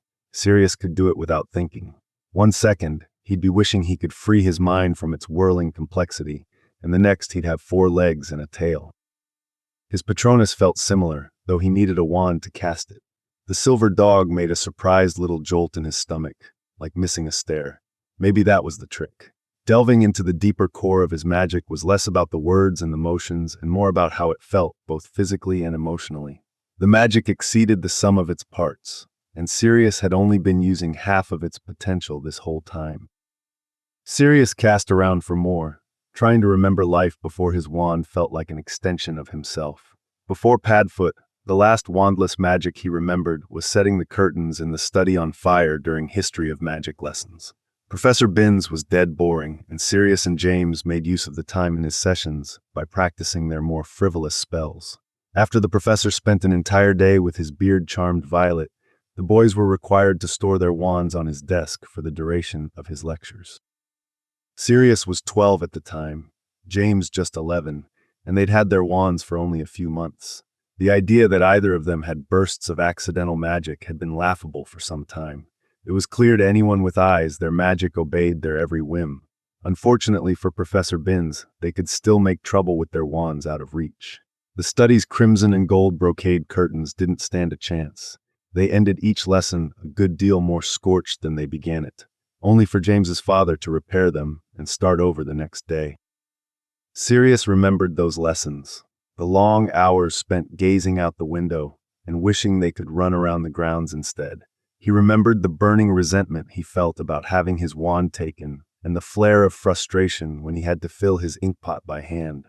Finally, he remembered the first day he and James stared at one spot on the curtains, near the crackling of the January fire, and the slow hole that appeared in it over the course of the lesson. Professor Binns thought it was just a rogue ember popping out of the fireplace, but Sirius knew better. He could still feel the heat in his cheeks and in his chest when the first tendril of smoke rose from the fabric. He delved still deeper into his memories, into the parts of his life he didn't like to examine. Long days spent in stiff, overstarched clothing and gloomy hallways, years where he tried so hard to sit silently, seen and not heard, but was always a bit too much, too messy, too excitable, too chatty. Even his magical control at the young age of 8 managed to piss off his parents. It didn't do much good to send a child to bed without dinner if he could unlock his own door with accidental magic. It was the only thing his mother had been right about when she accused him of deliberate disobedience. Sirius remembered the empty twisting in his stomach that seemed to turn the lock of its own accord. Just thinking about it made him want to heave over the side of the boat, feigning seasickness for the first time in weeks. Instead, Sirius thought about his first piece of intentional magic. He was young, no older than 6, his writing still a messy wobble over parchment. Regulus was almost 5, and their parents had determined that was beyond the acceptable age to be afraid of the dark. They ordered the house elf, Creature, to stop casting Lumos orbs in his bedroom and to seal the curtains up tight to prevent any moonlight from sneaking in. Sirius remembered a distraught Creature leaving Regulus's room as hiccuping cries followed him out. Sirius didn't have a good grasp of how house elf magic worked yet. He just knew the way his parents spoke to the elf and mimicked it with varying degrees of success. As an adult, Sirius realized his parents' orders superseded his own, but as long as he didn't command anything conflicting, Creature was bound to his will as well. As a child of 6, every instruction felt like a risk, as likely as not to result in a stinging hex across the cheek or a wand to the back of the knuckles. Still, he couldn't just let Regulus cry. Creature, silence Reggie's room, He ordered. They mustn't hear.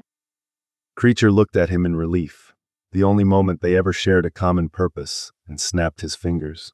The sniffs from Regulus's room cut off abruptly, hidden behind an impenetrable wall of silence.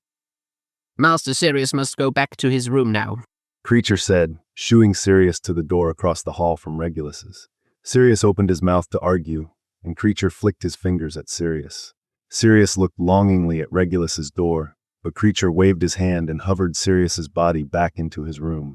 Creature said, Master Sirius must go back to his room now. The door slammed shut between them, Creature's eyes still glued to the gray ones not much taller than his own. Sirius wanted to fight, to push the elf out of the way to get to Regulus, but even at age 6 he knew disobeying when the house elf said he must do something was asking for punishment. He crumpled to the floor, his face buried in his knees, when he heard the latch click open.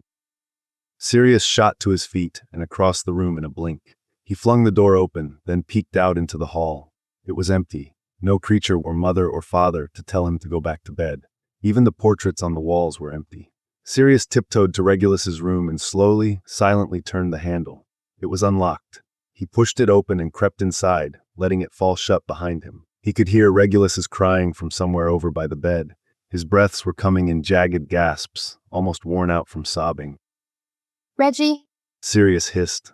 He heard the blankets rustle, but it was too dark to see anything at all. It's okay, Reggie. I'm here. Sirius, Regulus's voice was wobbly and scratchy. Is it you? Sirius put his hands out to feel his way across the room, finding the green satin of Regulus's bed covers and crawling inside. Yeah, Reggie, it's me. What's wrong? Sirius gathered his little brother in his arms and felt him shake his head against his chest. It's too dark. Don't like it. Sirius felt something tugging under his ribs, a tightness in his throat. He squeezed Regulus to his chest and scratched his fingers at the bottom of his hairline. We're wizards, aren't we? I'll make some light. How hard could it be, really? Creature did it with a snap of his fingers all the time. Mother and father with just the tip of their wand.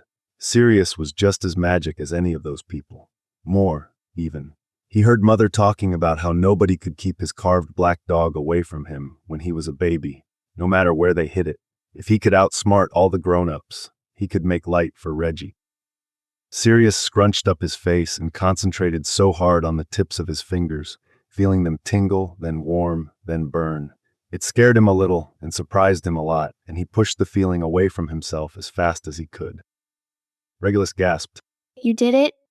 Sirius opened his eyes to find 10 little balls of light, twinkling stars in the canopy over Regulus's bed. He could barely believe it. He made magic. Yeah, Reggie, I did. Regulus had fallen asleep, curled into Sirius's side, and Sirius followed not long after. Of course, when he'd been discovered in Regulus's room the next morning, he was punished. His mother made him stand in the corner with his hands held over his head. Any time he let them fall, it felt like he'd hit his elbow on the edge of a table until he brought them up again. She made him do that for half an hour, but at least the starlight he conjured had faded by morning. Who knew what would have happened if he was found in Regulus's room and there were night lights? Sirius remembered it all, every instance of intentional magic he could muster before he got his wand, and he tried to control the steady wind pouring out of him using the same feeling, focusing on the cool tingle in his fingertips, trying to spread it to his palms. By the end of the day, he thought maybe he could get one side of the sail to push a little more than the other. It wasn't much, but it was better than he had a day ago, and he had all the time in the world to practice. Maybe he should start with something easier, like a wandless Lumos. The next day, Sirius's attitude toward Remus hadn't improved any, and the weather followed his lead. Shortly after they made it out of the harbor, it started to rain, and it never stopped. Sirius was miserable. This was the worst day he'd had on the boat since the third one, when he was at his peak of soreness and least knowledge. He made the mistake of assuming the storm would be a quick shower and they'd be done. Instead, he was soaked through his clothes and his teeth were chattering. The rain poured down on them, soaking the deck and making everything a slippery, treacherous mess. Sirius desperately wanted to go home. Worst case scenario, he'd help Lily and James in the greenhouses, but Remus didn't seem so inclined, and Sirius would rather lick a wart-capped powder box clean than admit defeat. He cast a warming and drying charm over himself in quick succession, and once he was confident his feet were dry enough not to prune, an impervious charm quickly followed. That didn't do anything to stop him from sliding across the wet boards of the deck, however, so he covered the area around the sails in the same 3 spells with rousing success. Sirius smiled smugly to himself. He wouldn't be the first one to call it quits today. Remus instructed him forward, guiding him to the leeward side of the island and tossing the nets out, though they were coming in with lighter loads than Sirius was used to. Finally, Remus, barely visible, flagged him down. This is getting dangerous. Do you think you can get us in safely? Sirius scoffed. Obviously. Remus's mouth tightened, but he didn't say anything else. He nodded and began hauling in the nets, then dragged his hands through the water in a motion that Sirius recognized as a shift in the current. They jibbed so the wind was to their back and headed toward the harbor. As they rounded out of the island's protection, the wind ratcheted higher and the waves grew rougher, splashing hard against the hull and spraying cold salt water over the deck. Remus stood at the stern, one hand dragging through the water and the other clutching the gunwale with white knuckles. His feet slid out from under him and he crashed into the deck hard. Sirius's breath caught in his chest, and he fought down the urge to rush over to help him to his feet. Sirius did send a drying charm, an impervious charm, over to the area where Remus was working. He was angry, sure, hurt, definitely, but it's not like he wanted Remus to slip and break his neck. Remus looked up at him with warm, grateful eyes, and a soft smile tugged at the corners of his lips, but Sirius turned his back. If he sent a warming charm over his shoulder in Remus's general direction, nobody needed to know about it. When they finally fought their way back to their slip in the harbor, Sirius's sweat mixed with the rain that slipped through his charms, and Remus's face was pale and lined with worry. You can go home. I've got this, Remus instructed gruffly. Dad needs me to do the inventory. Some of our shipments from last week went missing, and I want to touch every fucking barrel myself before it hits the market. So you don't trust me then? Think I might be tampering with them or something? It's good to have it confirmed. Sirius snarled. Remus blanched, then rubbed an exhausted hand over his face. That's not what I meant, and I think you know that. Sirius did, but he wasn't going to admit it. Remus looked at him with wide, honey eyes and sighed. Thank you for everything today. I know it was miserable, but I never would have made it in without you. You were amazing out there, and I owe you. So please go home and take the night off. You've earned the rest. Thank you, Sirius. Sirius nodded tersely, his cool mask still in place, but his stomach writhed. He didn't like being at odds with Remus. It made him feel unbalanced and queasy, like he did those first few days on the water before he got his sea legs. And it didn't help that Remus made it so bloody hard to stay mad at him, looking at Sirius through those thick lashes and being all sweet. How was Sirius supposed to maintain his anger in the face of that? The next day was clear, bright, and hotter than the belly of a Hungarian horntail. Sirius met Remus at the docks just as the sun rose, greeting him with a twitch of his lips. Remus's jaw clenched and he nodded once before preparing their poles. They were on the hunt for more predators today. Sirius filled the sails, focusing again on the way his spells felt as they wove across his palm into his wand, and Remus had the current pull them out of the harbor. It was another near-silent day. Sirius wasn't sure if or how he wanted to approach Remus, and Remus barely even acknowledged Sirius's presence. Sirius examined his face in the long hours they spent with their lines in the water. He looked haggard, with dark circles under his eyes and pale skin. His hands shook when they spun his reel, and he nodded off against the inside of the hull after he ate lunch. He was gruff, irritable, and short in a way Sirius hadn't seen before, and by the time they docked again, they were both cranky and on edge. Just as Sirius was about to leave, Remus caught him by the arm. Full moon tomorrow.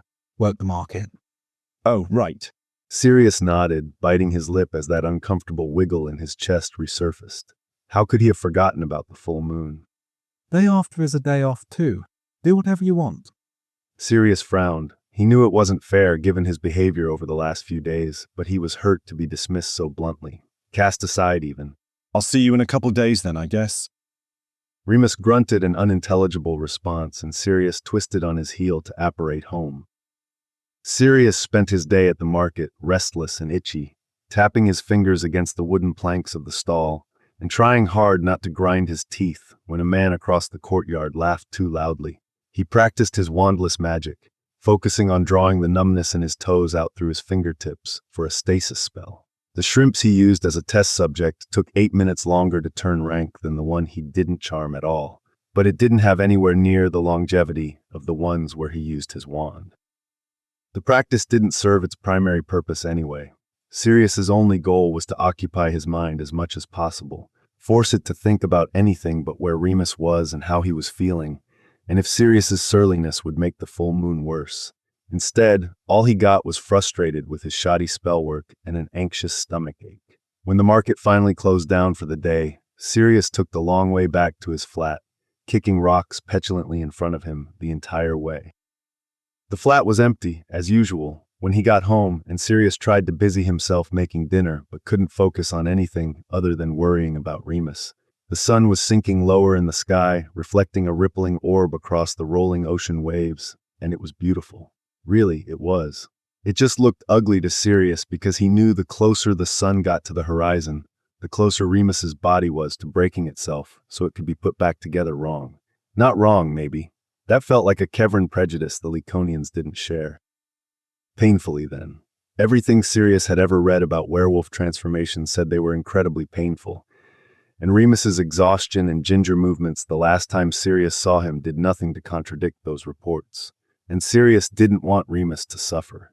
He didn't want him in pain at all, actually, and the thought of it made his own chest hurt.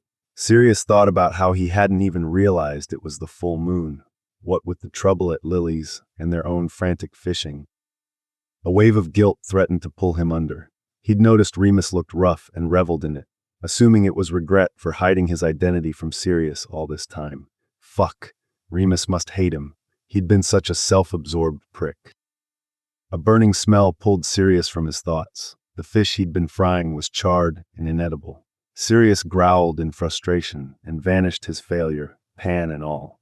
Instead of starting over, Sirius ate standing in front of the cooling cupboard, popping sweet grape tomatoes, creamy crumbles of goat cheese, and salty olives into his mouth until he felt sick. He tried to sit on the balcony with a bottle of wine, but the sound of the street below grated on his nerves.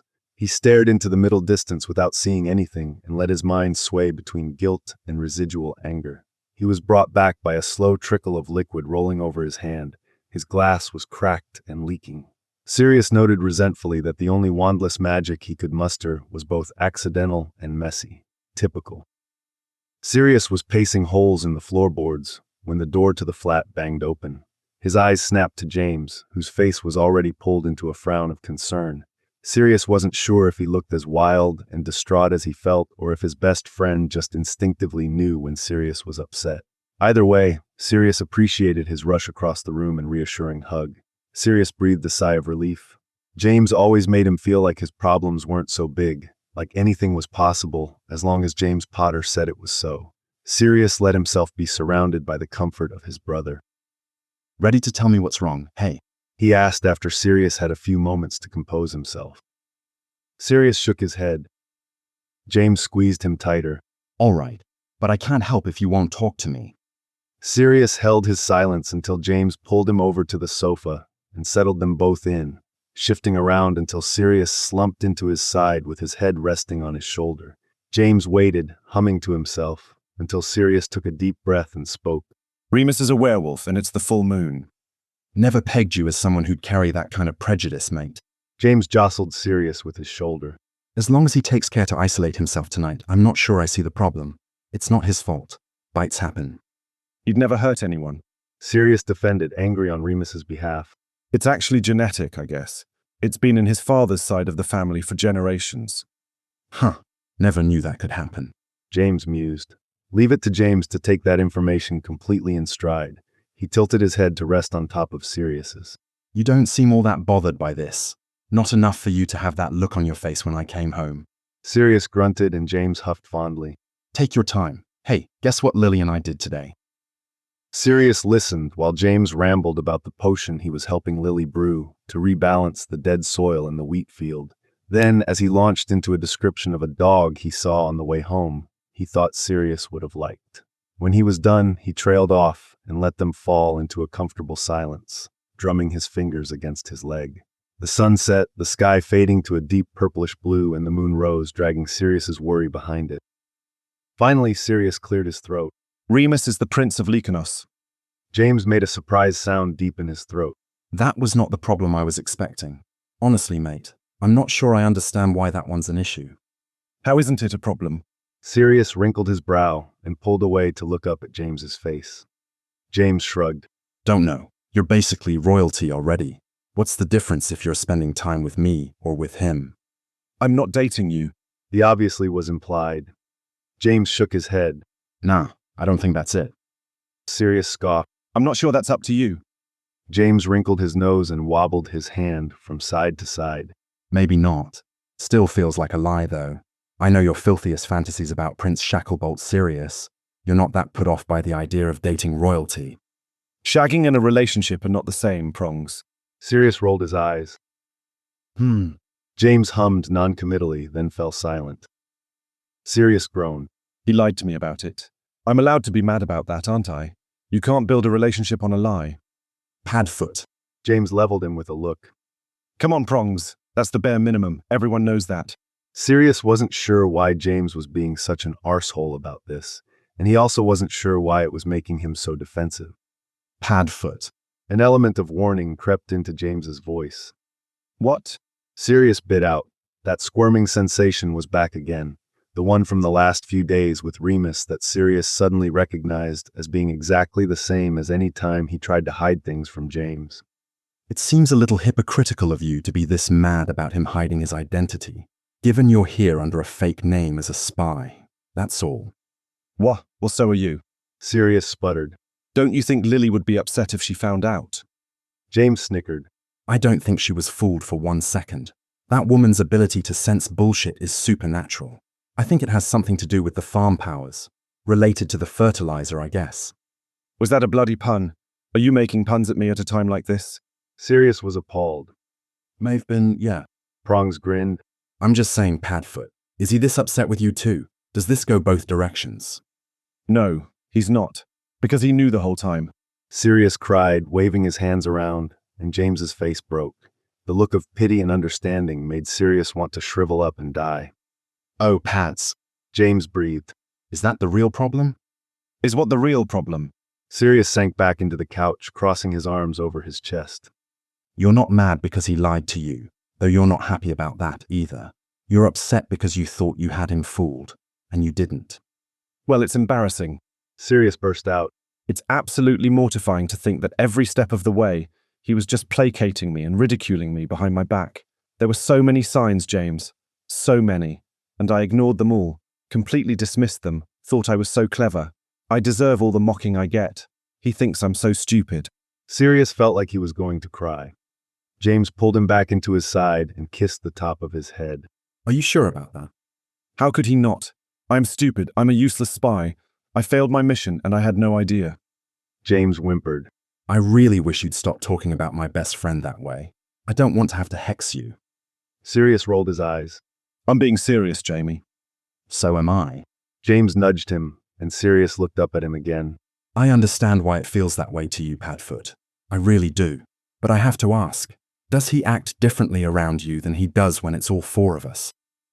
Sirius thought for a few moments, examining the many hours they spent together, then shook his head. Well, around us, he looks at you like you're the most clever person to walk the planet. Did you see the way he looked at you when you realized it was Thunderbrew that ruined the crops? I watched you together the entire night when you were at the pub. Sirius arched a skeptical brow, and James conceded the unspoken point. Well, most of the night, and he thought you were brilliant, mate. Sirius didn't reply. He wasn't sure what to say. It was true he couldn't remember Remus ever treating him with anything less than kindness and respect. James might have a point. Sirius wasn't known to have the most proportionate reaction when someone brushed up against a soft spot. But how could it be possible Remus didn't think him an unobservant fool? And now, after the way he'd been behaving, an arsehole besides. James sighed, ruffling his hair in that way he tended to do when he was nervous or thinking. Let me just ask you this, Sirius. How do you feel about the last few days? Awful. Sirius answered instantly. Why? James cocked his head. Sirius considered, thinking about how he'd felt when Remus first told him the truth, and how his feelings had changed in the days since, and wallowed in the hollowness he felt when Remus reminded him the night before that it was a full moon. I miss him. I don't like arguing with him, and I feel terrible that I was so busy being angry that I forgot his body was going to be ripped apart tonight. I thought you might say that. James nodded. Listen, Padfoot, I understand why you're mad, and I definitely think he fucked up too. But he was in a tight spot, and I don't want you to get in the way of your own happiness over a situation outside both of your control. I'm not saying you have to forgive him, or even that you should. That's all up to you. I just think you'll be upset if you don't talk to him at all. All right. Yeah, prongs. All right. Good man. James kissed the top of his head again, then pushed Sirius to his feet. Now grab that bottle of wine, and let's go out to the balcony. I want to tell you about when Lily's sister came by the other day. See, her husband has this great big mustache, right? He thinks it makes him look distinguished, but I think it makes him look like a walrus, so I might have used an engorgio on his tusks. Sirius was anxious. He felt like his skin was too tight, like every sound and touch was too much, and he might explode at the slightest provocation. He spent most of the morning trying to wandlessly levitate pillows across the room with mixed success. They tended to rise a few inches with reasonable effort and concentration, but it was like they'd lose interest after a few seconds and wobble to the floor with a soft thwump. After the fifth time, one of Sirius's floating pillows knocked James's glasses askew. He threw it at Sirius's face. I swear to Merlin, Padfoot, if you don't talk to him, I will hunt him down for you. What am I supposed to do, storm the castle? It's not like they'd let me in. Sirius grumbled. Well, you need to do something. You're driving me mad. Maybe ask Poppy. She said she's been his healer since birth. James suggested. Sirius threw the pillow back. James snagged it out of the air effortlessly, the athletic bastard, and left the flat in a huff. He went to the agora and rustled through the trinkets and baubles, but didn't find anything that caught his eye. He walked toward the beach, but changed his mind at the last minute. He didn't want to go back to the place where everything had gone so awry. Finally, he followed James's advice and walked into the healer's office. Mr. Cole. Poppy greeted him with a smile. The carved wooden beads in her braids clicked together when she cocked her head at him. Is everything all right? What can I do for you? Sirius hesitated. Now that he was standing there, he faced the sudden realization that asking the prince's healer for his location was, at best, invasive, and at worst, a potential threat. But what was he going to do if he didn't at least ask? Go back to the flat so he could keep worrying until James threw him out on the street. Do you know where Remus happens to be today? I'd really like a chance to talk to him. Poppy looked at him with sympathetic eyes. You know I can't tell you that, dear. If I see him, I'll let him know you stopped by. Sirius couldn't say he was surprised, but it didn't stop him from being disappointed. He nodded. Thank you. Do you know if he's okay, though? I just want to make sure he got through the moon all right. Poppy's eyes flicked around the room, then smiled at him softly. I think he wouldn't mind if I answered that. Yes, Mr. Cole, he's fine. He's been doing this for his whole life. He knows how to handle himself. There's no cause for concern. He'll see you tomorrow. Sirius had a hard time accepting that without seeing for himself, but he also knew he couldn't very well go breaking into a castle to find Remus himself. As soon as the thought occurred to him, he realized why it was a flawed plan. He had no idea where the castle was, hadn't seen so much as a glimpse of it since he got here. He thanked the healer and went back upstairs, preparing himself for a long afternoon of restlessness and unsuccessful magic. James took him out to Lily's to help in the greenhouses, hoping to burn off some energy with complicated weather control, and when that didn't work, he told Sirius to go padfoot, and they played fetch until he was slobbering and panting and finally worn out. Sirius barely slept that night and went to the docks well before sunrise. Keeping himself in bed was fighting a losing battle, and he just couldn't do it any longer. When Remus stepped onto the deck just as the first tendrils of morning light reached across the harbor, painting the navy blue with soft lavender, Sirius was pacing and transfiguring the prow into a different shape on every pass. He turned again. Their usual straight post was now a single curved phoenix wing with flames licking at the tips of the feathers, and almost jumped out of his skin to find Remus standing there. They both froze in place, staring and waiting for the other to make the first move. After several excruciating seconds that felt like hours, Remus cleared his throat. I heard you were looking for me. A little smile flickered at the corner of his mouth, and he looked at Sirius through his thick, dark lashes. A bit, yeah. Sirius bit his lip. He was very aware of his hands all of a sudden. What was he supposed to do with them? He clasped them, but that felt weird, so he let go, and eventually settled for twirling his wand between his fingers. I didn't think Poppy would tell you. Remus blushed, the pretty pink in his cheeks bathed in the golden morning light. She didn't have to. I was in the third bed on the right. Ah. So Remus hadn't wanted to see him then. Sirius supposed that was fair. He hadn't exactly been a good friend to him, not to mention anything more in the last few days. Listen, Remus, Sirius, I'm so... They started at the same time, talking over each other, then stopped in tandem. You first, Remus said, waving Sirius on. Sirius felt like he couldn't draw a breath. If he'd known he had a choice, he would have wanted to hear what Remus had to say. Apologies didn't come easily to him. Admission of wrongdoing in his parents' house was a guaranteed punishment on top of the disappointment of showing weakness. Never give any ground. Make everyone bend to your will. You're a Black, Sirius. You have more royal blood than the king himself, and nobility is never in the wrong. Sirius was bad at this, and he'd rather throw himself overboard than admit he behaved poorly, but he knew he had to push through that feeling if he wanted any chance at making things right. He took a deep breath and started in a choked voice. Remus, I'm so sorry I wouldn't hear you out. I was hurt and mortified that you knew who I was, and I had no idea you were the prince. I thought you must have seen me as a fool, and I took my embarrassment out on you. I shouldn't have done that, and I shouldn't have spent the next 3 days punishing you when I knew you wanted to talk about it. He forced himself to keep his eyes on Remus's face the entire time he spoke, even though he felt no bigger than a splinter in the boards beneath Remus's boots. As he spoke, Remus's expression moved from open-mouthed shock to crushing pain to soft, gentle tenderness. No, Sirius. He shook his head violently. No, of course I don't think that. You're one of the most brilliant wizards I've ever met. I've never seen anything like your magic in my entire life. I think you're dead clever, and I'm in awe of your determination every day. He reached out and took Sirius's hand, and Sirius had no idea when they'd gotten so close together. They couldn't seem to help themselves. They gravitated toward each other like planets around the sun, like tides to the moon. It was instinctive and natural, the way the world was meant to be.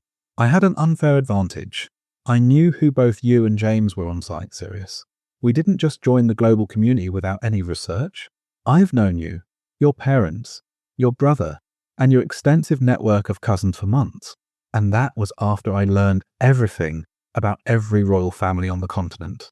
It's not that you're a bad spy. It's that my father is a competent leader and expects the same of me. Sirius felt himself relax, the last bit of his insecurity waning, put at ease by Remus's words. The relief was followed by crushing guilt. How could he think so little of Remus, expect the worst of him when he'd never made Sirius feel belittled and small? I'm sorry. I should have known you wouldn't see it that way. I admit it. I was hurt. I disobeyed a direct order from the King of Lycanos to tell you when I did. That could be considered an act of treason, Sirius. I risked so much, and you ran. Remus's eyes darted all over, barely able to meet Sirius's gaze. Sirius's stomach dropped. He'd put Remus in danger with his own selfishness. He didn't deserve him at all. Oh, he had fucked this up badly. He was lucky Remus was even speaking to him. Remus cupped Sirius's jaw, and his thumb brushed over his cheek. But you don't have any reason to apologize. Of course you were upset. It was a huge thing for me to lie about. Remus looked at him with wide, golden eyes. He looked so sad. Sirius wanted nothing more than to pull him into his arms. But Remus was holding himself back, not ready yet to fall together in that intuitive, inevitable way. And Sirius wanted to respect Remus's wishes and space the same way Remus respected his. Remus went on. I'm so sorry I didn't tell you earlier. I desperately wanted to, I swear I did. I tried to convince him, but he wouldn't hear it. Thought I was putting our people in jeopardy to make it easier to get my end away. Sirius snorted in spite of himself. Like I was putting up much of a fight. A slow smile spread across Remus's face. That's what I was trying to tell him. He bit his lip and looked at Sirius shyly. That's not why I wanted to tell you, though. I want you to know everything about me, Sirius. I've never felt this way about anyone. Merlin, it felt so good to hear Remus say that. Sirius felt the same, of course. The only other person he'd ever felt this drawn to, who he'd trusted this wholly this quickly, was James, though even he didn't make Sirius feel like his very skin was being set alight every time they touched. Finally, Sirius let himself draw Remus close, holding his wiry body in his arms. I haven't either, he whispered, brushing his lips against Remus's ear. You're everything. Remus shuddered against him, and Sirius felt him take a shaking breath. Remus reached up to cradle Sirius's face in his hands. Sincere brown eyes held Gray fast as Remus begged. Can we start over, please? As our true selves this time. Godric, yes, Sirius breathed. He pressed his lips to Remus's softly, tentatively, asking for permission, for trust, for heartfelt vulnerability. Remus gave it all, opening his mouth to let Sirius inside. He sighed into Sirius, arching into him like he wanted to live inside his chest. Sirius nipped at his bottom lip, then soothed the sting with his tongue, backing Remus slowly and carefully to the hull of the boat. He boosted him onto the gunwale, and Remus wrapped his legs around Sirius's waist. His hands twined themselves in Sirius's hair, the delicious tingle of his fist forcing Sirius's head back and exposing his neck. Remus sucked a bruise into his pulse point, and Sirius groaned. Anyone can see us, he murmured, barely able to think through the pleasurable haze of Remus's hands on his body and lips on his neck. Good. Remus hummed, the vibration ricocheting through Sirius's collarbone. We probably should work, Sirius said, not meaning it even a little.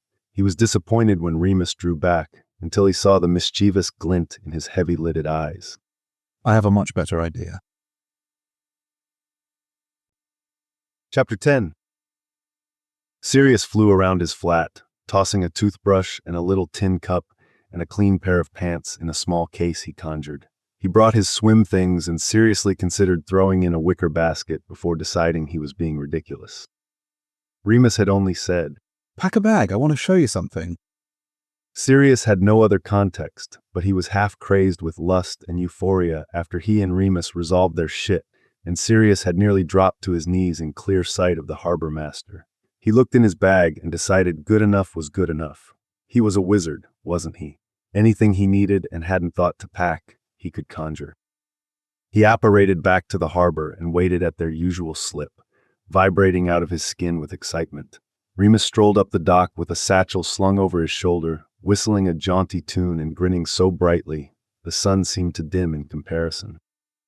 "Hi, love, you ready to go?" he asked and kissed Sirius on the cheek. Sirius's stomach swooped up and landed somewhere near his throat, and all that came out was a strangled squawk. Remus's brows drew together and his eyes ran all over Sirius's face. "Was that not okay? Do you not like it when I call you that?" A high-pitched squeak escaped and Sirius shook his head. No. He coughed, cleared his throat, and clung to his dignity with clawed fingertips. No. He tried again. No, I like that a lot, actually. Good. Remus leaned in to give him a quick peck on the corner of his mouth, then whispered so close to Sirius's ear he could feel the warm breath of his words. "Because I really, really like that I can finally say it." Sirius felt his knees wobble, and he found he was grateful his body didn't make any more embarrassing sounds without his permission. "Come along." Remus took him by the hand and led him to the end of the dock and a pretty little cutter moored there. The carved siren figurehead shone in the sunlight. There was gold plating on the helm, and the name Hope Springs Eternal painted in ultramarine on the stern. This ship screamed nobility, and Sirius wasn't surprised Remus and his father kept it out of sight until now. Remus climbed aboard and pulled Sirius in behind him. He bent his head to kiss Sirius on the back of his hand like he was some prim, delicate lady, his eyes dancing when Sirius threw back his head in a loud laugh. Sirius stood to the side while Remus scrambled around, raising the sails, untying the lines, and taking his place at the helm. Remus grinned so hard his eyes crinkled, excitement rolling off him in waves, as he waved his hand and a little puff of wind pulled them away from the dock. "Do you need any help?" Sirius asked, unaccustomed to hovering about idly while on a boat. Remus shook his head. "Nope, just stand there and look handsome, will you? It's a surprise." Sirius pouted, looking around for something to do anyway, and Remus laughed. "Yes, exactly like that. You're gorgeous, love." Sirius shook his head and blushed. Remus laughed again, even more brightly. His excited, frenetic energy was contagious. It made Sirius's heart flutter, and he grinned back in delight. Sirius crossed the few steps between them and pulled Remus into a kiss, sliding a hand low on Remus's back and pressing them together. Remus hummed into it with a smile, even as his eyes flicked open and over Sirius's shoulder at the open water behind him.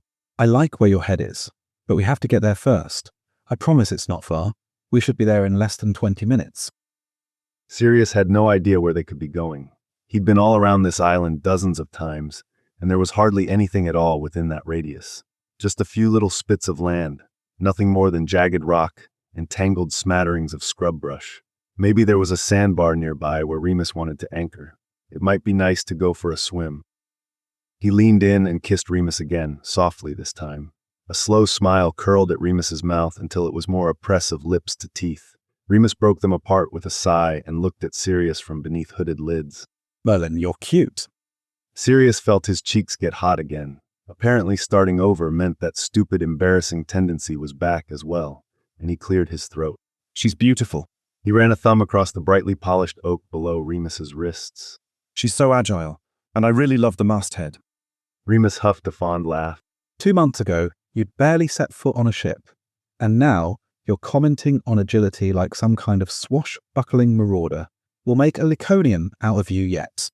Sirius's breath caught in his chest and his stomach danced an embarrassing pirouette at Remus's absolutely casual, totally offhand, not even a little implied proposal. What if he did want to be a Laconian, though? She's modeled after my mother.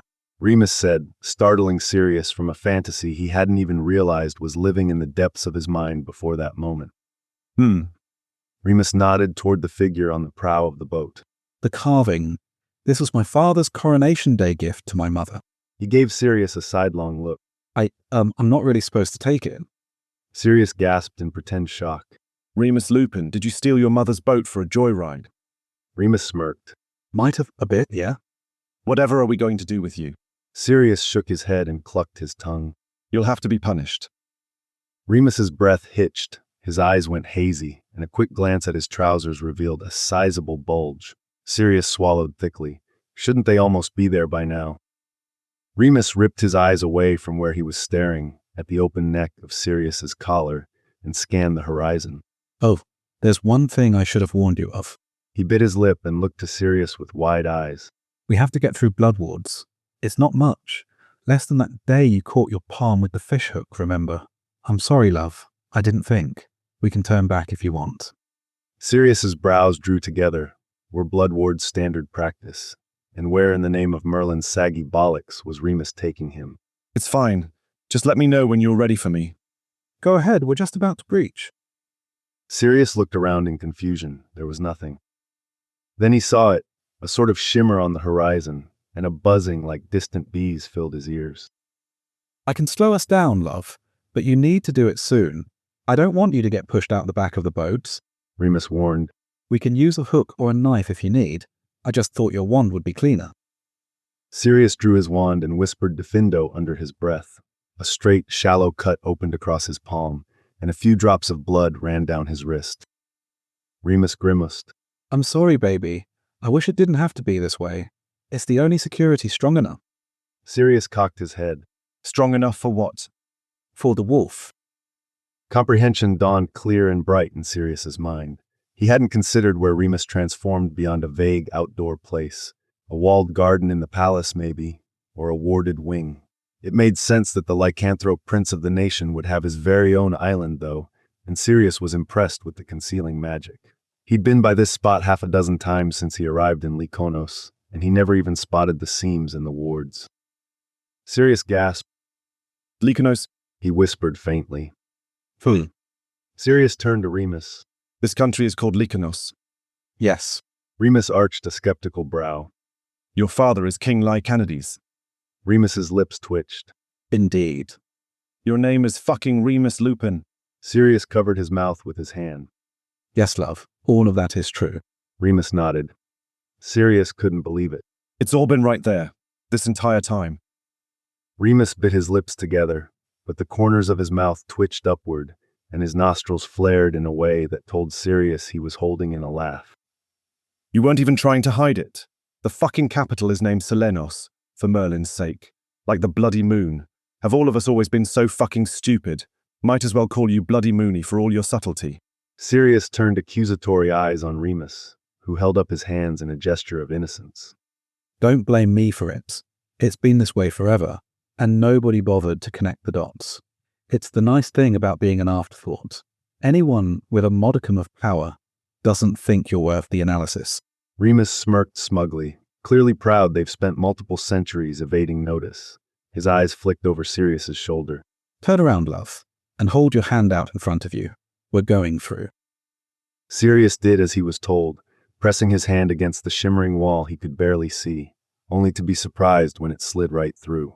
It felt a little like his hand fell asleep, then his arm, his shoulder, his chest, until every inch of his skin was sparking and tingling as he passed through the wards.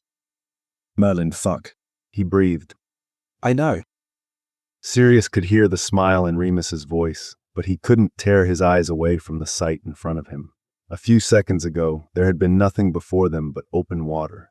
Now, there was a large island with a brilliant, perfectly round, teal-colored bay with the sun sparkling on the water, a low-lying mountain in the center that may or may not have been a volcano, thick forests dotted with clearings where silver ribbons of rivers shone through, and there, just behind the beach in front of them, a marbled courtyard surrounded on three sides by a low wooden building where all the entrances were arches beneath sloping roofs. Circe's tits, Sirius said again, not sure his brain was capable of forming coherent thoughts. It was beautiful. Remus chuckled beside him. I'm incredibly proud that's the specific speech pattern you've adopted so quickly. Sirius tore his eyes away from the shoreline so he could see Remus's crooked grin. It pulled up fully on one side of his mouth, while being little more than a little quirk of the lips on the other. It was adorable, and Sirius wanted to kiss it off him, so he did. Twat, he chided gently when they broke apart. It seemed like the most appropriate reaction. Why aren't there any doors, though? Remus shrugged. Wolves don't have thumbs. What? No thumbs. Can't grip the knobs.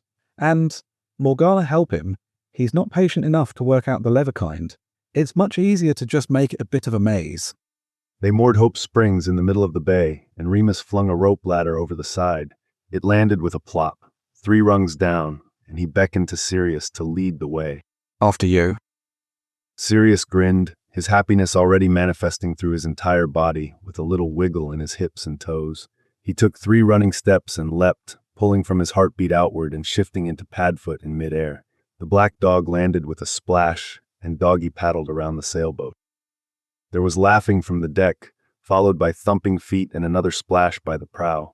Padfoot rode the resulting wave and yipped with joy when a curly golden head popped above the water. He felt like his chest might burst as he followed in Remus's wake, his tail wagging so hard it was acting as a propeller. Remus kept glancing over his shoulder, eyes sparkling, as he led the way to shore. He stood when he reached the shallows and waded the rest of the way with his clothes heavy and clinging. Padfoot stood on the sand and shook himself dry, then trotted to the tree line and came back with the biggest branch he could find.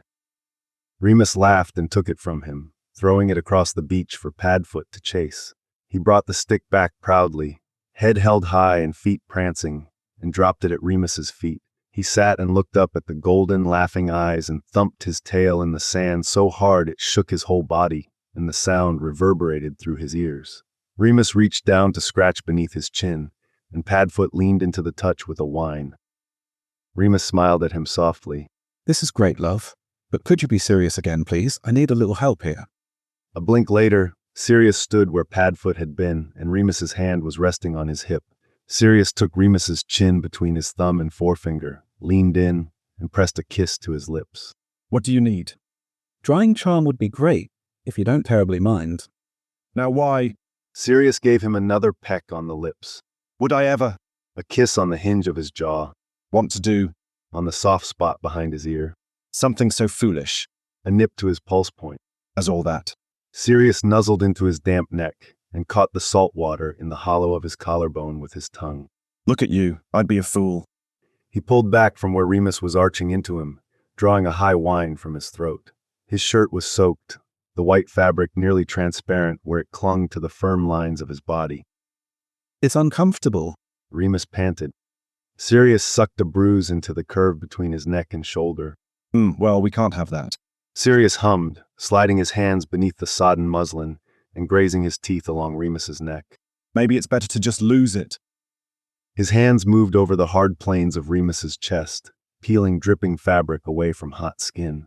Remus lifted his hands over his head, revealing what felt like miles of his tan chest covered in a smattering of light brown hair, to let Sirius pull it off. However, Sirius abandoned the shirt, still wrapped around Remus's hands, and bent his head to catch Remus's nipple between his teeth. He hissed and arched his hips, searching for Sirius's body in an attempt to find friction, while his hands struggled with the sticky, unmanageable top. Finally, Remus freed himself and wrapped his arms around Sirius's body, pulling him up to catch his lip between his teeth. You're a bloody minx. You love it. Sirius murmured into his mouth as his fingers trailed along the top of Remus's breeches. Says he saved me, Remus's breath hitched and he cried out. Sirius unbuttoned the flies at his waist and plunged his hand inside. He took Remus's hard-lengthened hand and stroked firmly, swiping his thumb over the tip and spreading tacky pre-cum down with every stroke. Remus's fingers dug into the muscle of Sirius's upper back and rib cage, and his hips canted into Sirius's touch. Then Sirius found himself swept off his feet, Remus's big hands clutching his arse and his legs wrapped around Remus's waist. A swooping sensation filled his stomach as Remus cast a feather-like charm on Sirius's body, and Remus carried him across the sand. You... He bit out in a growl that almost made Sirius come in his pants. are a fucking menace, and I've been wanting to do this for weeks. He slammed Sirius's back into the wall just through the nearest archway, pinning Sirius in place with his hips, his trousers still falling wide open and exposing the red, leaking head of his cock. He laced his fingers in Sirius's hair and wrenched, making Sirius's body bow into him with a wanton keen. There was a soft tug of magic, and Sirius found himself stark naked, with his chest pressed against Remus's salt-soaked skin and his back scraping against the weathered boards behind him. Remus's hands roamed over his body, gripping and squeezing everywhere he could reach. The aching pleasure pain of it made Sirius hope for bruises in the shape of Remus's fingerprints to remain, to claim him, to mark him as Remus's own. He had their cocks in one suddenly slick hand, working both of them together, and Sirius thought he might die from the pleasure of it. Oh. His eyes rolled back, and he let his head fall, hitting the wall behind him with a loud thunk. Remus huffed a laugh into his neck and moved his free hand up to cradle the base of Sirius's skull. Careful, love, he whispered, punctuating the instruction with a nip to Sirius's earlobe. Sirius let his forehead fall to Remus's shoulder instead to watch, rapt, as Remus fucked his hips into his own fist. Every glide of Remus's cock against his, every swipe of his thumb over their slick heads, the tight squeeze of Remus's hand around them, it all combined with the grating burn in his back, waxing and waning in time with Remus's thrusts, and sent Sirius spiraling higher and higher, like a dandelion seed in a hurricane, lost in the storm of sensations rushing through his body. Remus seemed to feel the same, his breath ragged in Sirius's ear as he mouthed along his jawline and down the side of his neck. Sirius clutched at Remus and hurtled toward the cliff, scratching his nails in long red stripes across his back. Remus shuddered and bit down on the meat of Sirius's shoulder, groaning as he came. The sharp pain zipped down Sirius's spine and straight into his cock, and Sirius followed him over, spilling over them both in hot, sticky pulses. They kissed sloppily, Remus's arms around Sirius's back and Sirius's hands tangled in Remus's curls, both still lost in the taste of each other. Fucking Merlin, Sirius murmured as Remus nosed down his jaw. We should have been doing that the whole time. Remus huffed a tickling laugh into his neck. He dragged his fingers up Sirius's side and over his hip, swiping them through the cum covering their bellies. A cleaning charm washed over them, tingling and cool as it vanished the mess they'd made. Sirius pressed another kiss to his lips, unable to stand even a few seconds where their bodies weren't joined at every possible point. How are you so fucking hot? Is sex magic standard or are you just talented? It seemed like a valuable skill set. Remus grinned wolfishly and pulled Sirius away from the wall, making him squawk in surprise at the movement. He carried Sirius further inside around two hairpin turns that served as the entrance in lieu of a door. They entered a large, airy bedroom with gauzy curtains over wide windows, a large bed piled high with pillows and soft blankets, and a musky scent that was at once feral and wild and quintessentially, comfortingly familiar. Remus carried him to the bed and tossed him down, letting Sirius bounce and settle in before covering his body with his own. He kissed Sirius slowly, deeply, running his hands up Sirius's thighs, over the arches of his hips, along the strong muscles of his abdomen and chest, until finally, his palms rested against Sirius's jaw and his thumbs brushed over his cheekbones. Sirius sighed into it, lost in the feel of Remus's hands exploring his body and his tongue sliding against Sirius's own. Remus drew back and looked down at him with searching amber eyes that had an intensity that made it hard for Sirius to meet them. He felt flayed open, laid bare by the few seconds he could maintain eye contact, and he found his eyes dancing around the room, searching for something else to latch onto.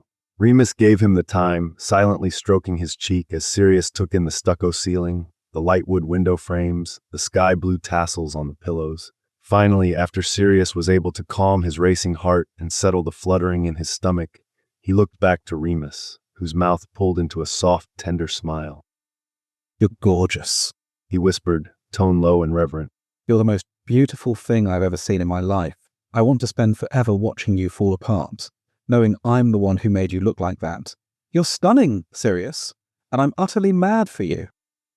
Sirius squirmed beneath him, barely able to breathe under the vulnerability of it all. It felt like he was on the edge of the highest cliffs in Kevra, chalk white and falling sharply to the roiling waves below, and Sirius was considering knowingly, willingly, throwing himself over the edge and hoping he flew far enough to keep him safe from the jagged rocks at the base. He drew back, afraid for a moment of what would happen if he got pulled under, sucked out to sea by the relentless current. But what would happen if he stayed where he was, stagnant and unbending, watching the hard pounding of the sea eroding the immovable rock until it crumbled away beneath his very feet? He could stay where he was, seemingly safe, but at the mercy of time, dashed on the rocks below. Or he could trust and leap into the abyss on his own, hoping to fling himself far enough into the depths to protect himself from harm. Sirius took a deep breath, stomach in knots and heart in throat, and he leapt. I've never really felt like I'm allowed to want things before. He started softly. He reached up, wanting to card through Remus's hair, but it was a mess of tangled ringlets from the wind and the salt and Sirius's grasping fingers, so he settled for pushing it back from his forehead. Sirius watched the motion intently, not quite ready to meet Remus's eyes. That sounds silly, I know, considering who I am. But as a child, I was given every material thing before I thought to ask for it, and my parents acted like wanting anything else was the height of greed, even if what I wanted was the chance to play in the garden with my brother, get filthy with mud and not be punished for it afterward. Remus whimpered softly and his hand curled tightly around Sirius's hip. Sirius met his gaze, searching for any sign of distress, but Remus shook his head and pressed a kiss to his cheek. Go on, baby, I'm listening. Sirius nodded and moved to tracing the planes of Remus's face, brushing fingertips over the bridge of his nose and the high arch of his cheek. Then I went to court. There's an incredible amount of privilege that comes with being the prince's chosen companion. Of course there is, I know that. And the king and queen never did anything to make me feel like I was other, or less than. They've always loved me better than my own parents. Remus was drawing soothing patterns into his skin, circles into his hip bone, an arch over his ribs with a calloused thumb, and Sirius narrowed his thoughts to those points, grounding himself in Remus's touch.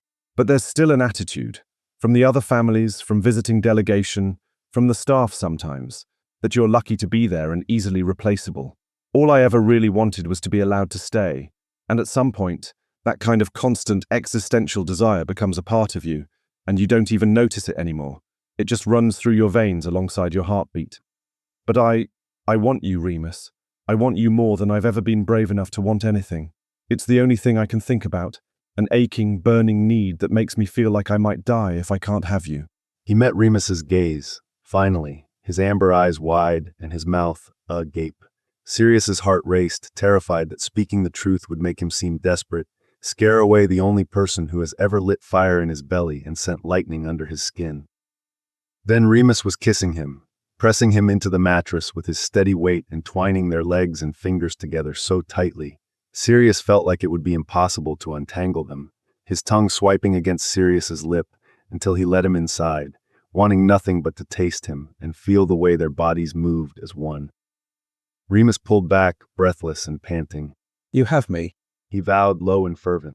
You've had every piece of me since the moment I laid eyes on you. Since I cheated that coin toss so I could spend every second with you, I could steal. I'm all yours, Sirius, for as long as you wish to have me. The words hit Sirius like a bolt, fizzling and crackling through his body until every nerve ending, every cell was alight. He crushed his mouth against Remus's, nipping and licking and rolling his body in a wave as he tried to get closer, closer, closer. He could feel Remus hard against his hip. He was leaking where Remus's thigh pressed into his hard cock, and there was nothing between them but hot breath and the sweat of their own overheated skin. Still, Sirius needed more. Please, he begged, barely even conscious of the word leaving his mouth.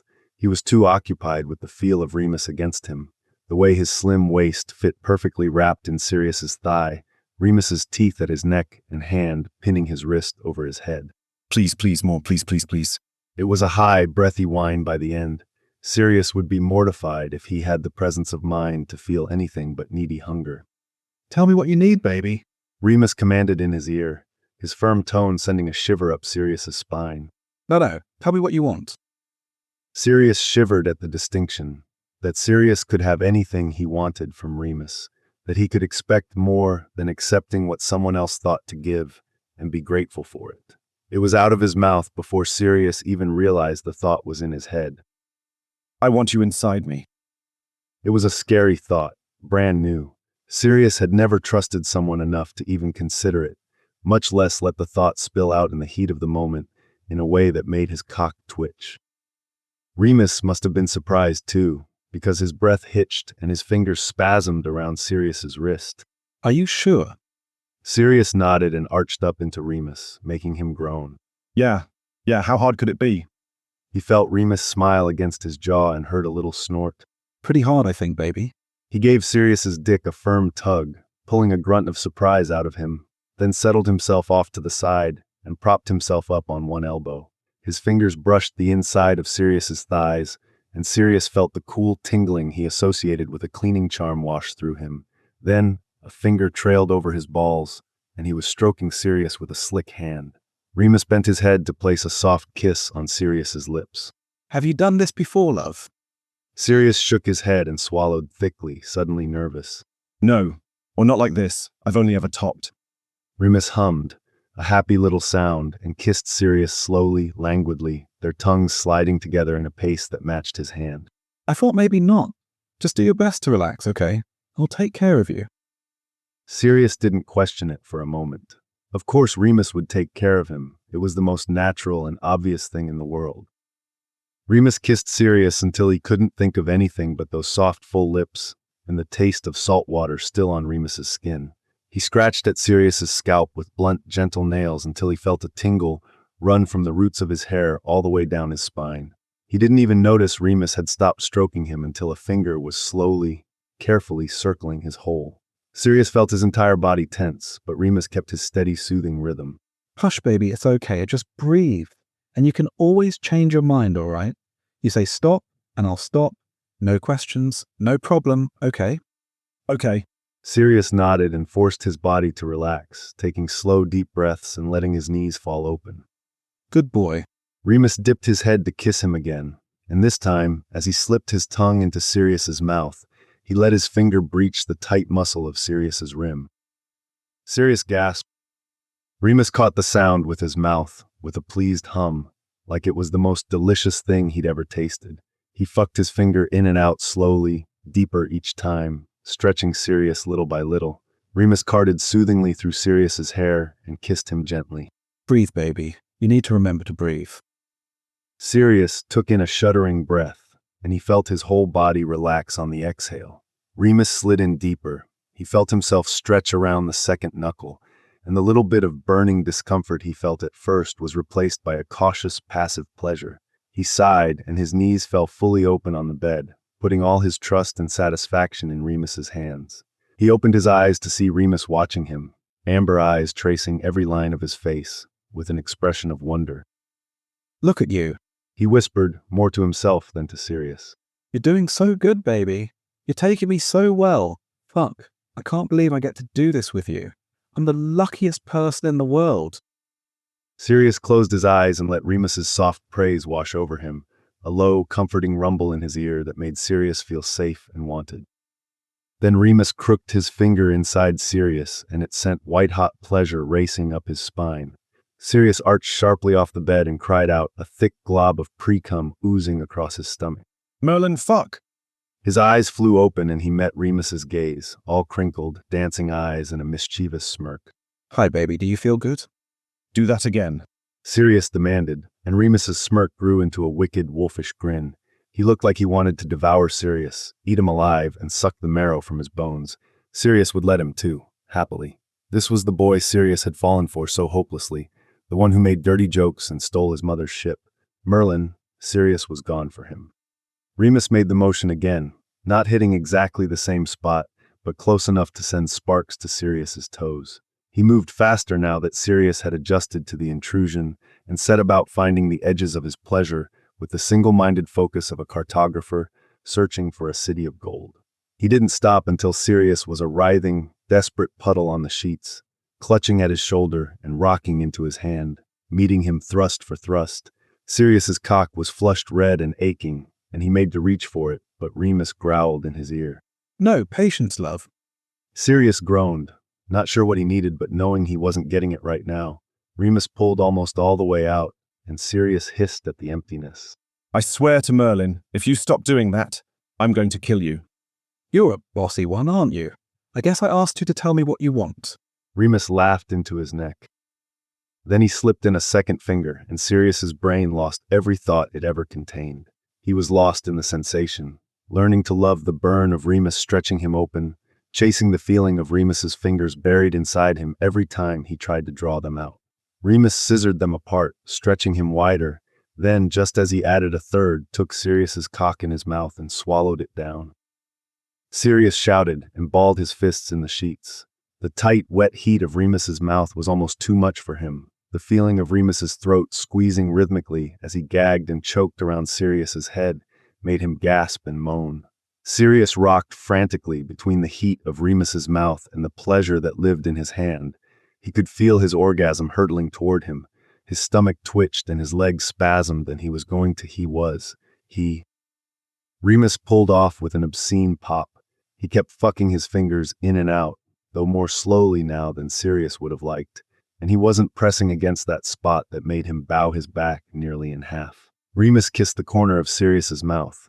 Sirius was too far gone to really participate in that, being nothing more than a pile of nerve endings completely at Remus's mercy, and shifted himself between Sirius's legs.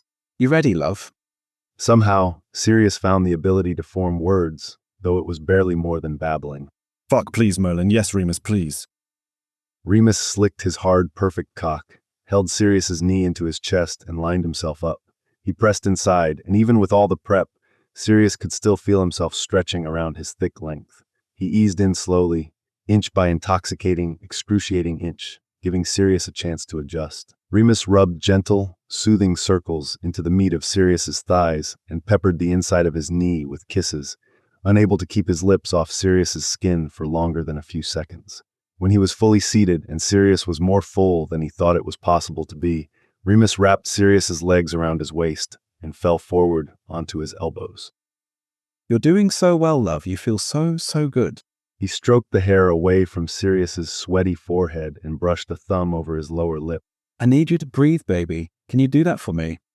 Sirius realized his breath was coming in shallow pants, and he forced air into the depths of his lungs. He breathed it out with a heavy sigh, and he felt Remus smile into his neck. I'm going to move now, if you're ready. Sirius was incredibly fucking ready, though when he tried to say so, all that came out was a low moan. He dug his heels into Remus's back, urging him on, and Remus rocked into him, slowly and gently.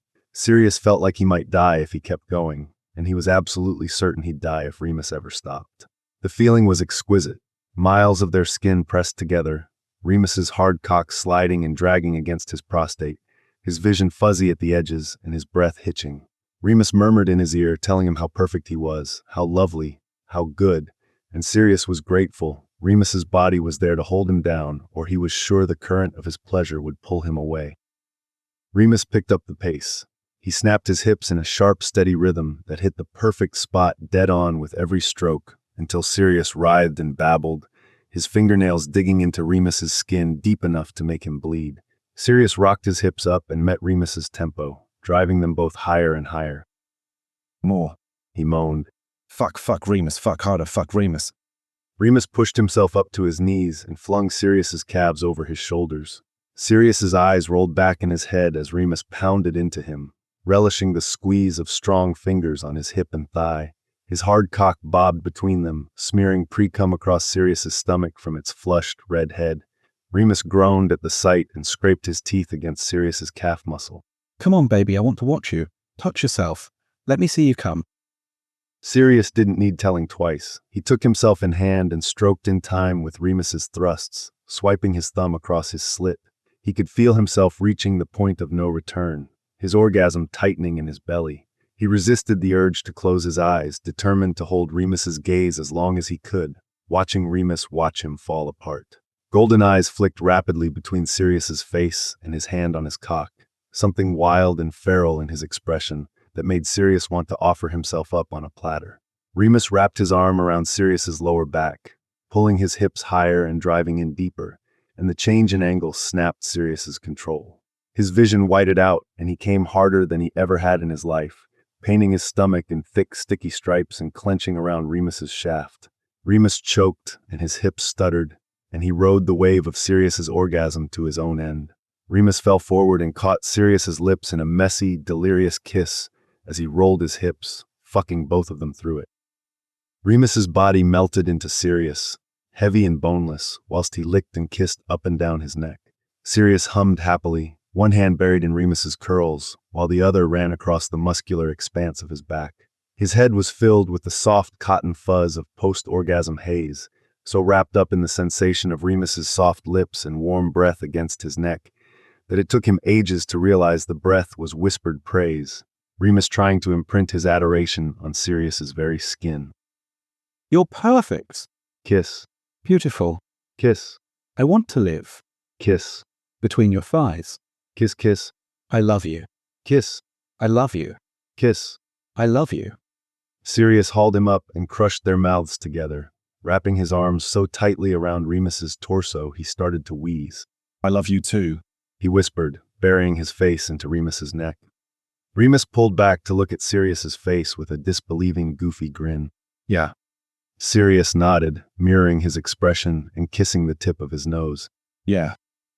They spent the next hour wrapped in each other, exchanging lazy kisses and soft touches, until Sirius's rumbling stomach threw Remus into a fit of laughter, and he led them across the courtyard to an open kitchen with high countertops and a big wood-fire stove. Sirius glanced around in surprise. You know how to cook? Absolutely not. Remus laughed. These are left over from generations ago. We have vanishing cabinets that connect to the kitchens at home. He opened a cupboard door and took out a stack of crackers on a small plate. The next one had a bunch of grapes and several blocks of cheese, and the third an entire steaming roast chicken. They ate with their fingers, popping juicy fruit and sharp cheese into their mouths between kisses and jokes. When they were full and happy, Remus rummaged through the cabinets before looking at Sirius with a frown. I was going to show you around the island, including my favorite spot, and thought we should bring this along, but I don't have a way to carry it. Sirius smiled at him and drew his wand with a flourish. Lucky for you, I am a very talented wizard. He conjured a woven basket with hinged flaps and a big handle. The stasis charm is built in, he said smugly. Remus's mouth hung open. I'm never going to get sick of seeing you do stuff like that. Now you know how I feel. Sirius gave him a peck on the cheek and grabbed the handle of the picnic basket. All right, Mooney, give me the grand tour. I want to see everything. Chapter 11. Remus led Sirius to all the best places on the island. They soaked in a hot springs pool, Sirius rubbing the lingering soreness of the full moon out of Remus's muscles. Sirius transformed and followed the wolf's scent through the underbrush, Mooney laughing madly as he chased behind him. Then, when Remus finally made it to the clearing where Sirius lay in wait, Sirius tackled him and they wrestled until they were hard against each other, and Sirius had Remus's hands pinned over his head. They ate with their feet dangling over the edge of a high cliff, shouting obscenities into the distance to see whose would echo back most clearly. After dark, Sirius lit a bonfire on the beach, and they listened to the waves roll in, drunk on Naiad wine and each other. They stumbled into bed, dragging a layer of fine sand with them, and fell asleep in each other's arms. Sirius woke the next morning, desperate for the taste of Remus on his tongue, and swallowed down his morning erection, rutting against the bed and spilling across the sheets when Remus gasped his name and came down his throat. Sirius cleaned up the mess and left his lover dozing, ostensibly to make coffee, but actually to sneak a note into the vanishing cupboard requesting the palace send some raw scallops. He slid in behind Mooney, wrapping an arm around his waist and peppering his neck with kisses until he sat up with a fond, exasperated groan. They spent the next day much the same, Sirius apparating them anywhere Remus wanted to go.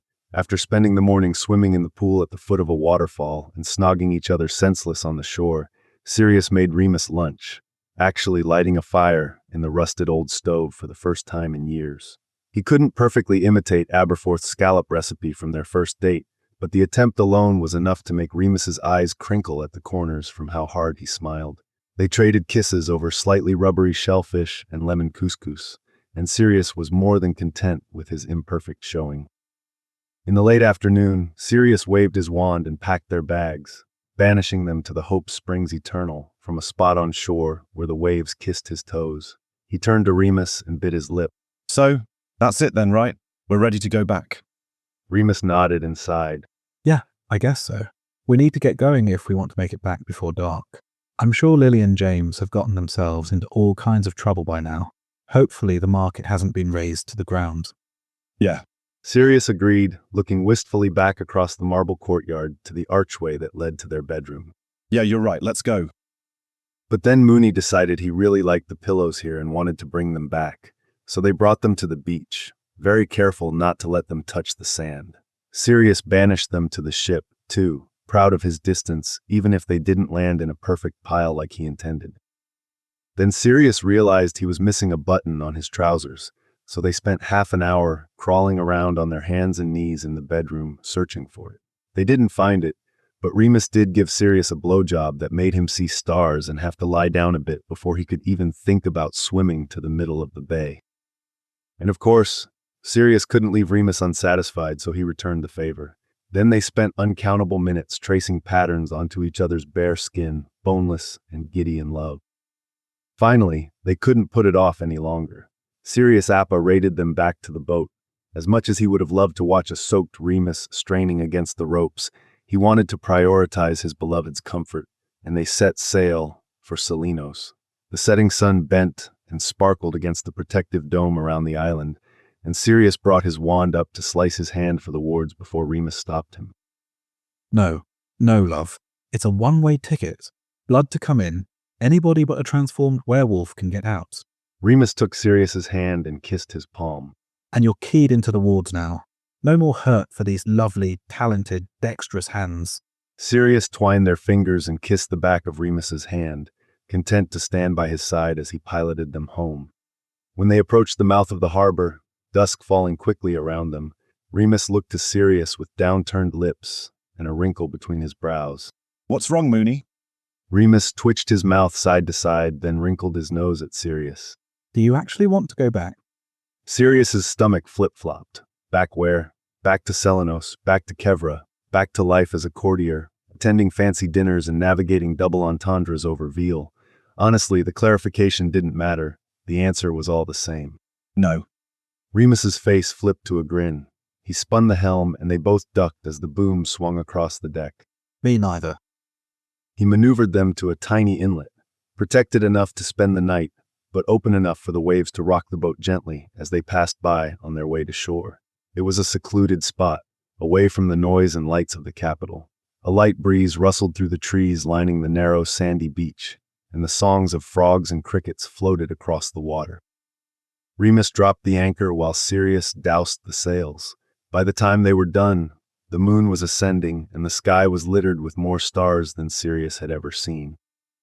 Wow, he whispered softly, craning his neck. I know. Remus tucked himself under Sirius's arm, kissing the hinge of his jaw and burying his face in his neck. I really wanted you to see it. Between the firelight and the wards, you didn't get the full effect last night.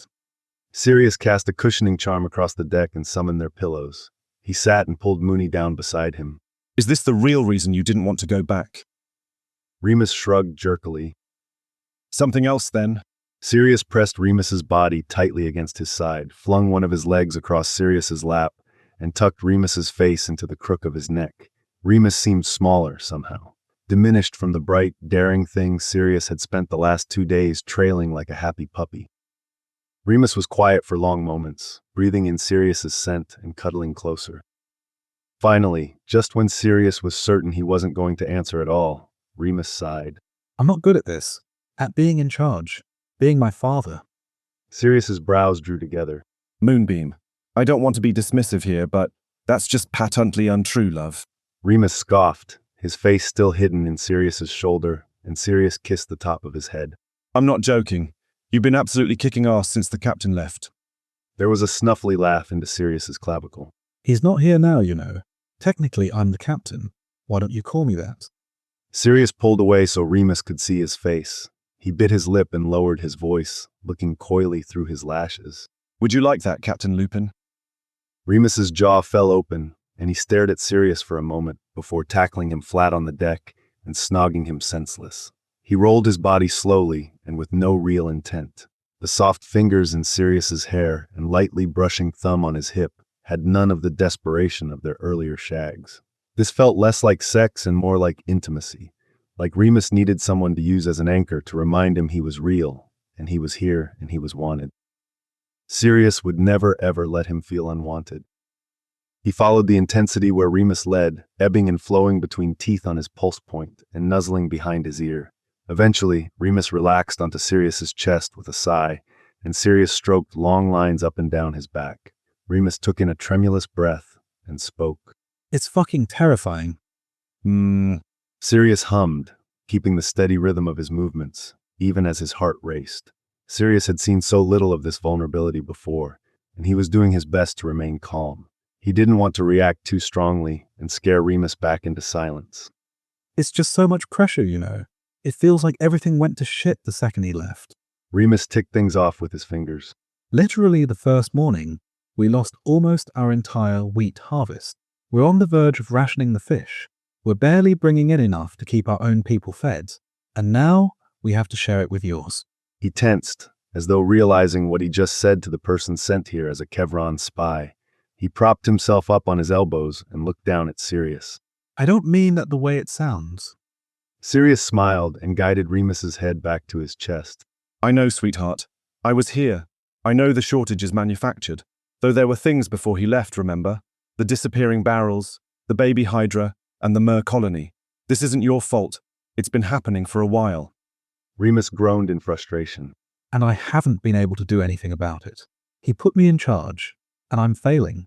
I just keep handing everything over to Lily, or to you and James, and hoping someone else will fix it for me. No, Moonshine. You're doing everything you can, and you're doing as much as he was. You're brilliant, love. He kissed Remus's hair and squeezed him tight. Remus grunted in response, and Sirius's chest ached.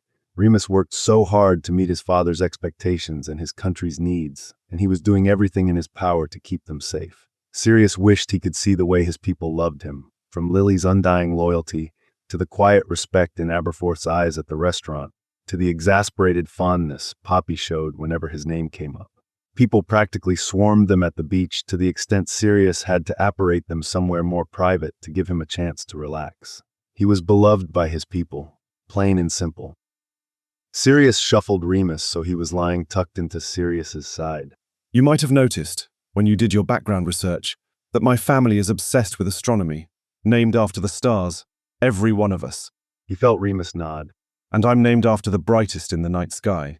I don't remember how old I was when I learned that bit of information. They probably started telling me when I was in my cradle. The heir, of course, because they only care about legacy. Tons of pressure, for my entire childhood. Expectations I was never going to live up to, even if I was the perfect son, which I wasn't. Remus made a pained noise. Sirius huffed a bitter laugh. Trust me, Mooney, it's a compliment. They're awful people. He shuddered, exaggerated to shake Remus's body, and Remus chuckled. Then they sent me to court, trying to gain as much proximity to power as they could, and Queen Euphemia chose me to be James's companion. They thought they had everything they were looking for, but that didn't really work out so well for them. A wry smile twisted across his face. Turns out when you treat your children as objects, then you send those children to live with people who are selflessly, endlessly kind to them. Their allegiances tend to be toward those who love them unconditionally. Sirius shrugged the shoulder Remus wasn't resting on. What I'm trying to say is, the fact that you care so much, about letting down your dad, about serving your people, it just shows me how right you are for this. If you weren't, you'd be mostly concerned about yourself and your status, not working your fingers to the bone on a fishing boat. I mean, you've met people from Calida, right? Remus grumbled at the very mention of them. Right, exactly. Those self-absorbed pricks don't think about anyone but themselves, and they're barely even nobility. They're basically glorified merchants.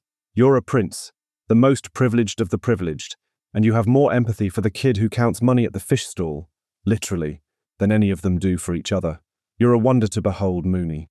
Remus buried his face in Sirius's side, flushing so hot it warmed his chest. Sirius squeezed him closer, squishing Remus against him so tight it felt like he was trying to meld them together. And the fact that you're delegating to the people most suited for the job. That's a leader, love. Lily's essentially the goddess of life and death. You'd be a fool not to use her skills. And I'd spend forever. Sirius stumbled over the words, realizing as he said them they were true, even if voicing them aloud seemed insane. Forever doing whatever I could to support you. Remus drew back, studying Sirius's face with drawn brows, like he wasn't quite sure what to make of him. Sirius bit his lip and cast his eyes down. Was that too much? It was too early. It was way too early. Sirius had been acting like a twat and refusing to speak to Remus 48 hours ago, and now he was promising forever. He must seem like such a fucking knob. And then... Oh. Sirius gasped when Remus surged forward and caught his lips in a needy, desperate kiss. He slid a steady hand around Remus's waist, holding him firmly against his side as their tongues slid together, and Remus whimpered into his mouth. His fingers twisted into Sirius's dark locks, like he'd sink if he couldn't cling to them, and Sirius relished the prickling ache against his scalp. Remus pressed himself into Sirius like he was trying to climb inside his chest, and based on the frantic scrabbling of his fingers, it wasn't close enough. He clambered on top of Sirius, so they were aligned from lips to feet, and still Remus wriggled and writhed on top of him as though he had an itch that was impossible to scratch. More? He whined into Sirius's mouth, his hands searching for the skin underneath the hem of Sirius's top. Need to feel you. Hush. Sirius soothed, rucking up Remus's shirt and laying a heavy hand on the small of his back. I've got you, love. He curled his fingers around scratchy linen fabric and peeled it upwards, barely breaking the kiss long enough to get it over his head. As soon as it was gone, Remus frantically pressed their lips back together, licking into Sirius's mouth and scraping his teeth against Sirius's lip. His rough, calloused fingers tugged at Sirius's clothes, and he made a small, frustrated noise in the back of his throat. Sirius huffed a laugh and groped for his wand, vanishing both their clothes with nothing more than a wave and a thought. Remus sighed, his fervent desperation receding to a low hum by the feel of Sirius's skin beneath his own. Remus's fingers climbed down the ladder of Sirius's ribs, then his hands slipped beneath his back and curled around his shoulders. He was hard against Sirius's hip, and Sirius ached from how badly he wanted him.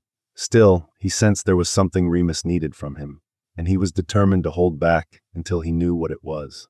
Remus rocked into him slowly, barely seeming aware of the movement of his hips, and finally Sirius pulled away so he could whisper into Remus's ear. What do you want, baby? What can I do? Need to feel you. Remus breathed. Need to feel you everywhere. Sirius's hand tightened instinctively into the meat of Remus's arse. He cried out, and his hips jolted into Sirius's. Anything for you, baby. Sirius cast cleaning and lubrication charms, though he wanted to take his time and prep him manually. Will you feel better when you're full? Remus nodded, nuzzling into Sirius's neck as he mouthed along his shoulder muscle. Okay, love. I'll give you anything you need, always. His fingers crawled toward Remus's crease and dipped gently inside, making Remus shiver and moan. He was so responsive, it took all of Sirius's control not to flip him on his back and fuck him blind. But that's not what he needed. He needed tenderness. He needed to know he was loved, worshipped by the man beneath him. Sirius circled a finger around Remus's slick hole and felt his entire body flex against him. He caught his lips in a warm, adoring kiss and rolled their bodies together in a slow, smooth rhythm until Remus was melting into him. Then he slipped his tongue into Remus's mouth and slid a finger past the tight muscle of Remus's rim, and Remus arched into him with a soft cry. Sirius put a steadying hand on his hip and worked his fingers and mouth in time, opening him with slow thrusts. He slipped in another finger, and Remus gasped and shuddered against him. You okay, baby? He asked, barely audible over the waves lapping at the side of the boat and the crickets singing in the forest. Remus just hummed and mouthed along Sirius's shoulder, licking and sucking at any skin he could find. Sirius smiled and pressed a kiss to his forehead. Remus was so unbelievably sweet, and Sirius was so deliriously in love, it felt to him like Remus's body was an extension of his own. Every spark and twitch of pleasure Remus felt reverberated back through Sirius, enough to have him achingly hard and leaking between their bellies. He scissored his fingers apart and slid a third in. Remus groaned into his neck. He was rocking back into Sirius's hand now, working himself open more than Sirius was, moaning into Sirius's chest every time he crooked his fingers and grazed his prostate. Remus panted and his skin glistened with sweat when finally Sirius felt like he couldn't take it anymore. Are you ready, my love? Yes. Remus keened. Oh fuck, yes. Sirius slipped his fingers out and lined himself up, then let Remus set the pace. He slid down Sirius's cock slowly, inch by delicious inch, until he was fully seated, surrounding Sirius with the tight, wet heat of his body. He tilted his head back in ecstasy, the long column of his throat glowing silver in the moonlight. The sight of him took Sirius's breath away. "I love you," he thought as Remus swirled his hips in slow circles, hard length bobbing against Sirius's stomach with the movement. "I love you," when he fell forward onto his elbows, so their chests pressed together, and he could kiss Sirius while he felt him inside, filling him completely. "I love you, I love you, I love you," with every stroke as Remus rode him, lifting himself on his knees and impaling himself on Sirius's cock, over and over. Then it was Sirius who needed more, wanted to burrow into Remus's ribs and build a den, wanted to live there next to his heart and share the air in his lungs for as long as Remus would let him. Sirius sat upright and wrapped an arm around Remus's back, holding him steady as he rolled his hips in smooth waves. Remus wrapped his legs around Sirius's waist and cradled his neck with a warm palm. They exchanged languid kisses while they rocked into each other, the salty sea breeze caressing their skin as their passion built. Remus was shaking and whimpering on every stroke when Sirius reached between them. He spread the slick wetness from Remus's leaking cock over his length with reverent fingers, wrapped a firm hand around him, and worked him once, twice, 3 times before Remus arched his back and spilled over his fist, gaze finding Sirius's namesake in the sky as he cried out his name. Sirius followed him over the edge, the tightening of Remus's body and the sound of his name on his lips too much for Sirius to resist. Time seemed to suspend. His orgasm felt like it lasted for years as he filled him with hot, sticky pulses, and his lips tasted salt on Remus's neck. They held each other close whilst they caught their breath, Remus's forehead resting on Sirius's shoulder, and Sirius's fingers twirling through the curls at Remus's nape. Sirius reached for his wand and cast a quick cleaning charm between them, then summoned a light blanket to protect their sweaty skin from the breeze. He collapsed onto his back and brought Remus with him, holding him tightly to his chest. "I love you, I love you. I love you." Remus looked up at him through his long lashes, the gold painted silver in the moonlight, though his eyes still glowed their usual brilliant amber. He stretched to press their lips together, then settled back into Sirius's chest. "I love you too." They dozed lightly, tangled together under a blanket of stars and the just waning moon. The boat's rocking woke Sirius with a start in the utter darkness before dawn, when the moon dipped below the horizon and the stars were at their most brilliant. Remus yawned to life beside him. His joints cracked and popped as he stretched long. "Morning, love," he said softly, kissing Sirius on the hinge of his jaw, and looked around. "Or morning-ish, I guess. Awful dark out still." Sirius barked a loud laugh that made Remus swat his chest and grumble about his poor, hypersensitive werewolf hearing. "I'm not the one who had the great idea to sleep on a bloody boat. If you want a lie-in, you'll have to bring me to that royal bedchamber of yours. I'm much more amenable to spending the morning in bed when there's an actual bed present." Remus kissed Sirius lazily, his tongue just brushing against his lower lip. "I'll keep that in mind for the future." He flopped onto his back and laced their hands together. "It's still beautiful out here, though." "Yeah, it really is." Sirius agreed. He pointed to a bright spot low on the northern horizon. "See that one? That's my brother, Regulus." Remus turned to him with curious eyes. "You don't talk about him much." "I don't know him as well as I'd like." Sirius sighed. "I left when I was 11, and I tried to get him to come live at the palace with me when I was 12, but I'd started to slip from their control by then, and they seemed to think it optimal to diversify their influence." Remus shuddered against his side. "That's a terrible way to think of children." "Yeah, well," Sirius shrugged. "Heirs, not children. Tools, not people. It's all means to an end." Remus propped himself on an elbow and searched Sirius's face in the dark. "How the fuck am I a member of a royal family, and you're the one whose family has a fucked up idea of legacy? Cersei's snatch. That's horrifying, love." "That's what James always says too. Maybe you can bond over it." Sirius laughed bitterly. "I don't care about my parents anyway. They're terrible people, and any time I disappoint them, I know I'm making good choices. Reg, though, that's something different. He was just a kid, and I couldn't do anything to help him." "I know, baby, but like I said before, you tried, and you were just as much a child as he was." Remus brushed a comforting thumb over Sirius's sternum. "It's not your fault, love. I'm sure he knows you tried." Sirius made a non-committal sound in his throat. "We write, at least. We keep in touch. and we have a way to tell each other the things that matter. Then a memory of a small owl, standing politely at the edge of a windowsill, floated to the forefront of his mind, and the urgent tone of Regulus's letter surfaced just behind it. Sirius had shoved it aside in the moment.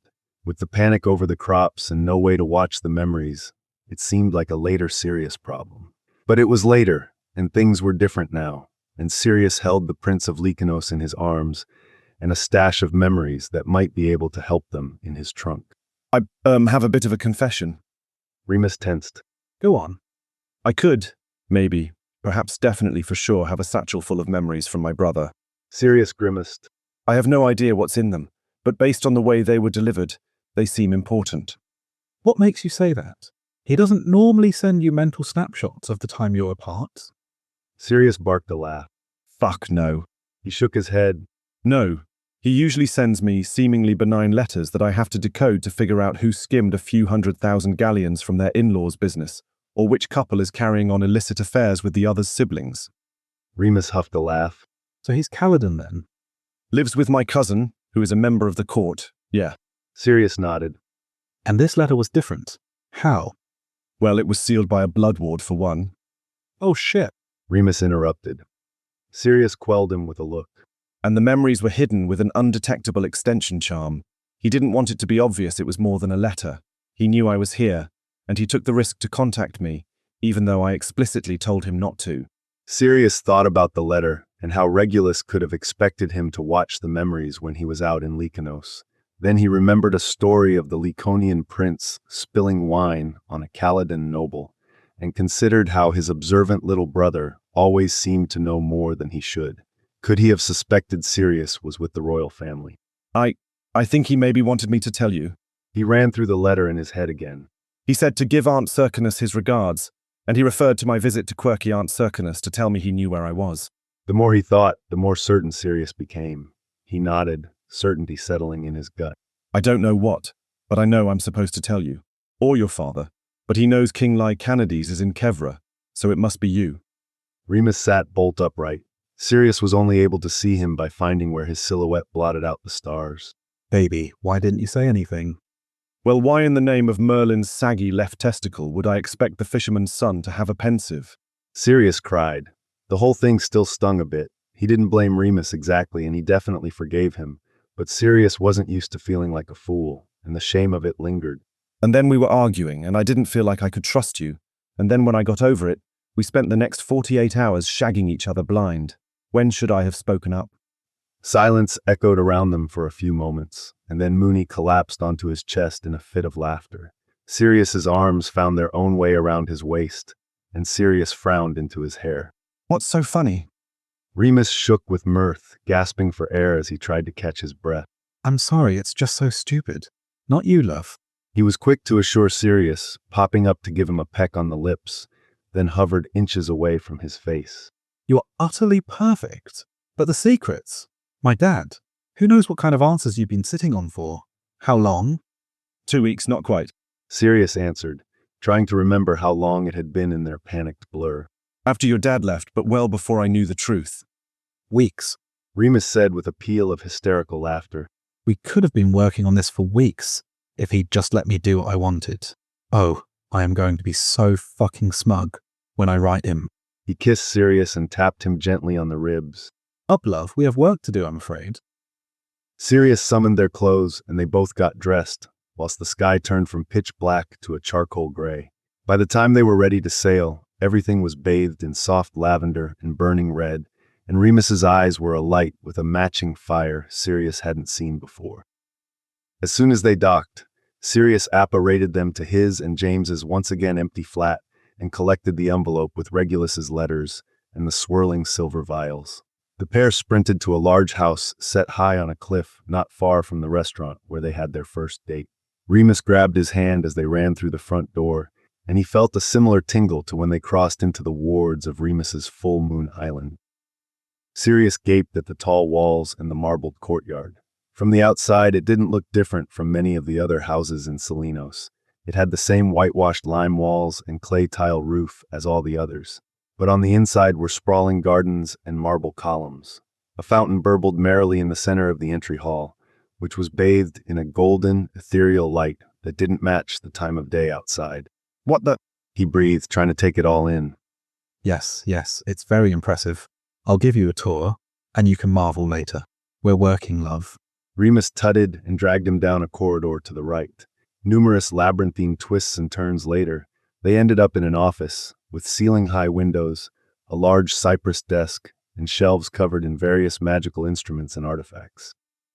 Remus placed a roughly hewn stone basin covered with runes on the center of the desk, while Sirius fished the crystal files out of their envelope. He dumped the swirling silver memories into the pensieve one at a time, the last no larger than a few drops that seemed to cling to their vial for safety. The pair looked at the dancing light of Sirius's little brother's thoughts and gripped each other's hands tightly. Together? Sirius asked quietly. I think so. Remus murmured. 1, 2, 3? They leaned forward in sync and fell headfirst into the basin. Silver mist swirled around them until it solidified into the familiar dark interior of Sirius's family home. Sirius's father is seated behind an enormous oak desk. He has a drink in front of him, a crystal tumbler with 3 fingers of Vila brandy. A man with long platinum blonde hair, Lucius Malfoy, sits across from him smirking. Regulus sits off to the side with a quill and his father's accounting books. His eyes flick nervously between the two men. I'm just saying, Lord Black, you have the opportunity to make yourself a very rich man. Malfoy purses his lips haughtily. King Riddle requires some motivation for the plebeians. They do tend to cause the most irksome disturbances when they're hungry. If some of the food intended to go to Kevra finds its way to Collider's stores instead, well, a generous number of galleons may find their way into your coffers. And why must I do this, instead of King Riddle making a deal with the Laconians on his own behalf? Dorian asks. Do they not accept gold the same as everyone else?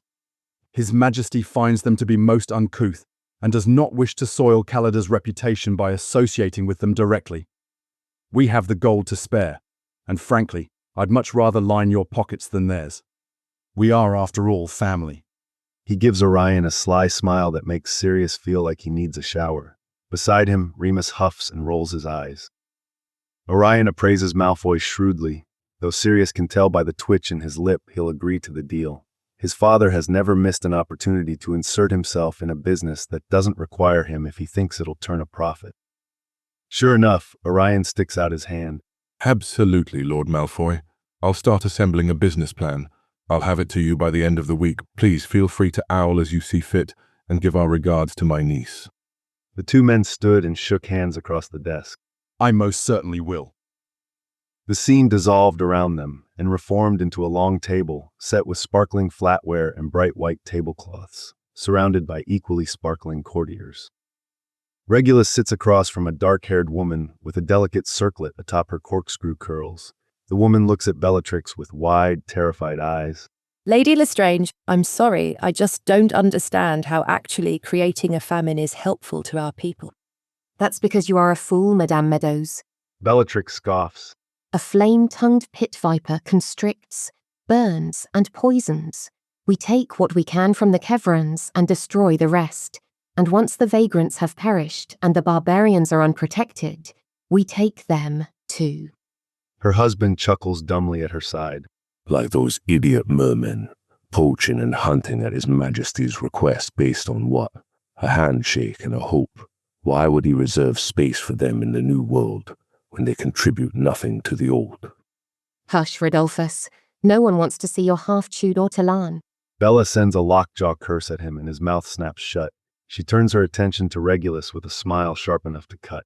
And how is my baby cousin handling the pressures of the high seas?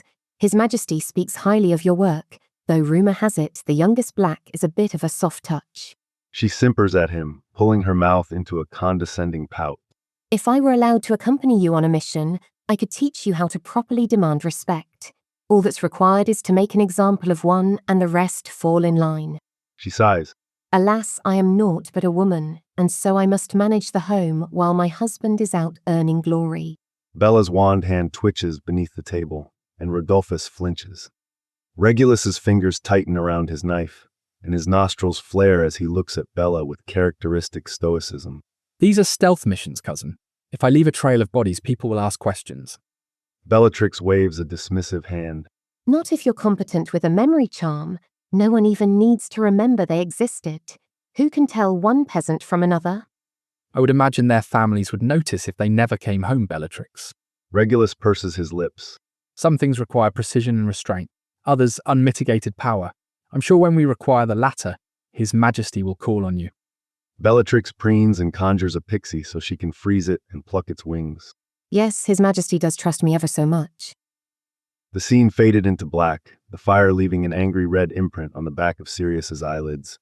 It was replaced by a bright sun, a blue sky, and rolling green hills. Bellatrix runs through a meadow cackling, holding the skirts of her robes out wide as she twirls in wild circles. She's holding a vial of bluish-purple potion that appears to crackle and glow. A thick cork keeps it contained. Regulus trails behind her at a safe distance, looking at the mud sticking to his shoes like it spat in his tea. Shall we see how much destruction is wrought? Bellatrix asks in a manic sing-song voice. Poor little Iswand baby's going to be so hungry. She waves her wand with a maniacal laugh. The cork shoots out of the vial, and she tips it on its side.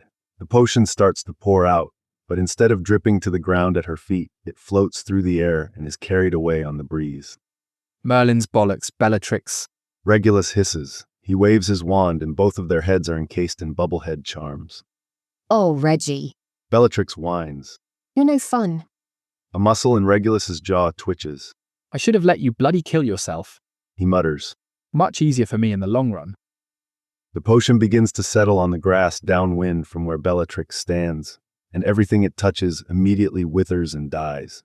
Bella waves her wand and sends an air current to push its impact even wider, and in no time at all, the vibrant green meadow is a blackened, shriveled wasteland. Bella is delighted, skipping in giddy circles around Regulus's post in the only remaining patch of living sod. Oh, don't pout at me like that, Regulus. I know you like to take that little green grass girl you're courting out here, but it'll grow back. Maybe by the time she's accepted your proposal, it will recover and you can be wed here. Bella looks around appraisingly, and her face pulls into a wicked grin. Or perhaps not. Regulus grimaces. Maybe I'll be able to delay our union if she's dissatisfied with the venue options. That's the spirit. Bellatrix grips his arm tightly enough to leave fingernail indents in his wrist.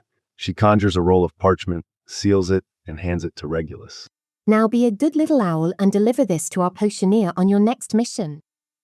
Regulus slips the scroll in his pocket with a sharp nod. The blackened grass morphs into a cerulean sea, and they're surrounded by creaking ropes, burning sun, and the gentle rocking of a boat beneath their feet. Regulus stands at the stern of a merchant ship, watching as 4 wizards subdue the crew while 2 more take the ladder to the hold. He is frozen in place, standing stiffly except for the tiny adjustments his posture requires to keep him upright on the shifting deck. His hand grips his wand tightly, his knuckles white on the handle.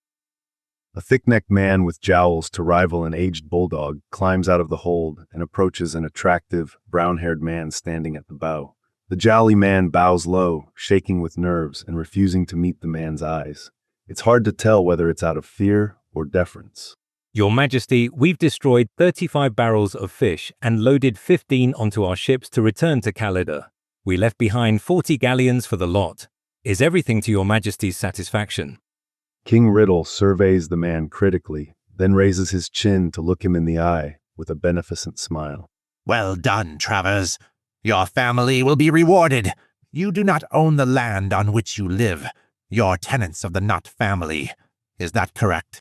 Travers nods. Now you do. Lyndon Nutt has displeased me. Congratulations, Lord Travers of Oak Hall. Travers bows low again. Thank you, Your Majesty. Now, have your compatriots bring the rabble to myself and Lord Black. It is time for memory adjustments. Travers scrambles away, and Regulus's shoulders shift in a silent sigh.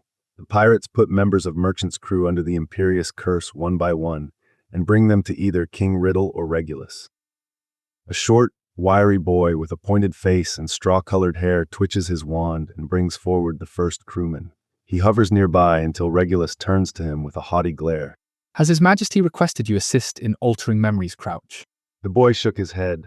Is he in need of shoddy, obvious spell work? Or would he prefer this task be completed by someone with skill? The boy sneers at Regulus but moves away. Regulus waits until he's out of earshot, then turns to the blank-eyed sailor in front of him. I'm so sorry, He whispers. Obliviate. The crew member's jaw goes slack. Regulus cradles his chin and tilts his head so he's looking deeply into blankly staring eyes. Legilimings. The sailor doesn't react as Regulus shifts through his memories, taking care to ensure no trace of their time with King Riddle's privateers remains. He speaks lowly, implanting new thoughts about rough seas and a few barrels lost overboard, then instructs the sailor to expect low prices for their goods and that the galleons in the hold are evidence of the poor market. It's impressive magic, overriding expectations as well as memories in order to explain away the small sum of gold when the ship returns to Lycanos. Finally, Regulus grimaces as he implants a sense of fear and impending doom in the man. You'll go to the hold and wait, not to return to the deck until after nightfall. He instructs, then drops the legilimency spells. The sailor trembles as he runs for the ladder leading to the hold.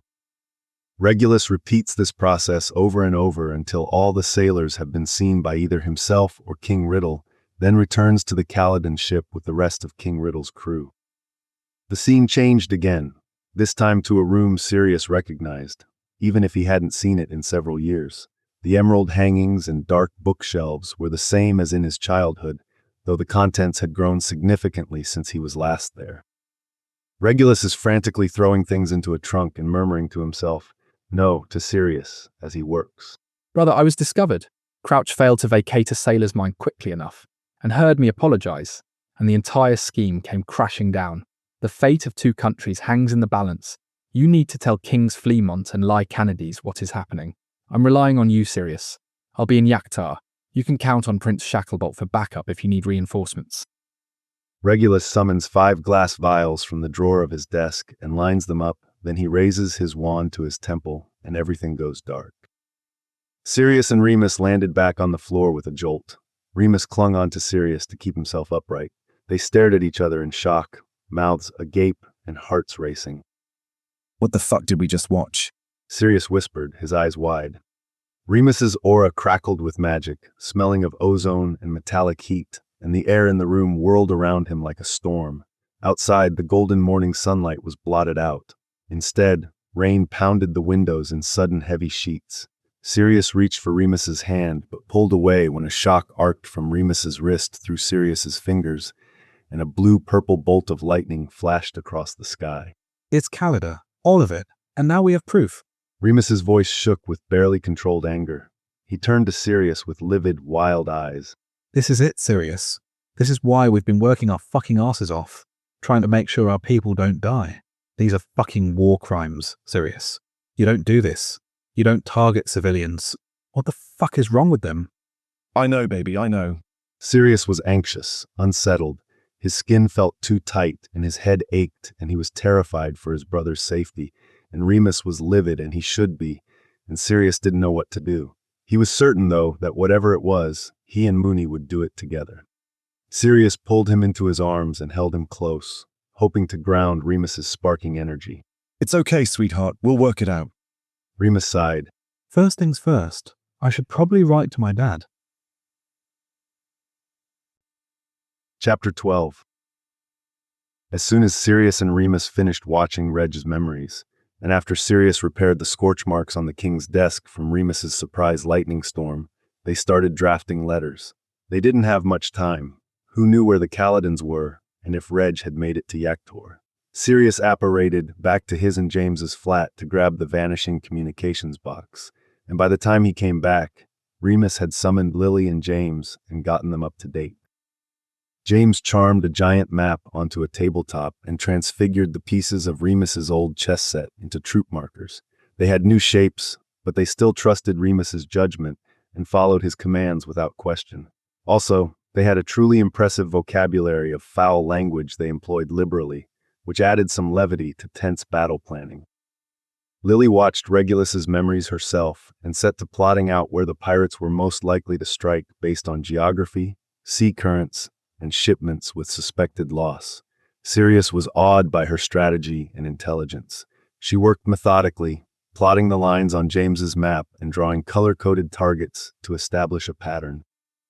Sirius, James, and Remus wrote roll after roll of parchment, first long missives to their respective kings to explain everything they'd learned, and then coded messages to prove they weren't being coerced or manipulated. Then, finally, after a couple days of wasted time that felt like they stretched months, the seeds of trust bloomed and they started to plan. Lyle and Monty opted to finish out their diplomatic visit. If they were planning together, it made sense for them to be in the same place, and everyone thought it best for things to appear unchanged. For the first 2 weeks, Remus practically lived in his father's office. The air around him crackled with righteous anger, with his renewed purpose and drive to clear the Caladan threat once and for all. The smoldering fury in his eyes and barely contained electricity raging under his skin drove Sirius absolutely mad. All he wanted was to reach out and pull Remus in, direct some of that passion toward himself, and maybe help Remus find an outlet for his pent-up frustration. Every time they touched, Sirius felt Remus's power running through him, both of them alight with it, the dazzling sparks racing along his nerves until he felt like he might burn to a crisp with every kiss. It was exhilarating and wild, barely contained, and watching Remus channel all his attention toward naval strategy made Sirius want to tear his hair out. He understood, of course. He too cared about the good of his country and was driven to distraction with worry over his brother, but fuck if it wasn't frustrating. It didn't help that they were spending so much more time than usual apart. With Remus cooped up in the office, somebody had to feed everyone, so Sirius recruited James, and they hit the water. It was fine. James was, as expected, a natural at the basics of casting and catching, and Sirius was more than capable of captaining the boat. But he couldn't quite get the hang of weaving attraction spells into the nets, so they were both catching less fish and more variety than Sirius wanted. Every haul made his stomach hurt as he counted. Too many plimpies, not enough salmon, fuck, is that a swordfish? How does swordfish get in there? And Lily still needed James too. The greenhouse's climate spells required constant maintenance to optimize output. Sirius and James were only allowed a few hours a day, and so Sirius felt like he was constantly letting Remus down. And then there were the secret letters. Late at night, just before Sirius crawled into Remus's bed at the palace alone, Sirius would surely be asleep before Remus joined him, if he came at all. He also sent message after message to Regulus. He hoped for something, anything to tell Sirius he was safe, but the ibis always returned with an unopened scroll attached to its leg. Finally, after 4 weeks away, King Lycanides returned to Salinos, and Sirius and Remus's lives settled into a new, tense, liminal version of normal. They devoted half their day to fishing, just as they had before the king's return. Remus spent long afternoons locked away in his father's study, sometimes with James, sometimes Sirius, sometimes both, sometimes neither, as they plotted the best way to pull Kaleida out of their privateer's preferred waters. Sirius overheard a fantastic row between Remus and Lyle one afternoon, when Lyle tried to lecture Remus on decorum and discretion with his lovers. Remus, who already was a cauldron waiting to bubble over, went silent. Sirius could feel the change in the air from the other side of the door where he was unabashedly eavesdropping, and he could imagine the purple-white electricity flickering between Remus's fingers, the way it tended to do now when he was upset. Why would I try to hide Sirius away? His voice was low, dangerous. Sirius could hear frustration creeping into Lyle's voice. Your mother and I have always been abnormally permissive, Remus, as you well know, but it won't do to have you dating the Kevran boy whose father is trying to starve us. You can't be fucking serious. Remus barked a sharp, bitter laugh. Sirius is the reason we've made any progress, in case you've forgotten. His brother is the one who sent us the memories. We would have been planning weeks earlier if you had allowed me to tell him the truth, like I wanted to, before you left. He saved us, Dad, whether you want to admit it or not. So, yes, I am fucking serious, and I'm going to continue to do so where and when I see fit, and you're going to be bloody thrilled about it. Footsteps marched toward the heavy door, and Remus burst through, almost sending Sirius tumbling to the floor. Come. Remus grabbed Sirius by the hand and pulled him to the comfortable lived-in residence wing. Remus threw open the door to his bedroom and yanked Sirius inside, slamming it shut by pinning him up against it and kissing him roughly. Sirius panted and gasped into his mouth, crying out in surprise when Remus's hand worked its way into his trousers. Sirius reached for his wand to cast a silencing charm, but Remus swatted his wrist so it clattered to the floor. No. He growled into Sirius's neck. I want every nosy, uptight twat on this bloody hilltop to hear the fucking gorgeous noises you make. And I want everyone to know I'm the one who made you feel that good. Sirius whimpered. Fuck. He loved when Remus got all growly and rough and let Remus shove him over to the bed. He tore off Sirius's pants and pinned his arms over his head, fucking him hard and fast until Sirius screamed his name. Sirius came with a hoarse shout and Remus's teeth buried in his shoulder, and from that night on, there was never any question about whose bed Sirius would be sleeping in. The time slipped by in a haze of frantic preparation and excruciating anticipation. Sirius spent hours staring at the map James made, flicking over little green and silver boats just to hear the pieces squawk about their treatment. He was so fucking bored. Lyle was starting to include him more frequently when he conferred with his counselors, most likely at Remus's insistence. But they only chased themselves in circles, with advisors disagreeing on how to allocate resources and refusing to budge. In Sirius's humble opinion, most of these meetings could have been an owl. It was frustrating. This was urgent. People could die. They had no idea where Reg was or if he was okay, and they had spent weeks in bloody meetings. Remus watched him upend the Caladan warship for the 4th time and leaned over to whisper in his ear. Hey, I was thinking, you were making a little progress on wandless magic before all this. He gestured vaguely to the room around them.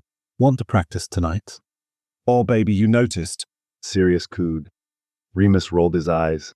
I've noticed every single thing you've done since you dropped that rusty horseshoe you called a port key. Of course I saw you doing bloody impressive magic. Sirius felt his cheeks color and hid it in a sly smile. Are you sure you don't have other activities planned tonight? There's time for both. Remus shrugged with a wicked smirk. Lyle cleared his throat, and the two sprang apart, their attention returned to the matter at hand. Several hours later, after nearly nodding off thrice and interrupting the Duke of Heliopolis with his rumbling stomach, Sirius followed Remus to the living quarters. They walked past their bedroom to an open courtyard under a first-quarter moon. A petite woman with a kind face and Remus's freckles sat on a bench. Mum. Remus ran to scoop her up in a warm embrace. How long have you been home? Hello, my love. Just this afternoon, of course. You know I wouldn't wait a moment longer than absolutely necessary to see you, Kamari Moo. Your Yaya says hello. She kissed him soundly on the cheek, then drew back to cradle his chin in her hands. I've heard you've been expanding your father's comfort zone and providing the most important intelligence in living memory, of course. Mum. Remus groaned, blushing pink to the tips of his ears as his eyes flicked to Sirius. Actually, the intelligence was all Sirius. Remus reached for Sirius, who allowed himself to be pulled into his side. Mum, this is Sirius Black, Remus trailed off as his eyes searched Sirius's face. They hadn't talked about this yet, or at least not in a formal enough capacity to decide how to introduce Sirius to the Queen. Boyfriend felt demeaning. Partner felt like a business deal. Lover felt like a dirty secret. My soul. Sirius's stomach squirmed a happy little wiggle. If he were Padfoot, he knew he'd be wagging his tail, and a shy smile spread across his face. Sirius, this is my mum, Hope Lupin.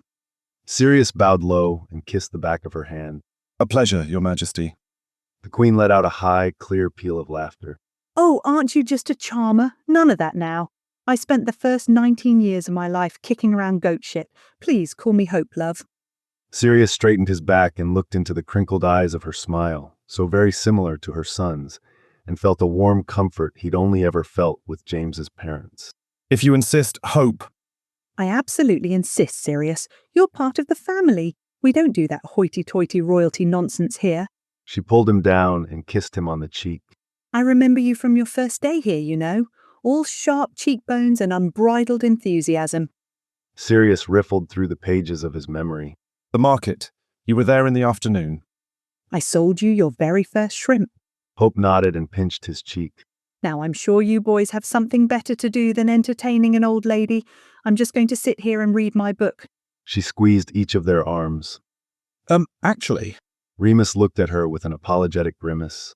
Sirius and I are going to practice his wandless magic, and I think it might get a little heated. Oh, I don't doubt it. Hope said with a snort and a wink, and Sirius could see Remus almost melt into a puddle of embarrassment. No, I didn't mean like that. His cheeks were crimson, and Hope's shoulders shook with laughter. I just meant He turned to Sirius.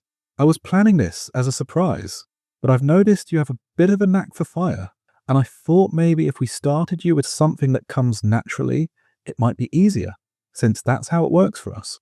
He sounded uncertain, his eyes tracking all over Sirius's face. Sirius grinned. Wicked. Remus's expression relaxed into content relief.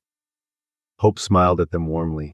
I'll see myself out then. I can tell when I'm not needed. Call me if you need help wrangling any livestock. She brushed her fingers along the roses as she meandered to the stone stairs, humming softly as she went.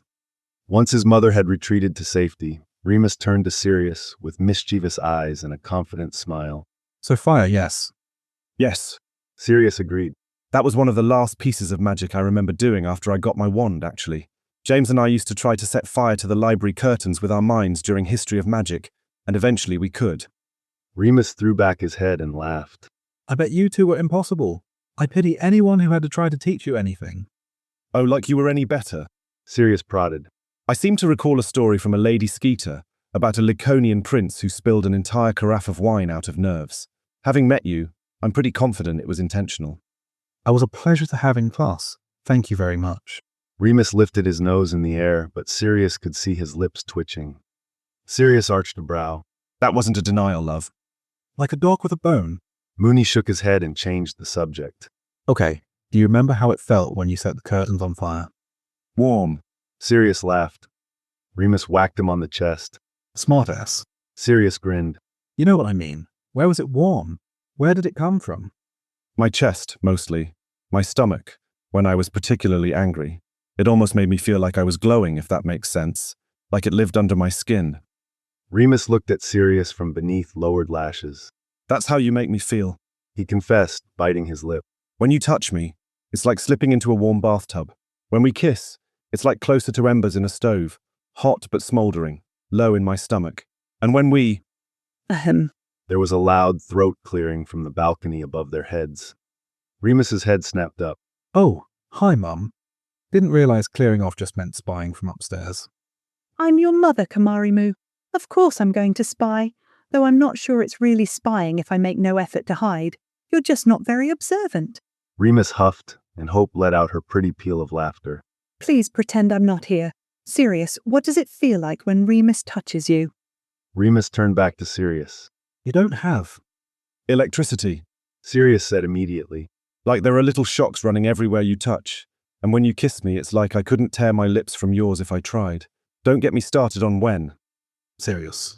Mooney interrupted, and Sirius grinned impishly at him. Oh, that's very sweet, love. Hope cooed down. Remus groaned in frustration. I never should have introduced the two of you. You didn't do it intentionally as it stands, Remus John, so don't go blaming yourself. Now I'll actually give the two of you some privacy. Good night, Agoria Mo. She blew a kiss down to the courtyard and disappeared into the house. Probably listening from behind the window, nosy bint. Mooney grumbled. A distant I heard that. Echoed from inside, and Mooney stifled a huff.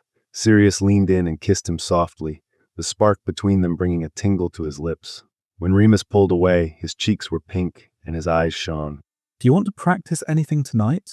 Or are you just going to be a menace and then snog me silly? I think we can find time for all three, love. Sirius murmured and kissed him again. Remus laughed into it, then pushed Sirius away. Sirius set his lips in a firm line and nodded. Okay, yes, fire, sizzle, whoosh, crackle, I can do this. Sirius cracked his knuckles and looked around. What am I torching? Remus looked around and gestured to a row of plants. I never liked that lavender. Gives me a headache. Sirius laughed. Well, I can't have that. Clever of you to offer up some additional motivation. Anything for you, love. Mooney smiled and gave Sirius a peck on the corner of the mouth. Let's start with your wand then. Think about how it feels, and then you can try to mimic it. Sirius drew his wand with a flourish. Remus snorted, mission accomplished, and focused on the feel of it in his hand. Remus was right. Fire magic came to him easily, and so he had to exercise extreme control to be able to feel it. He selected a specific tuft on the end of a stem, about 3/4 of the way up the plant, and thought about what it would be like for only those 3 little leaves to catch fire. He took a deep breath, adjusted his grip, and waved his wand in a tapered flare. Incendio, he thought, and he felt a trickle of warmth spread down his arm and into his fingertips. Cersei's tits. Remus whispered, and Sirius opened his eyes to find a single charred leaf on the plant. Mooney turned to him with wide eyes. You're so fucking hot. I've never seen anyone with such tight control over their magic. It's astonishing. You're astonishing. Sirius felt himself flush. It's nothing. Remus snorted derisively. Oh yeah, sure. No big deal. Just a level of accuracy from across the courtyard that most people couldn't achieve by hand. Sirius shoved at him, and Remus pulled him in for a laughing, biting kiss. You ready to try again? Sirius groaned and nipped at the corner of his jaw. Yes, I suppose so. Go on then. Remus motioned him forward with a hand. I wasn't joking. I would really appreciate it if you killed every one of those pungent fuckers. Coming right up. Sirius looked at the plant and imagined the roots bursting into flame, but he found he struggled to hold both that and the physical sensation of his magic in his mind. He let his eyes relax and instead focused on the feeling. He thought of taking a scalding sip of coffee and its burn in his throat, scorching the roof of his mouth on the way by. He imagined that feeling spreading across his pecs and down his arms, living in his wrists and his palms. He snapped his eyes back to focus and whispered, Incendio. A flickering tongue of flame erupted in the grass 5 feet behind the lavender row, eating up a small circle before dying out. Fuck. Remus gripped his forearm with clawed fingertips. Padfoot. Merlin fuck. You fucking did it. I can't believe you did it. And on your first try. Mooney grabbed him by the shoulders and shook him with excitement, which Sirius didn't feel was warranted for a flare that couldn't light a candle. Remus seemed to pick up on his mood and stopped his jumping to look into Sirius's eyes. Baby, come on, he said firmly. You haven't done anything like that in years, and most wicks who start using wands can never go back to functioning without them. It wasn't the big explosion you wanted, maybe, but it's fucking impressive, Sirius. I'm so proud of you, and we've barely even started. Sirius felt a surge of love for Remus and pride in himself. Remus was right. Wandless magic of any sort was really unusual in someone with his training, and what did it matter if his aim was a bit shoddy? They were about to go to war. Surely an imperfect placement wouldn't matter so long as Sirius was able to cover his soldiers. He smiled, and Remus grinned goofily back at him. Again, Sirius said and squared up across from the plant. They practiced for another hour, Sirius's flames landing all over the place, but by the end of the evening, they were at least lasting long enough that the pair could approach them and warm their hands. Your turn, Moonshine. Sirius was exhausted, sprawled across the lawn. He nodded toward the blasted lavender plant. I'm not the only one with new skills I'm trying to hone. Remus wrinkled his nose. This isn't about me. It is now. Go on, baby. Show me what you've got. Remus eyed Sirius apprehensively. Okay, just stay behind me. Please, I really don't want to hurt you.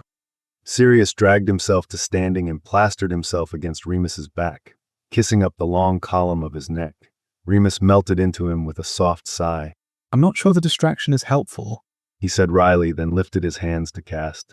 Second from the left, he said quietly, calling his shot. He took a deep breath, then splayed his fingers wide. Blue-white light sparked and crackled as it shot from his twitching fingertips, frying the third lavender plant from the left and 2 on either side. Close enough. Sirius shrugged as he nuzzled behind Remus's ear. Too powerful, love. The flowers never stood a chance. A week later, Lily, James, Sirius, and Remus were gathered around the map in Lyle's study, waiting for yet another pointless meeting to begin. Sirius was channeling his anxiety into showing James his progress on a wandless incendio, lighting a fire in the hearth and snuffing it out with a whispered charm. James beamed at him, looking proud as Effie would if she could see him. He knelt next to the flames, studying them intently, and laughing when Sirius made them reach out for his eyebrows. So the secret is figuring out what you're good at and enhancing it. Yeah, pretty much. Sirius nodded. So what's mine then? Charms, transfiguration. That's too broad, I think. Narrow it down, Prongs. Why don't we just stick a Kevrin guard on every shipment? Lily was asking Remus. We've wasted so much time with all this. It doesn't seem that complicated. They're expecting that. Remus sighed, fidgeting with a transfigured ship. The harpy figurehead swore at him brilliantly and brandished her claws. We haven't had anything suspicious happen since Dad came back from Kevra. I never thought I'd want our ships to be attacked, but here we are. Oh, I know what mine is. James cried. It's my charm. People love me. I just suck them right in and they're under my spell. He waggled his eyebrows at Lily, who laughed and turned his face away. Not bloody likely. She muttered. Sirius watched fondly as the two teased each other. Lily wound up in James's lap and James's hair somehow turned bright green, and they giggled in a helpless tangle of limbs. Beside him, Remus stiffened. Suck them in. He murmured, eyes unfocused. Suck them in. What's wrong, Mooney? Sirius asked, nudging him with an elbow. Remus turned to him with wide eyes. I have an idea. They all sat around a long table in the front garden of Aberforth's cafe. It was supposed to be a welcome dinner for the Kevron delegation. King Monty and Queen Effie came to Lycanos as a show of good faith, along with Marchioness McGonagall, Duke Finnegan, and Lady Jorkins.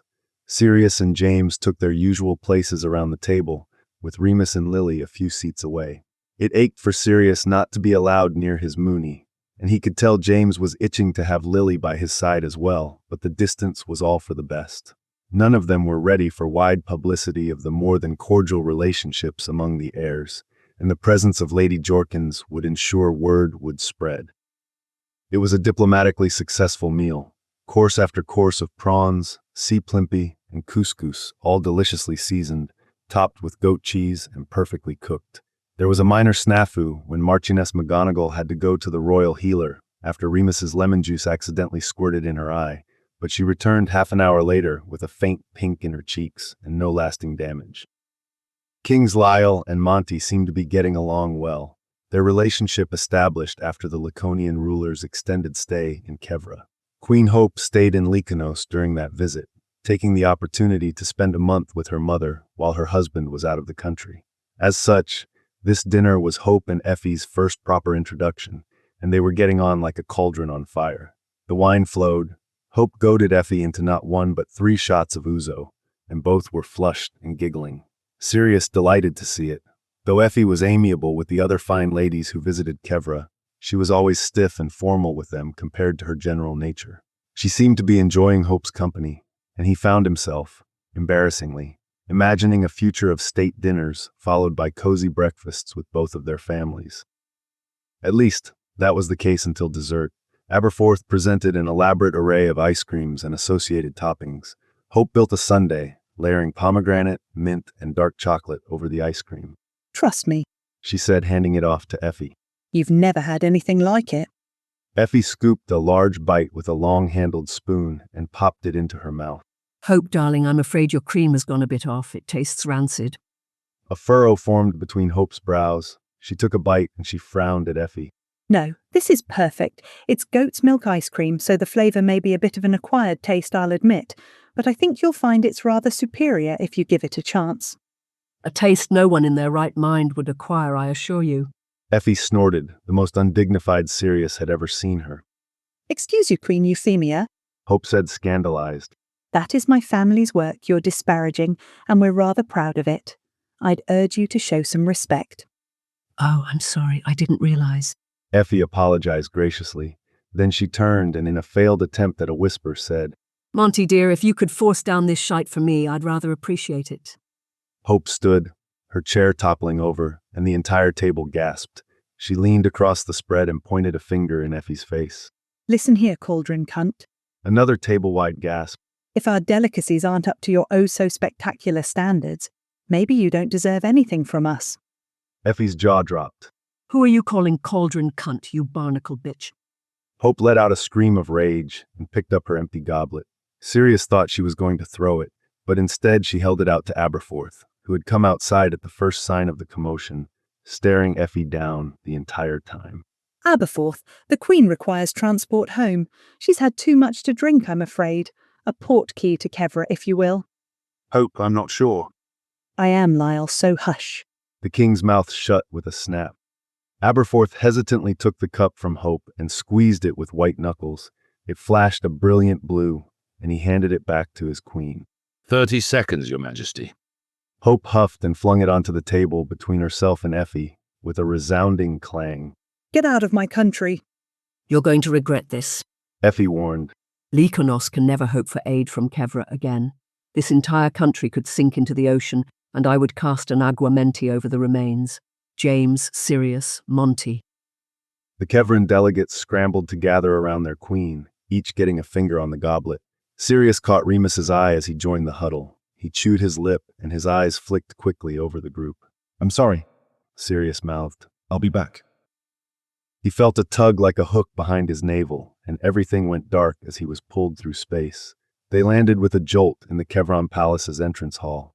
Effie had to clutch onto Monty to keep her balance, her hair windswept and messy. Monty turned toward the guests. Lady Jorkins, Duke Finnegan, Minerva, my sincerest apologies for tonight's spectacle.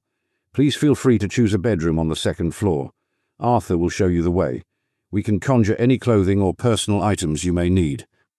A lanky red-haired man appeared at his elbow and led the pair away. Monty watched until they were out of sight, then took out his wand and cast a silent muffliato. Excellent work, my dear. He complimented his wife. How you kept a straight face, I'll never know. Cauldron cunt, I ask you. Effie burst into a loud laugh. Oh, I do quite like that Hope Lupin. I look forward to many more evenings in Selenos. Maybe next time I'll get to actually eat some of that delicious ice cream. She put her arms around James and Sirius's shoulders and pulled them down so she could kiss the top of their heads. Thank you for indulging me in coming home tonight, boys. I know you're anxious to get back to your bows, but it would have been suspicious if Lady Jorkins saw you stay behind. Sirius and James both began to protest, but Effie waved them away. Yes, of course you've been nothing but proper with your hosts.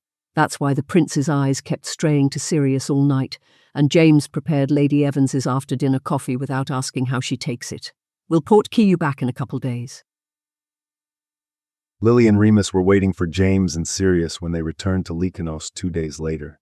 Remus pulled Sirius into a searing kiss, and Lily positively glowed at the sight of James. The four of them spent a rare free afternoon lounging in the library, trying to forget about the war they were preparing for, with Remus and James laughing hysterically with each other over their mother's shared antics. When Sirius slipped into Remus's bed that night and wrapped an arm around his waist, Remus cringed away from him with a hiss. Sirius drew back, startled. What's wrong, Moonshine? Did I do something wrong? Remus shook his head and drew Sirius's arm back around him. Sirius moved closer, settling cautiously behind him. Sirius placed a warm, open-mouthed kiss on his shoulder, and Remus sighed. Just the moon, love. Poppy has given me everything she can, so it's just going to be like this for the next couple days. Oh, Moonflower, I'm sorry. What do you need from me? Just this is good. Feels nice to have you with me. Remus murmured. Sirius nuzzled into the back of his neck, holding him to his chest until Remus's breaths evened and he fell asleep. Sirius, however, lay awake late into the night, worrying and scheming and dreading being away from his lover for another night. Remus had shown him all over the Wolf's Island, and he seemed genuinely fond of the place. Still, when Padfoot was racing through the trees, he scented places where the heavy musk of their bedroom on the island turned metallic and sour, and Sirius knew it meant the wolf made Remus bleed. With his mind made up in the intense darkness that just preceded dawn, Sirius fell asleep. He still woke before Remus the next morning. His prince was exhausted and feverish, shivering and sweating beneath the blanket. Sirius kissed his hair and snuck to the kitchen, bringing back a full breakfast of eggs, lox, and herbed goat cheese, and buttered toast. After Remus had eaten, Sirius vanished the dishes and flopped onto the bed. Moony mine, I have a question for you. Remus collapsed next to him with a groan. Yes, love. Do you enjoy your full moons? The solitude, just you and nature running wild. Sirius watched him from the corner of his eye, catching Remus's cringe and wishing he thought of a better lead-in. Not particularly, no. Remus said with a sarcastic snort. It's not like I have many other options, however. I don't know what they teach you in Kevra, but it's not safe for anyone to be around a transformed werewolf. Obviously, it's not safe for a person to be there, Sirius said, stopping himself from shoving at Remus's shoulder just in time. I'm not an idiot. I thought people were okay with werewolves here, though. I mean, since it runs in the royal bloodline and whatnot. Remus tried to prop himself up on an elbow to look down at Sirius's face, but he grimaced halfway through the movement and laid his head on Sirius's chest instead. It's not a taboo like I've heard it is in other places. Remus agreed. It is still bloody miserable though, love, and I wouldn't want to subject anyone else to it. What if there was a way something could keep you company, though? Something not human. Sirius asked, running a gentle finger over Remus's back in the hope he wouldn't notice it shaking. What, like a pet? I don't know how well the wolf would bond with a kitten. Remus huffed a little laugh, and Sirius let out a high-pitched, nervous giggle. What about a significantly larger pet, like a huge black mutt, for instance? Sirius offered hopefully. Remus did manage to sit up then, looking at Sirius dumbfounded. No, baby, you can't. Why not? Sirius frowned. Padfoot isn't a person. It's too dangerous. I can't let you put yourself at risk like that. Remus shook his head so hard. Sirius was worried he'd give himself a headache and stilled him, cradling his chin in his palms. I can put up wards. Sirius kissed Remus's forehead. I'll make a reverse of the island's wards so anyone else can get out, but a transformed werewolf can't get in. He kissed each of Remus's eyelids. I'll go Padfoot before moonrise and not change back until you're yourself again. He brushed his thumbs over Remus's cheekbones and kissed him softly on the lips. Please, darling, let me do this thing for you. I promise I'll be safe. Remus's eyes fluttered closed, and he curled into Sirius's chest, sighing as he nestled in. Fine, he conceded. But you have to promise not to tell James. He'll insist on joining us, and I want to shag your brains out the next morning. Sirius barked a loud laugh. Love, I've seen you 2 days later and you can still barely hold yourself up. You'll be asleep. He kissed Remus's curls. I know what you're doing, and it's very sweet of you to protect him. Yes, we can try with just the two of us first. He will insist on coming next time, though, just so you're warned. If it goes well with you, I might allow you to bring the prey animal next time. Remus teased. Oi! Sirius shouted, and Remus whimpered at the noise. Oops, sorry, sweetheart, but he's called Prongs for a reason, you know. He can take care of himself. Remus hummed, eyes fluttering shut again. Sure, whatever you say. Sleep now. Sirius cradled him in his arms and let Mooney push him onto his back. Remus dozed on his chest until Sirius had to wake him for a late morning meeting. Sirius rode in the Hope Springs with Remus and Poppy the morning of the full, the little cutter gliding silently through the wards when the sun was at its highest. Poppy pursed her lips in disapproval when Sirius apparated them to the shore. She'd made her concern about this arrangement very clear to both of them when they explained it to her the day before, and when they departed, and when they crossed through the wards. Still, Sirius was determined and Remus was incapable of telling Sirius no, so they followed the plan and Sirius built himself a warded room in the Wolf's Manor. He shifted at Remus's request as he had promised and went Padfoot before the moon began to rise. Padfoot whined through Remus's entire transformation. The sound of someone he loved suffering caused him physical pain. It took everything in him to stay in the warded area, but Mooney had told him to sit and stay, so he did. A few minutes later, a huge, tawny wolf stalked through the house. It paused before it rounded the corner to the wards, sniffing at the air, then proceeded cautiously down the narrow hallway leading to Padfoot's room. The dog hid around the corner as he was told, and waited for a sign of any aggression from the wolf. The wolf's snout brushed the floorboards as Mooney sniffed back and forth in front of the door, fascinated by the new scent. Then, he paused in front of the open doorway and pawed at the charms, whining when he met the protective bubble. Padfoot came into view. The wolf's mouth pulled into a wide doggy grin and his tail wagged at the sight of him. Padfoot yipped and bounded through the wards, nuzzling into the wolf until they both smelled of each other. It felt right, somehow, to be wrapped in the other's scent. The wolf and the dog played for hours, wrestle and tug, and, for a very exciting time, rabbit chase. They came back to the manor, slobbering and panting, and curled up on the bed. The wolf wrapped himself protectively around the dog's back, and they slept that way until morning, when Remus woke up with his nose buried in Padfoot's scruff. The next week, the plans between the Kevrans and Lyconians were finalized and drilled by the captains. The ships had been built, the port keys were made, and Selenos had an unusual influx of tourists from Yaktar and Anspa who seemed oddly unfamiliar with either language. With everything finalized and nothing to do but wait for the call to battle, Remus and Sirius found themselves in the library playing a brutal game of wizard's chess. Brutal for Sirius, anyway. Remus was a ruthless chess player. James and Lily were on a final trip to Mary's apothecary, and Sirius needed something to pull his mind away from their teetering uncertainty of war. I'm hungry, Sirius grumbled, standing to head to the kitchens. Remus flicked a finger, and a small zap of electricity buzzed across Sirius's wrist. Stop being a sore loser, Pads. You're just trying to distract me. No, Moonbeam. If I wanted to distract you, I'd do something more like this. Sirius straddled Remus's hips, tilting his chin up to kiss him.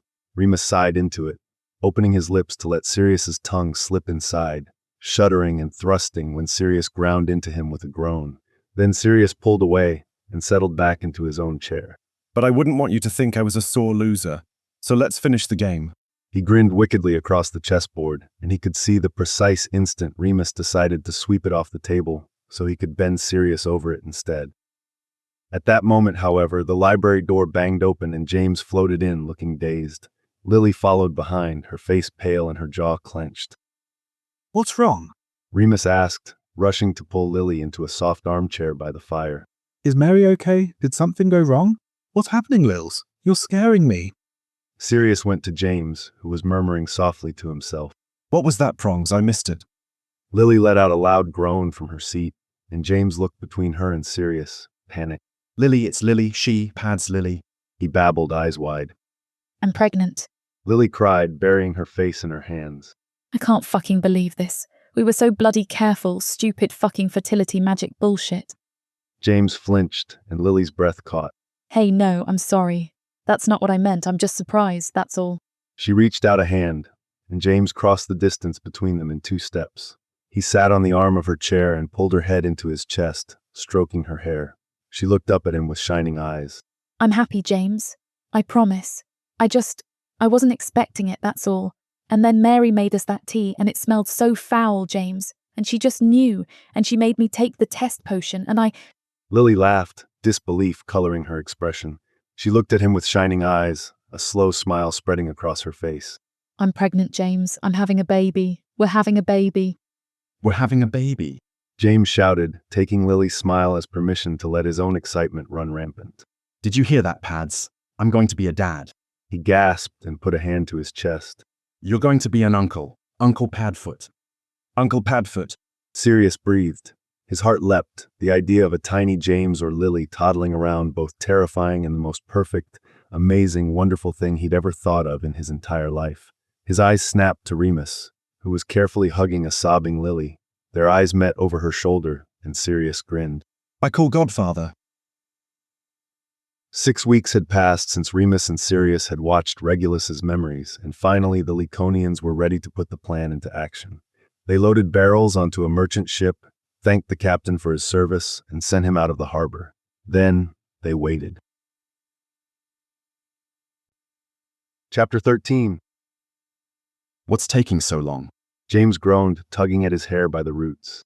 We've been floating up and down the same 30 miles of coastline for 6 bloody weeks. Why haven't we seen them? Lily sighed, pulling him down beside her on the sofa so his head rested in her lap, nestled next to the slight swell of her belly. I know. It's so frustrating. Mary's brewed the terratonic 3 times now, and she's running low on wormwood. If we could just figure out a way to make the stasis charms last longer and improve the shelf life. She ran her fingers through James's hair while she thought. I'm just glad we worked out those bloody vanishing cabinets, Remus said. It's so much easier to just stick a barrel of fish in the blighter and send it off instead of traipsing all over the ocean. I never asked. Why didn't you just port key or apparate things back and forth? We'd happily handle the transport if it meant easier access to food. James asked. Remus made a retching noise. We tried that once. Made everything taste like Cyclops scrotum. Never again. Sirius barked a loud laugh and jiggled his feet in Remus's lap. Gargled a lot of Cyclops bollocks, have you? That's a very specific description. Have a very vivid imagination. Remus trailed his fingers up Sirius's calf and settled them behind his knee. Then he sent a sharp zap of lightning for the cheek. Sirius howled. Wanker. He snapped his fingers and held the resulting flame between his thumb and forefinger. You're not the only one who can control his magic now, you know. I can literally set shit on fire with my mind. Remus eyed the flickering orange flame fondly before blowing it out. Don't I know it, love? It's very hot. No, it's intimidating and terrifying. Sirius grumbled, accepting the soft kiss Remus placed on his lips. Ugh. James growled, rolling off the couch and flopping dramatically onto the carpet at Lily's feet. I'm so bored. Why can't we just invade Calida? It'll be faster at this point. You're more than welcome to spend a few days on the boat, and I can work at Lily's. Sirius offered. I want Felix the fetus to learn my voice anyway. He made to move toward Lily's seat when she pointed a stern finger at him. First of all, we are not naming the baby Felix. Secondly, if you so much as look at my belly, I am going to make your eyeballs shrivel in their sockets. We are not starting that already. Sirius sank back into his seat next to Remus and looked at him with sad puppy dog eyes. Mooney, your best friend is being mean to me. Yeah, well, sometimes you... A brilliant silver elephant lumbered into the sitting room and spoke with King Monty's voice. Caledon sighting within the designated zone. Please port key to your assigned ship as quickly as possible. Thank you. The elephant trumpeted once and dissolved into a mist. The four of them stared at each other in stunned silence. Finally, Lily took an audible breath and let it out slowly. Well, boys, here we go. Sirius didn't think he'd ever fully remember the moments before they port-keyed to the ships. Instead, he'd have disjointed, crystal-clear images to carry with him for the rest of his life. James draping his invisibility cloak over Lily's shoulders, only her face visible as he cradled her cheeks in his palms and told her to be careful. Remus racing toward their bedroom to get his dragonhide cloak. James's cocky eyebrow waggled just before the port key whisked him away, trying to keep Sirius calm and confident the way he'd been doing for years. Remus's terrified eyes when they desperately, frantically kissed each other before they parted ways. And then they were standing on the deck of separate disillusioned ships, Kevran soldiers lined along the gunwales, following in the wake of the Caledon vessel as it stalked Lycanos' merchant ship through tricky reefs between the islands and the mainland on its way to Kevra. The Laconian ship sped up, apparently catching sight of the Caledons and hoping to outrun them. They tacked around a forest-covered peninsula on the west side of a long, thin island, and Sirius raised his wand. He cast a Hallucium Geminio charm, and a false image of the merchant ship appeared on the far side of the trees, while the real thing sailed up a river and hid behind a cliff. The Caledans gave chase, heavy oars appearing out of the hull and stroking in perfect time. They picked up speed rapidly, and Sirius heard Lyle swear. Can you hurry it up, Cole? He still hadn't adjusted to using Sirius's actual name. We need them to make it to the head of the island. Yes, sir, Sirius said. He twitched his wand and the projection sailed faster, staying just outside of Calida's clutches. Sirius could feel the image starting to reach the edge of his control.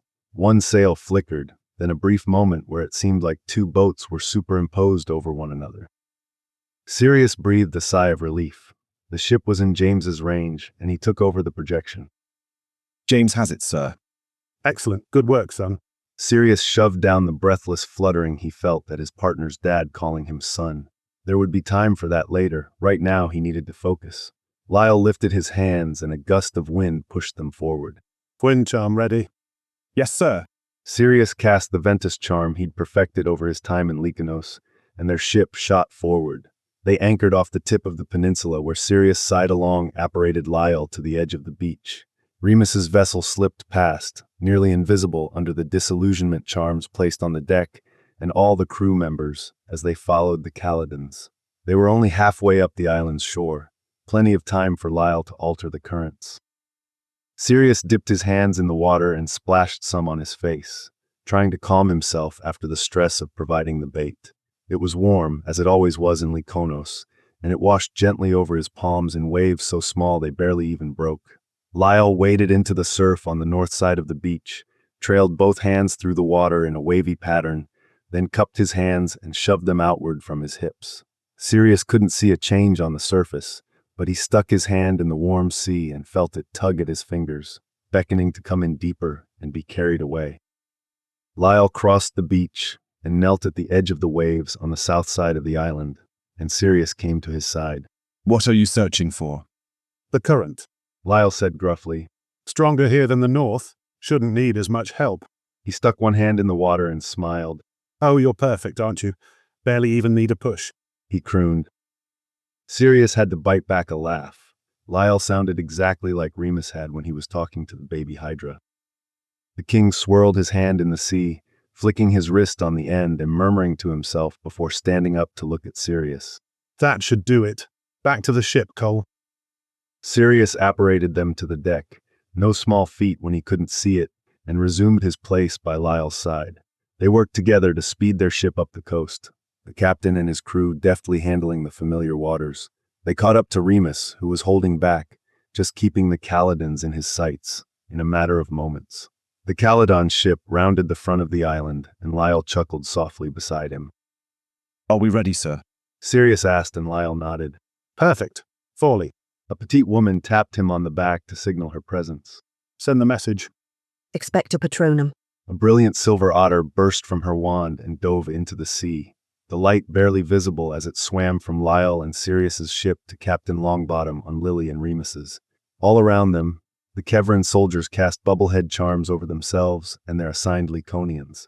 Sirius held his breath as the otter slid onto Remus's deck. A moment later, an augury flew from their ship and into the woods, taking a stealthy route to James.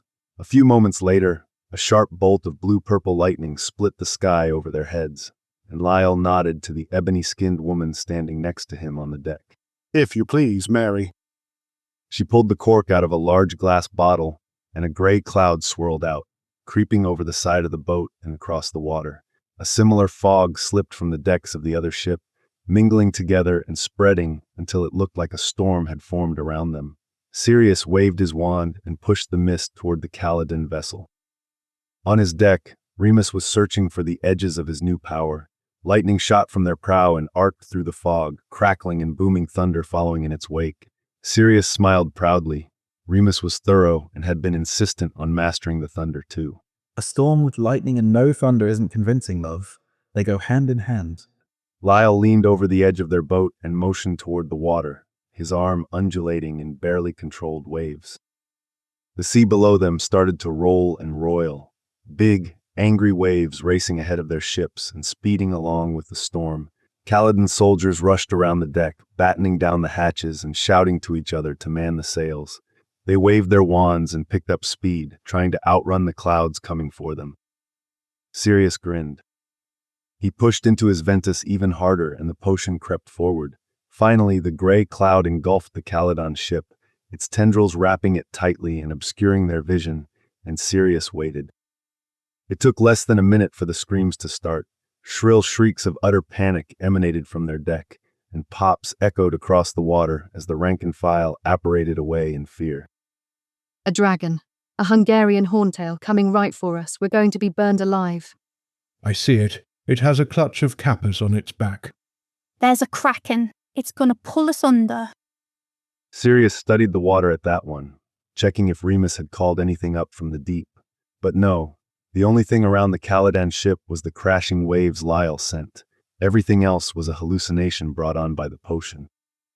Finally, after several minutes of utter panic, a high voice shouted an order. It's an attack, you fools. It's in the mist. Use a bubblehead charm, you incompetent cowards. A shiver went down Sirius's spine. Even at a distance, Sirius recognized the condescension in Bellatrix's tone. You four, send the fog after the merchants.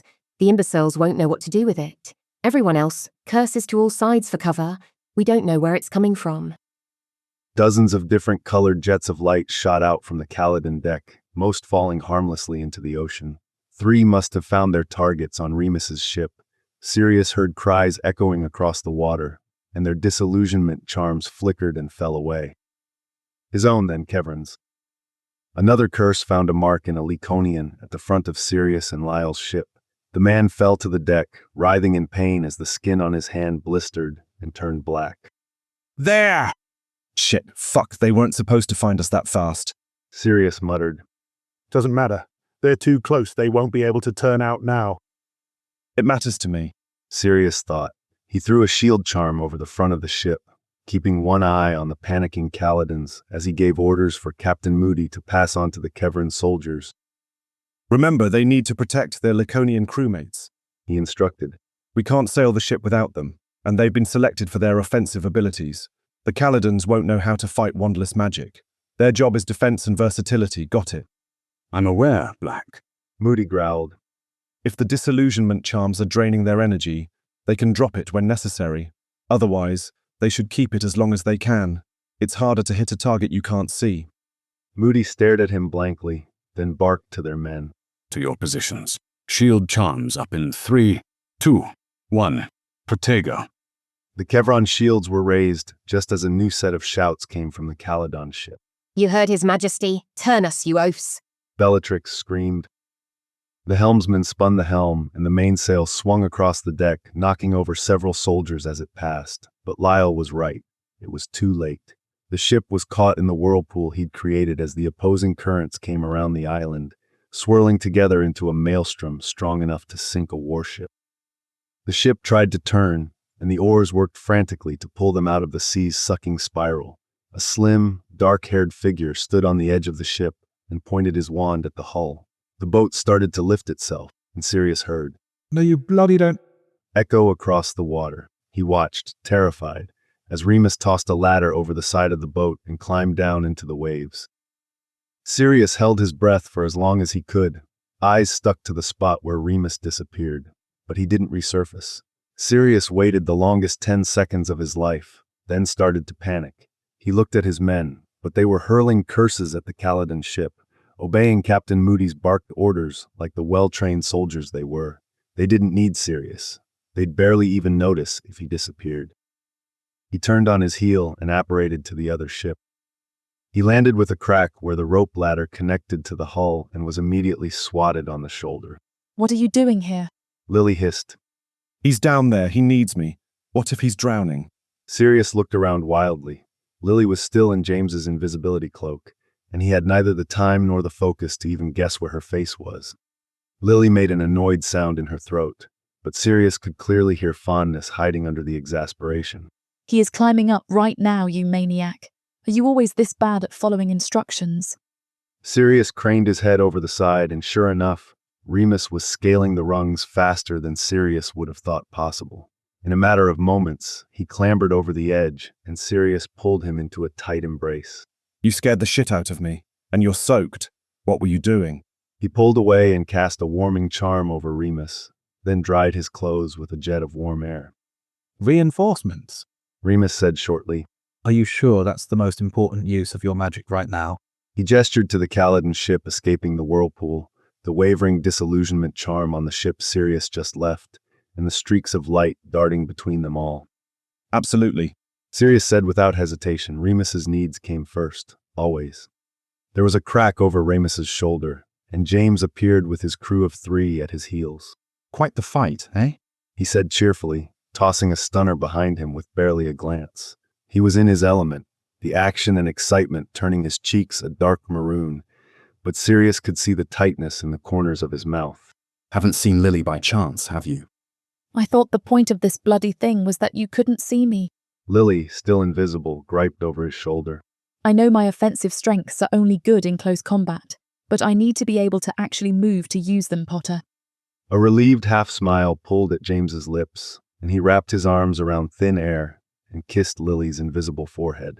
I happen to know the invisibility cloak is quite accommodating, actually. Merlin, fuck, what is that? How many are there? Cried one of the Kevron soldiers. All motion around them ceased as everyone stared at the waves. 3 reptilian heads with sharp, venomous teeth breached the surface and studied at the battle raging around them. It's back up.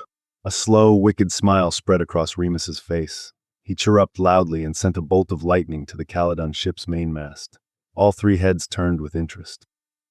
A pair of thick, scaly legs, ending in clawed feet, emerged from the water, and talons sank into the wooden side of the hull, tearing it to shreds as it climbed. The splintered boards creaked, and water rushed in where the hull had been breached. The ship was going to sink. Meanwhile, the beast hauled up its sinewy body, and 5 more vicious-looking heads followed behind. The Hydra flopped onto the uneven deck, shaking itself off like a wet dog and blinking blearily in the sunlight. A stunning spell bounced off its hide, then what might have been a blasting curse. 2 of the Hydra's heads watched disinterestedly as a third bent to snap up the wicks who'd tried to stun it. Then someone tried a severing spell, and all Hades broke loose. One of the Hydra's heads fell to the deck with a sickening, wet thump, and there was a loud cry of victory. The Hydra reared on its hind legs, the remaining 8 heads enraged by the injury, and it snarled and bit at everyone it could reach. Another severing spell missed, and 3 stunners cast together hit one of the heads, which fell, unconscious, to the deck. Then 2 heads grew out of the severed stump, and screams and cracks of apparition filled the air. Some of the Caledans appeared on the beach, some in the water, but most apparated to the only Laconian boat they could see. Curses flew all around them as they battled the newly appeared foes. Lightning shot from Remus's fingertips as he fought enemy after enemy. Sirius couldn't see Lily, of course, but he saw evidence of where she'd been by the trail of rotten, decaying bodies she left behind. Sirius and James fought back to back, moving in tandem like a single entity. James cast a shield while Sirius sent 4 rapid-fire hexes, then let the shield fall so they could find their target. Sirius disarmed an opponent, and James bound him before Sirius could even catch his wand. They whirled and parried, but the Caledans were strong fighters with dark magic at their disposal. All around them, Kevrons and Laconians fell, bleeding from curse wounds no healing spell was fast enough to fix, writhing in pain from a well-placed cruciatus, falling, sightless and thoughtless, completely unharmed, except for the fact they were dead. Then a plank crossed the rail, and troops from Lyle's ship boarded. The Caledans were outnumbered 2-1 and quickly found themselves overpowered. Some of them continued to fight, casting curse after curse as they were slowly surrounded, while others dropped their wands and put their hands in the air. King Lyle crossed over and began the process of binding the prisoners. Sirius. Sirius snapped his neck around at the sound of Remus's voice and followed the line of his arm to where he pointed. The King of Khalida, King Riddle, was still on the deck of his ship, along with a woman with wild, dark curls. They fought the Hydra together, him severing one of the now dozen heads from its neck, and she followed immediately behind with an incendio to cauterize the wound and prevent more heads from appearing. They took 3 more heads in quick succession. Bellatrix cackled each time as the Hydra shied away from their attacks. Remus's face scrunched in pain, remorse at the harm he'd caused the creature painted across his features. "We need to get to them," he cried.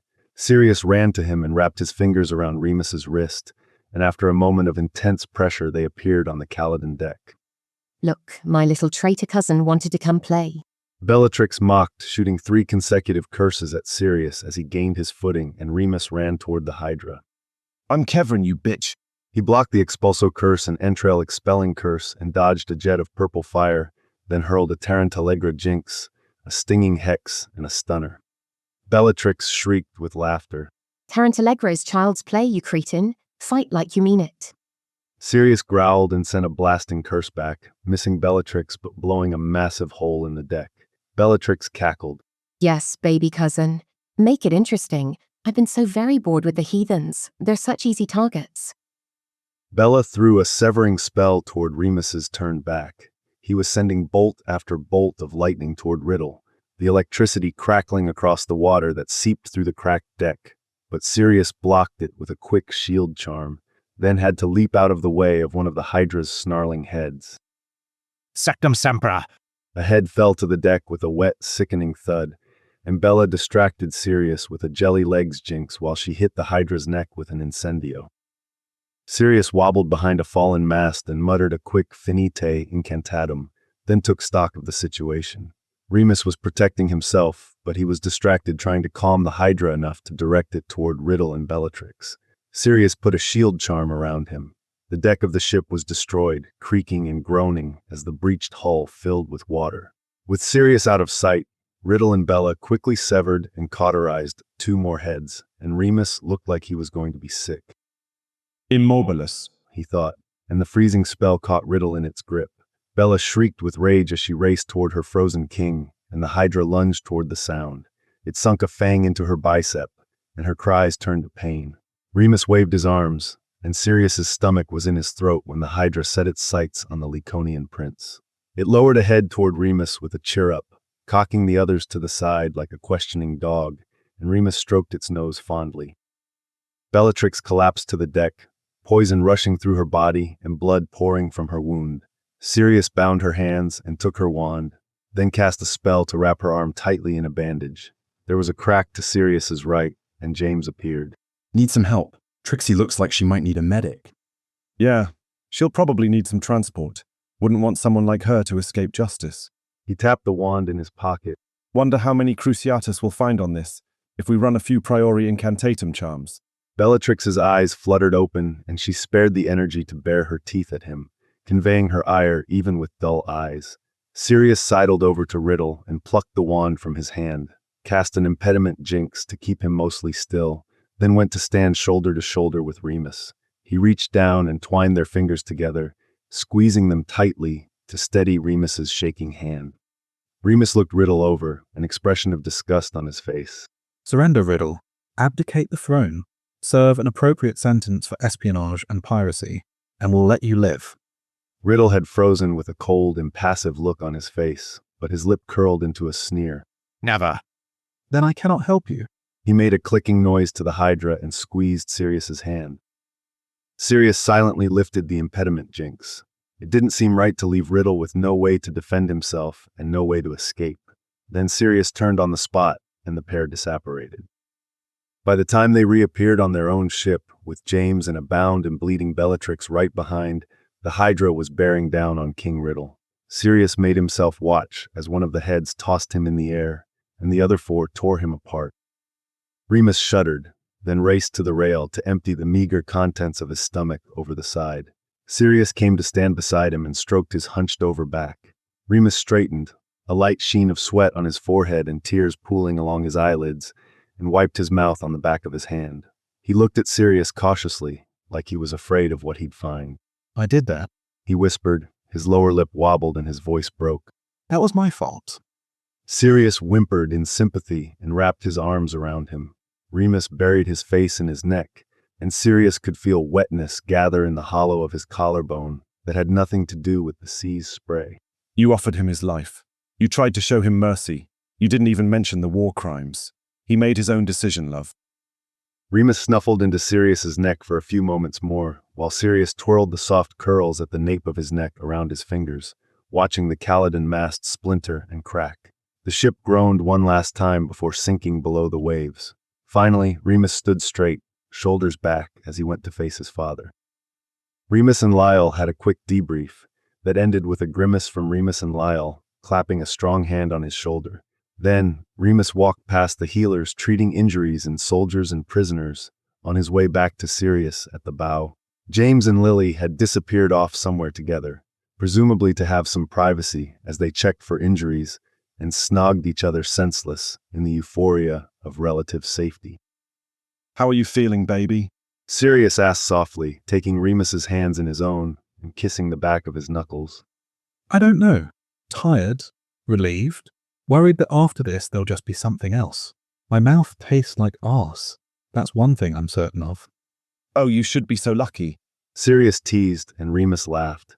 Something loosened in Sirius's chest at the sound, even if it was a weak chortle at best. I can help with that at least. Come here. Sirius cast a cleaning charm on Remus's teeth, then conjured a tin cup and filled it with an aguamenti. Drink that moonshine. You'll feel better. Remus sipped obediently on his water, and Sirius cast cleaning charms over the rest of his body, clearing away the dirt and the ash and the blood from his skin as he checked him over for wounds and signs of curse damage. His fingertips were sensitive. He hissed when Sirius splayed his fingers wide, and there were burn marks on the insides of his wrists. Sirius kissed his palms softly and murmured an episky over the angry red flesh. Sirius rolled up his sleeves and examined his arms, the sides of his neck, every inch of skin he could see without stripping Remus bare. He cast the limited diagnostic spells he knew, and they came back a healthy, glowing turquoise. But Sirius didn't know how thorough that charm was and didn't trust his beloved's life with it. I'm fine, love, Remus assured him, but Sirius couldn't be sure. The healers were still busy with the visibly wounded, but Remus was the bloody prince for fuck's sake. Shouldn't he get to jump the line? What if he had internal bleeding or something? Who knew what happened when he was fighting Riddle, and Sirius was distracted. Finally, when Sirius was about to press his ear to Remus's chest so he could hear his heartbeat for himself, a calloused forefinger and thumb tilted his chin up to look into warm amber eyes. Sirius, I'm okay. Barely a scratch on me. Some idiot was wasting his energy covering me with shield spells instead of taking care of himself. Remus leaned in and pressed a soft kiss to Sirius's lips. Thank you for watching out for me. I love you. Sirius melted into him, letting his body go lax as he curled into Remus's chest. Remus peppered his filthy, disgusting hair with kisses and made soothing noises, and Sirius felt his brain settle for the first time in months. He He sighed. He was certain Remus would always feel like home.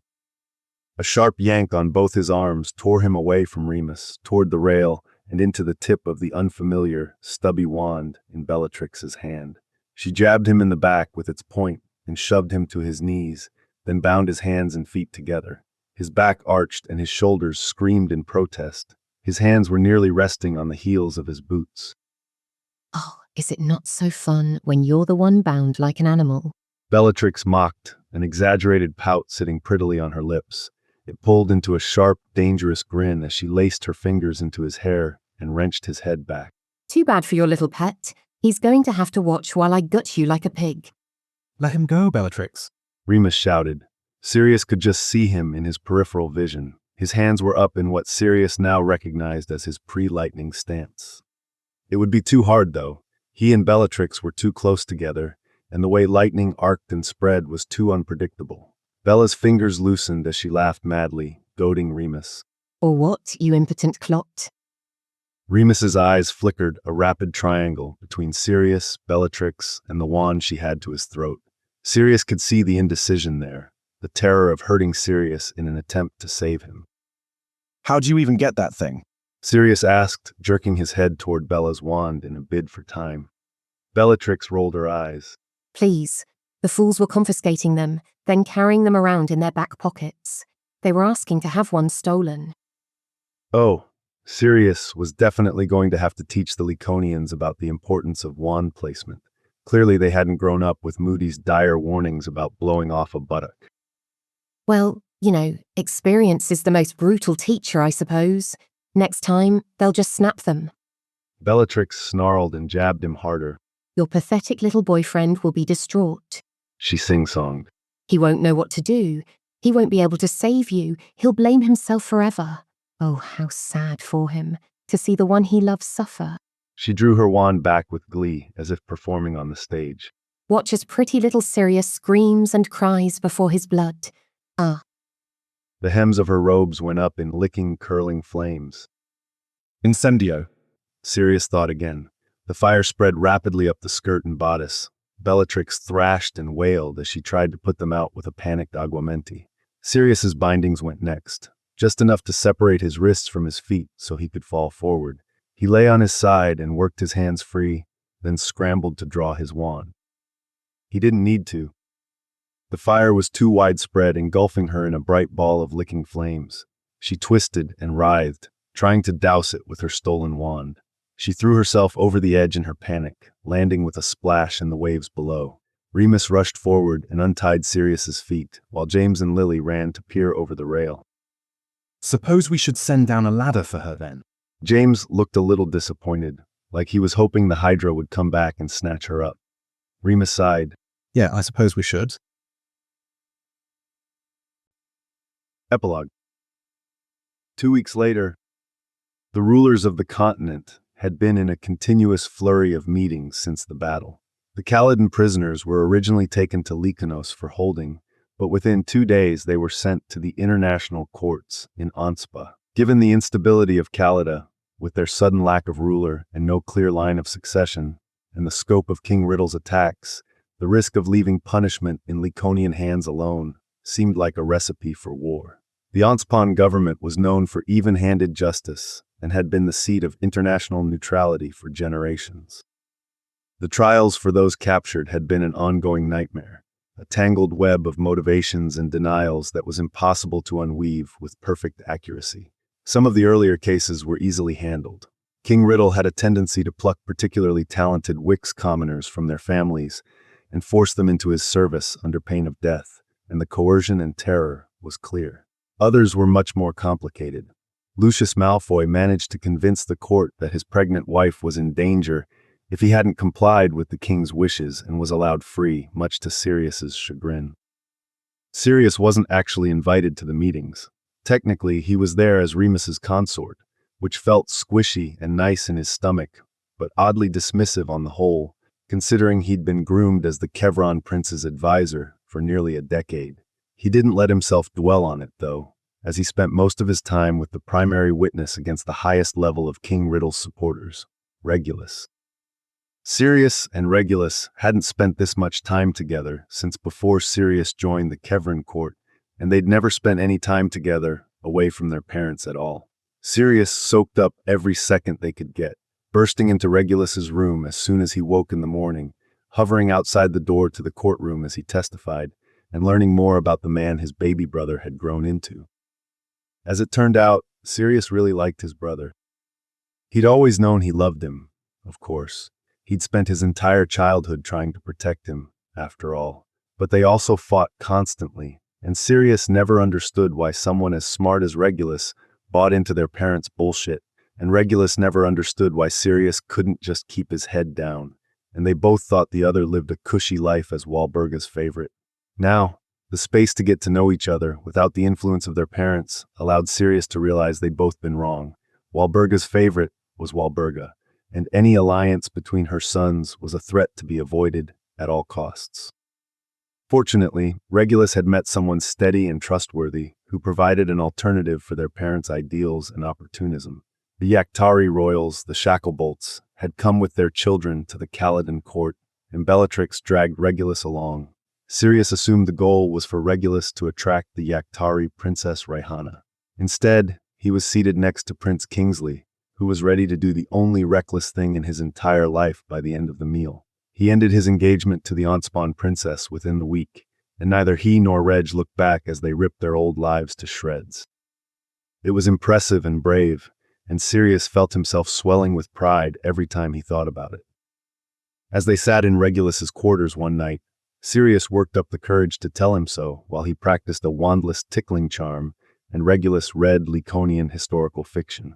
Sirius heard his many conversations with Remus in his head, a gentle chorus of, "Just tell him. You'll feel better if you tell him. He's your brother, love. It's okay to be a little vulnerable." Sirius's eyes never strayed from his own fingertips as he spoke. "I'm proud of you, you know." There were several painful beats of silence before the pages of Reg's novel rustled shut. Why? Sirius's eyes snapped up to find Regulus studying him. "What do you mean, why? Of course I'm proud of you. I've always been proud of you." Regulus exhaled sharply through his nose, the closest he'd ever get to a derisive snort. "I don't see why you would be. I was a coward who followed our parents' every directive for years. No matter how wrong I knew it was, I only did anything to stop it when I had something to run toward." It was Sirius's turn to let things turn awkward as he mulled that over. "You could have run toward me, you know." "I know that, or now I do." Sirius's heart broke that he didn't know before. "I tried to get them to let you come with me, you know, when I was 12. I thought maybe since I lived in the palace, they'd think that was good enough to send you too." "That must have been why they sent me to spend more time with Bella." Regulus ducked his head and flexed his hand on his book, squeezing the index finger he was using as a bookmark between the pages. Sirius's heart was racing, and it felt like someone was standing on his chest. It was his fault Regulus got sent to live with their awful cousin. "Oh no. Oh, Reg, I'm so sorry. I had no idea. I really tried to help." "I know you did, Sirius. It's not your fault, it's theirs." Regulus said it like it was an obvious truth, like they hadn't spent years of their lives making themselves smaller to avoid blame for their accidental magic and their childish racket and their clumsy little bodies. "It was better with Bella." Sirius made a disbelieving noise. "No, it really was. When I was little, she sent me to school with the other kids so I wasn't underfoot. After that, she saw me as a little prodigy she could shape into her own image. She was mocking and cruel, of course. She's Bella, it's unavoidable. But she never sent me to bed without supper. She let me roam the manor and the grounds freely. And she set standards it was possible to meet." Sirius watched his face, searching for any sign of a lie but could find none. Though Reg was an extraordinary liar, Sirius wasn't sure he'd be able to tell. "Can you forgive me for leaving you behind?" "There's nothing to forgive."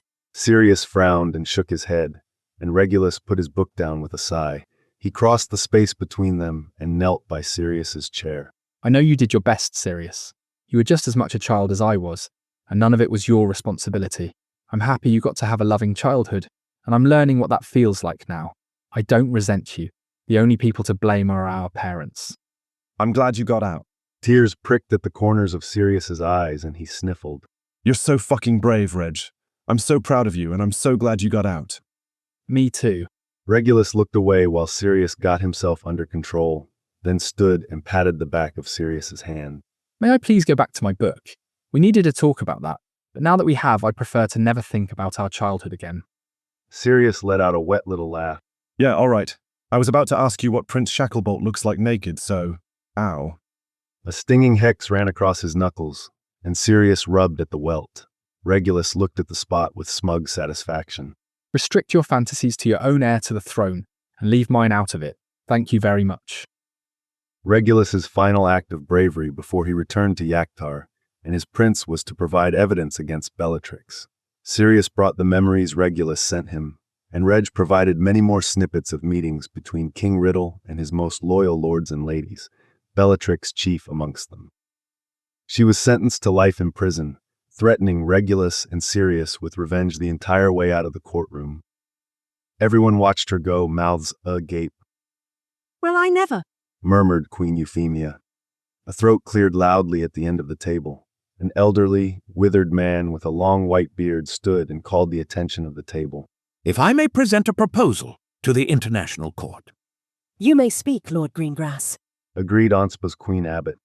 As you all know, Calida is currently without a ruler, following the untimely demise of King Riddle, who left no heirs, began Lord Greengrass.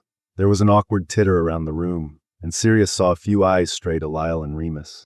We fear a civil war is imminent. Several families are prepared to take the throne by force if we don't come up with a better solution. More titters, as well as some concerned nods from the heads of state at the table. I'd like to propose a citizens' council made up of representatives from several fair, noble households and members of the common folk. The faces around the table looked at him skeptically. Finally, Queen Abbot spoke. And who would choose the representatives? You. Lord Greengrass shook his head. No, I am not a young man, Your Majesty, and I fear my taking the position would lead only to a repeat of our current conundrum. The people will choose the representatives themselves by casting votes. Until this can occur, I'd like to propose the council be chaired by Madame Meadows. Every head turned to look at the noblewoman, holding her head high and proud, though she swallowed thickly around her nerves. She's the daughter of a merchant herself, trusted and accepted by the nobles, but still in touch with the needs of the common people. She would lead generously and fairly, and select honorable interim representatives. Most of the people in Calida cannot read, Lord Greengrass. How do you anticipate they'll vote? Madame Meadows stood. Verbally, for now. My first intended change as council chair is to expand education so it is accessible for more than just those of the leisure class. We are a flawed nation, Your Majesty. I admit it. But an educated populace will be the first step in the direction of creating a more equitable society. Queen Abbot raised her brows and drummed her fingers against the tabletop. Well, this is, as they say, your party. Any objections from the court? The heads of state exchanged anxious glances with each other, but none raised any concerns. King Lai Canady's, your people were the wronged parties in this conflict. Do you feel this solution meets your standard of justice? Lyle eyed Madame Meadows thoughtfully, then nodded once. Queen Abbot clapped her hands twice. Well then, as it is your nation, it is your choice. Calida may govern itself as it sees fit. A motion adjourn the court. 1 week later, Sirius and James stood awkwardly for the first time in their lives, staring at the rusty horseshoe that brought them here in the first place. They had much better methods of travel between Lykonos and Kevra now, of course, but occasionally James had a fit of theatrical sentimentality that meant they wound up doing things the roundabout way. So I guess this is it. James looked at Sirius with a frown on his face. Are you sure you're not coming back? Sirius rolled his eyes, hoping it would cover his wobbly lip. It's not like I'll never see you again. We're currently working on vanishing cabinets that run between your castle and ours for Cersei's sake. A slow smile spread across James's face. What? You said ours. James beamed at him, brighter than a spring Lyconian sun. You're really committed to this, aren't you? To him. Sirius felt himself squirm. Course I am, you twat. Don't act so surprised. We've been like this for ages. Not surprised. James shook his head. Just happy. Sirius pulled James into a tight hug and squeezed his eyes shut against the bittersweet tears. It really was stupid to cry over this. They were going to be in Kevra in a matter of weeks for James and Lily's wedding. It just felt a little different, that's all. The first time he and James hadn't lived together since they were 11 years old. It felt like a big step. I'm happy too, Sirius admitted. He clapped James on the back one last time, then released him to wipe at his eyes. Now go get your girl. Portkey leaves in 30 seconds. 6 months later, the Patronus came on Sirius and Remus's day off, in the mid-morning hours, whilst Sirius sipped his breakfast coffee, and Remus was still sound asleep. The silver stag bounded onto the balcony, where Sirius sat and spoke in James's frantic voice. Sirius could see him running his fingers through his hair and tugging at the roots as clearly as if he were standing in front of him. It's happening, Padfoot. You need to get here now. It's coming. The baby's coming. We're going to be parents. The stag dissipated, still mumbling excitedly, but Sirius didn't get a chance to hear the end of the message anyway. He toppled his coffee in his haste to stand, swore loudly, and accidentally vanished the entire serving set instead of the bit he spilled. He threw open the double doors with a clatter. Mooney. Remus, my love, get up. We have to go. What's Remus sat up with a stretch, palming the sleep from one eye and yawning. The baby. James and Lily are having the baby. We have to get the portkey. Sirius zipped around the room, grabbing a pair of pants that may or may not have been Remus's, mismatched stockings, and a shirt, also Remus's. He pulled on backwards. Cersei's snatch. What if we missed it? That happens sometimes, doesn't it? They come really fast and the healers barely even get there in time. What if they need an extra wand? I've been practicing my diagnostic spells and... Arms wrapped around his waist and soft lips kissed the nape of his neck. Take a deep breath, love. Sirius whirled on Remus. How are you so calm about this? It's the biggest day of our lives. Mooney smiled at him fondly. It is a big day, yes, but mostly for them. This one isn't about us, love. Do they even want us there? Lily's mum stayed after the wedding and James's parents are around. Of course they want us there. Sirius scoffed. I got a Patronus, didn't I? All right, Padfoot, we can go, but you have to promise me you'll wait until you're invited in, okay? Lily probably doesn't want you to see her lady garden. Remus's lips quirked when Sirius gagged a little. Fine. I'll wait until James says I can come in. Lily, Remus corrected. Sirius rolled his eyes. I'll wait until Lily says I can come in. Good boy. Remus brushed his lips against Sirius's and squeezed his hand. And let's maybe get some trousers on you first. Sirius glanced down at his still mostly bare legs and flushed. Oh, yes, I suppose I could find some trousers. 10 minutes later, they were dressed, and Sirius was carrying the life-sized stag and miniature black dog and wolf toys he'd gotten for the new prince. He'd charmed the noses of the dog and wolf to stick together when they got close. He couldn't imagine a world where he couldn't kiss Remus, even as a stuffed toy. They touched the portkey. James had owled them a few weeks before, and appeared in the hallway between James and Sirius's old rooms. Monty and Effie waited outside and greeted them with big hugs and kisses to both cheeks. What are you two doing out here? Sirius asked, craning his neck as though he could see through solid oak if he just looked hard enough. Don't you want to go in? Sirius basked in the warm smile Euphemia gave him. Of course we do, darling. But we aren't King and Queen Potter today. We're Lily's in-laws, and sometimes all a girl wants is her mum. This is one of those times. Sirius opened his mouth to protest, but Effie silenced him with a look. No arguing with me, Sirius. I know Lily loves us, but I've been in her place. Giving birth isn't Quidditch, dear. It's not a spectator sport. We'll wait our turn like everyone else. Remus took the toys from Sirius's hands and sat down on the floor in the hallway, patting the spot beside him. Sirius settled in next to him and snuggled into his shoulder.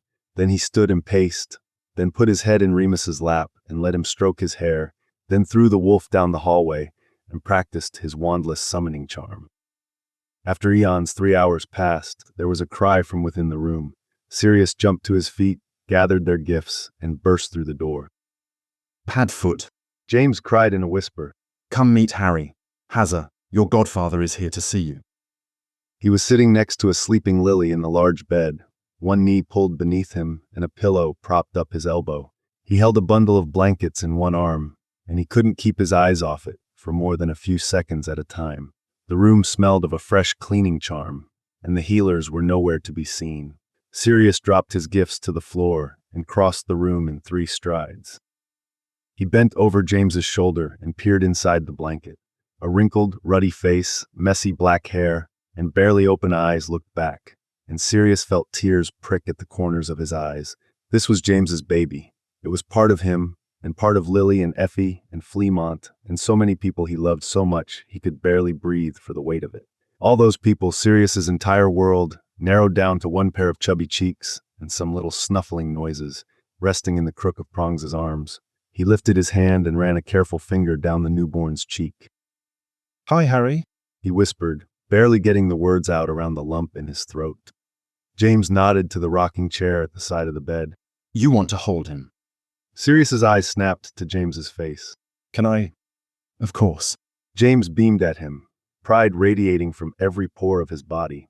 He'd always wanted to share everything with Sirius, all of his bests and worsts, his firsts and lasts.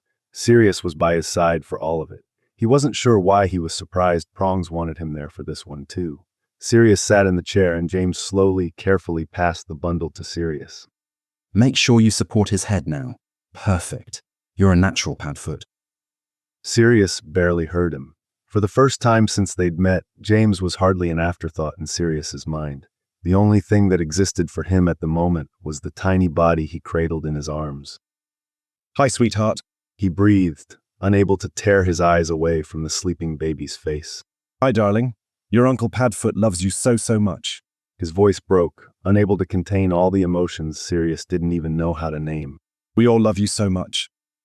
He heard sniffling and looked up to see James wiping tears from his eyes. "Shut up," he said thickly, a fat teardrop escaping and running down his cheek. "It's the hormones." Sirius smothered his laugh. "You weren't the one who was pregnant, you wanker." "Hey," James scolded, eyes darting back down to Harry's face. "Little he is." Sirius rocked the baby, rapt, as James told him about the delivery and the first couple hours of Harry's life. Lily had insisted on silencing charms until the healers were finished, and James swore she almost broke the knuckles in his hand from squeezing it so tightly. "She was a champ, though," he said, leaning over to press a kiss to the top of her head. "Swore like a sailor. Merlin, I love her so much." The door creaked open, and a pale-faced Remus crept into the room as though he hoped no one would notice. He froze like a frightened animal when he saw James and Sirius's eyes on him, then cleared his throat and licked his lips. Effie and Monty sent me in, said they wanted to give us a few minutes." "Mooney," James' whisper shouted, then nudged Lily gently. "Lils, Mooney is here." "Don't wake her, Prongs." Remus rushed across the room, as though his hesitancy was the thing forcing Lily awake. "She just had a baby for Cersei's sake." "She told me to." James shrugged. Lily stretched and yawned beside him, then smiled blearily at the men around her bed. "Hi, Lils." Remus greeted her. He peeked over Sirius's shoulder and into the swaddle in his arms. "Great job. Excellent baby you made." Thank you. Lily snorted. Think you can hold him, or will you be so nervous you'll throw up? Remus grimaced. "Probably the second one." "You'll be fine, Moonshine," Sirius promised. "Here, take my seat." He stood and shuffled out of the way, continuing to rock his body from side to side, and handed Harry into Remus's shaking arms. "And under his head, love. You're doing great." Remus sat stiffly upright in the chair, eyes flicking between the baby in his arms and Sirius, who smiled at him encouragingly. Lily huffed a laugh. You can breathe, Remus. Filling your lungs isn't going to break him. Remus let out the breath he was holding with a weak giggle, then sat back in the chair. He looked down at Harry, biting his lip around a smile, and a happy flush filled his cheeks. His body relaxed little by little, and in a few minutes he was rocking and humming softly. "Oh," Sirius thought. "Oh, I like that very much." 2 years later, it was the best day of Sirius's life so far. He was overwhelmed by it all, and it felt like he only got to keep bits and pieces. Like if his brain retained this much joy in its entirety, it might melt and ooze out his ears. It mostly ran together in one euphoric blur, with little moments jumping out at him like they were trapped in a pensieve. He remembered following James and Regulus in their dress robes, leading him up the gangway of the Hope Springs to where Remus waited for him. He remembered guiding them to the little inlet where they spent their second night together. He remembered the sweet scent of peonies in the air, courtesy of Lily, and the golden light wrapping around their wrists when Effie's wand joined them with their vows. He remembered the way Remus's eyes sparkled and the pink flush high in his cheeks, the way he kept biting his lip to contain his brilliant grin, shy as always when faced with the prospect of showing the world his genuine, unguarded joy. He remembered the jets of water that crisscrossed behind them and intertwined whilst they shared their first kiss as a married couple, misting them in a light shower of ocean spray that settled like diamonds in Remus's curls. More than anything, he remembered the way something shifted in his chest, a gentle, comfortable settling as they moved from a couple to eternally, inextricably intertwined. 7 years later. They're coming on Thursday, darling. We do have everything ready to receive the King and Queen of Kevra, don't we? It's Teddy's first formal introduction to the family. Remus dragged his eyelids open. It took several seconds for him to focus on Sirius's face, despite the fact he was sitting at the breakfast table and had a fork halfway to his mouth. You're taking the piss, right? He's your brother. Like as not, he'll crawl in bed with us because he missed you so much.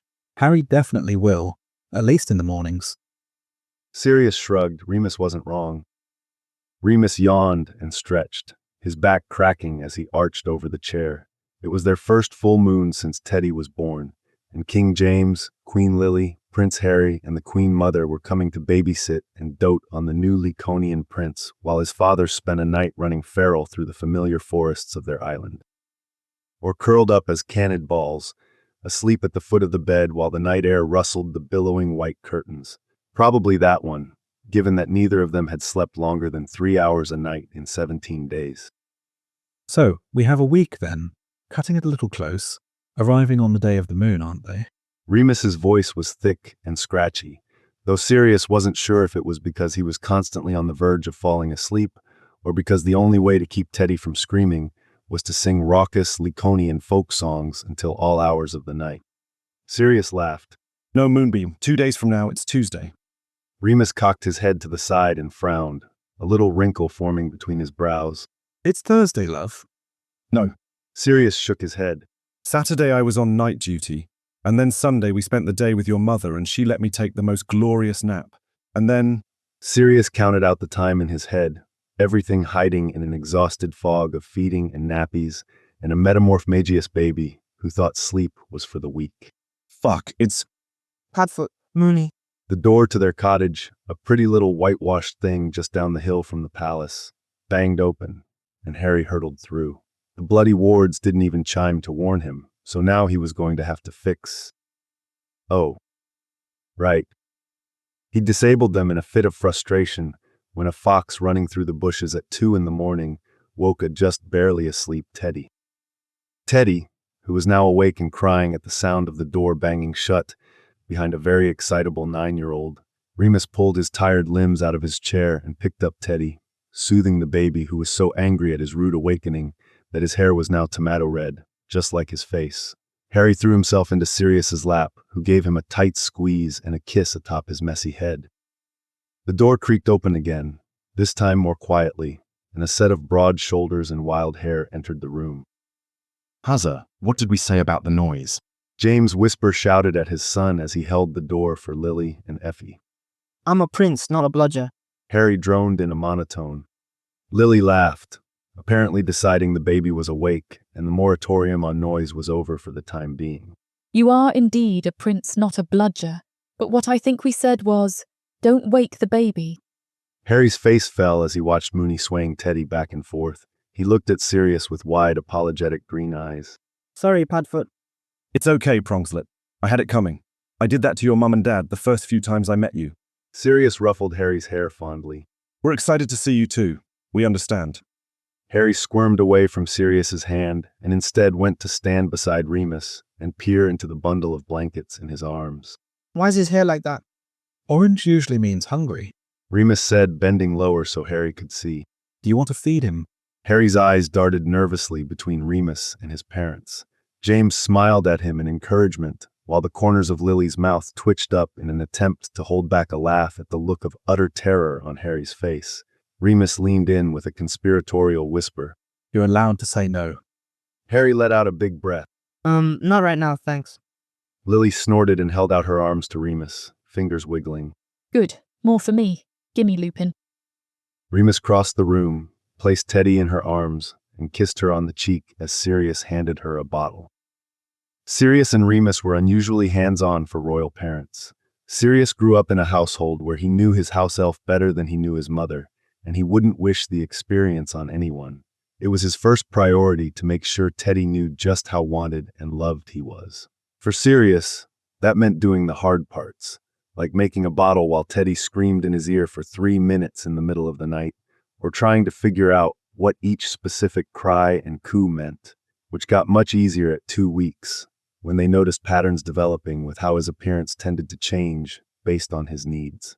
There would be challenges with a metamorph Megis child, Sirius was sure, but for the time being, knowing that green hair meant gassy and blue eyes meant tired was more help than he could have hoped for. The next week was one of the happiest of Sirius's life. Effie adored Teddy and insisted on taking care of everything around the house so Sirius and Remus could rest and spend time with him. Teddy watched their faces contentedly and latched onto their fingers with his chubby little fist. Harry worked up the courage to hold the baby on his second day and fed him twice on the 5th. Teddy's eyes briefly shifted to a brilliant green, and Harry gasped before snapping his gaze to Sirius. I think he likes me. Sirius smiled, fighting back tears. Yeah, Prongslet, I think he does. It was the most sleep they'd get for months. Thank Merlin for Effie's help, and Sirius was deliriously happy for his family's visit by the time the actual purpose came. The full moon was on the 7th day, and Mooney, Padfoot, and Prongs spent a night running wild. They played in the streams and raced across the beach before collapsing in the sand to sleep as much as they could before Mooney had to suffer through another transformation. They rushed back as soon as he was well enough to make the short trip home, where Sirius alternated between worrying over his husband and caring for his baby until Remus laid Teddy on his chest and shooed Sirius out to spend some time with his godson. They stayed through the following weekend until Remus was back to his usual self and bid Sirius and Remus a tear-filled goodbye, on James's behalf at least, before they returned to Kevra. 10 years later, the entire idea of it was bittersweet. Sirius knew it plagued Remus, knowing that this was the role he was born for, but in order to fulfill it, he had to lose his father. It had been 2 months, but still Remus wore that rueful, heartbroken expression every time they talked about the coronation. Remus stood at the end of the beach, his bare feet in the waves, and his trousers hiked up over his knees. Hope stood shin-deep in the ocean in a seafoam-colored dress that swirled around her ankles and tugged out into the surf with every receding wave. She held a heavy bronze and ivory crown in her hands, fashioned to look like intertwined pieces of driftwood. Sirius watched from just outside the water's reach, with one hand on Teddy's shoulder, the 10-year-old standing proud but stiff as they looked on. Behind them stood the heads of state from the rest of the nations on the continent, and some from further-flung corners of the world. James, Lily, Harry, and 6-year-old Rosie stood to Sirius's right, while Regulus and Kingsley were to his left. Onspa's Queen Abbott was to their other side, and Citizen's Chair McKinnon stood at Lily's right hand with her wife, the daughter of former Chair Madame Meadows. Their other friends and family scattered the beach behind. Remus's various cousins from the Laconian Isles had come to the capital for the event, as well as their new allies from Sangalora, a partnership Remus and Sirius had traveled and worked hard to build in the last 2 years of King Lyle's life. Their association was still very fresh and perhaps a bit precarious, but it showed a lot of promise. Hope wasted no time on the fanfare. Pomp and circumstance didn't appeal to her, nor to Remus, who would have preferred to be crowned in their back garden with only his mother, husband, son, and best friends present. After a short welcome and a wobbly smile to Remus, which he returned with equal enthusiasm, she asked him to kneel. Remus hit his knees, the crashing waves soaking him from ankles to mid-thigh, the spatter making his white shirt turn sheer and stick to his skin. Hope looked at him with tears in her eyes and held the crown above his head as he recited the oath. Despite his nerves and all the overwhelming emotion of the day, Remus's voice rang out clearly across the beach, drowning out the roar of the sea with no need for a sonorous spell. I vow to serve the people of Lycanos, to uphold their laws and customs, protect them from those who wish them harm, and provide stewardships for the resources on which they rely. I honor my solemn duty to serve not only as a leader, but as a provider for them, as my father has done before me and his before him. On my head, so be it. He bowed his head, and Hope lowered the heavy circlet onto his golden curls. Sirius watched as a tear dripped silently from the tip of his nose, falling into the sea and becoming indistinguishable from the waves, this tiny piece of Remus now impossible to separate from the element on which his people relied. And now a show of strength. Hope said with a nod, and Remus dipped his fingers in the water. A large rush of current pulled out around them, though he and Hope remained in a shallow circle of water, before surging back to the beach and soaking everyone present. Sirius heard several shouts of surprise and James's distinctive laugh as the waves tugged at the guests. You may rise, King Remus John Howell Lupin, first of his name. Long live the king. Remus stood and turned, face solemn, as the attendees knelt before him in the wet sand. He stared agape at them for a few seconds before rushing to Sirius's side and tugging him and Teddy to their feet. Sirius laced their fingers together and gave his hand a firm, comforting squeeze. You were perfect, baby. Sirius whispered in his ear, loud enough for only his husband to hear. I love you. Remus let out a slow, shaky breath and squeezed Sirius's hand in return. I love you too. 11 years later, Sirius looked over the letter from Regulus and the letter from James, comparing the conflicting information side by side, slid his glasses up, rubbed at the bridge of his nose, and groaned. What's wrong? Remus asked from his desk across the room. Sirius sighed. It's these bloody Sangalorans. Regulus's intelligence says they've had a shit-growing season and are going to need to import most of the winter's food, flooding all spring, then not a drop of rain for months. So are we needing to worry about rationing? Remus grimaced. We both know that's hard to enact. Sirius frowned. And I also have a letter from James, who just met with their prime minister. What the fuck is a prime minister, by the way? And actually went there, and he says everything looks amazing. So either they're putting on a hell of a show, or Regulus's information is shit. We could ask. Remus suggested, the corners of his lip twitching when Sirius groaned. You know we can't. They'll just happily take what we offer because they'd rather have it go to waste than run short.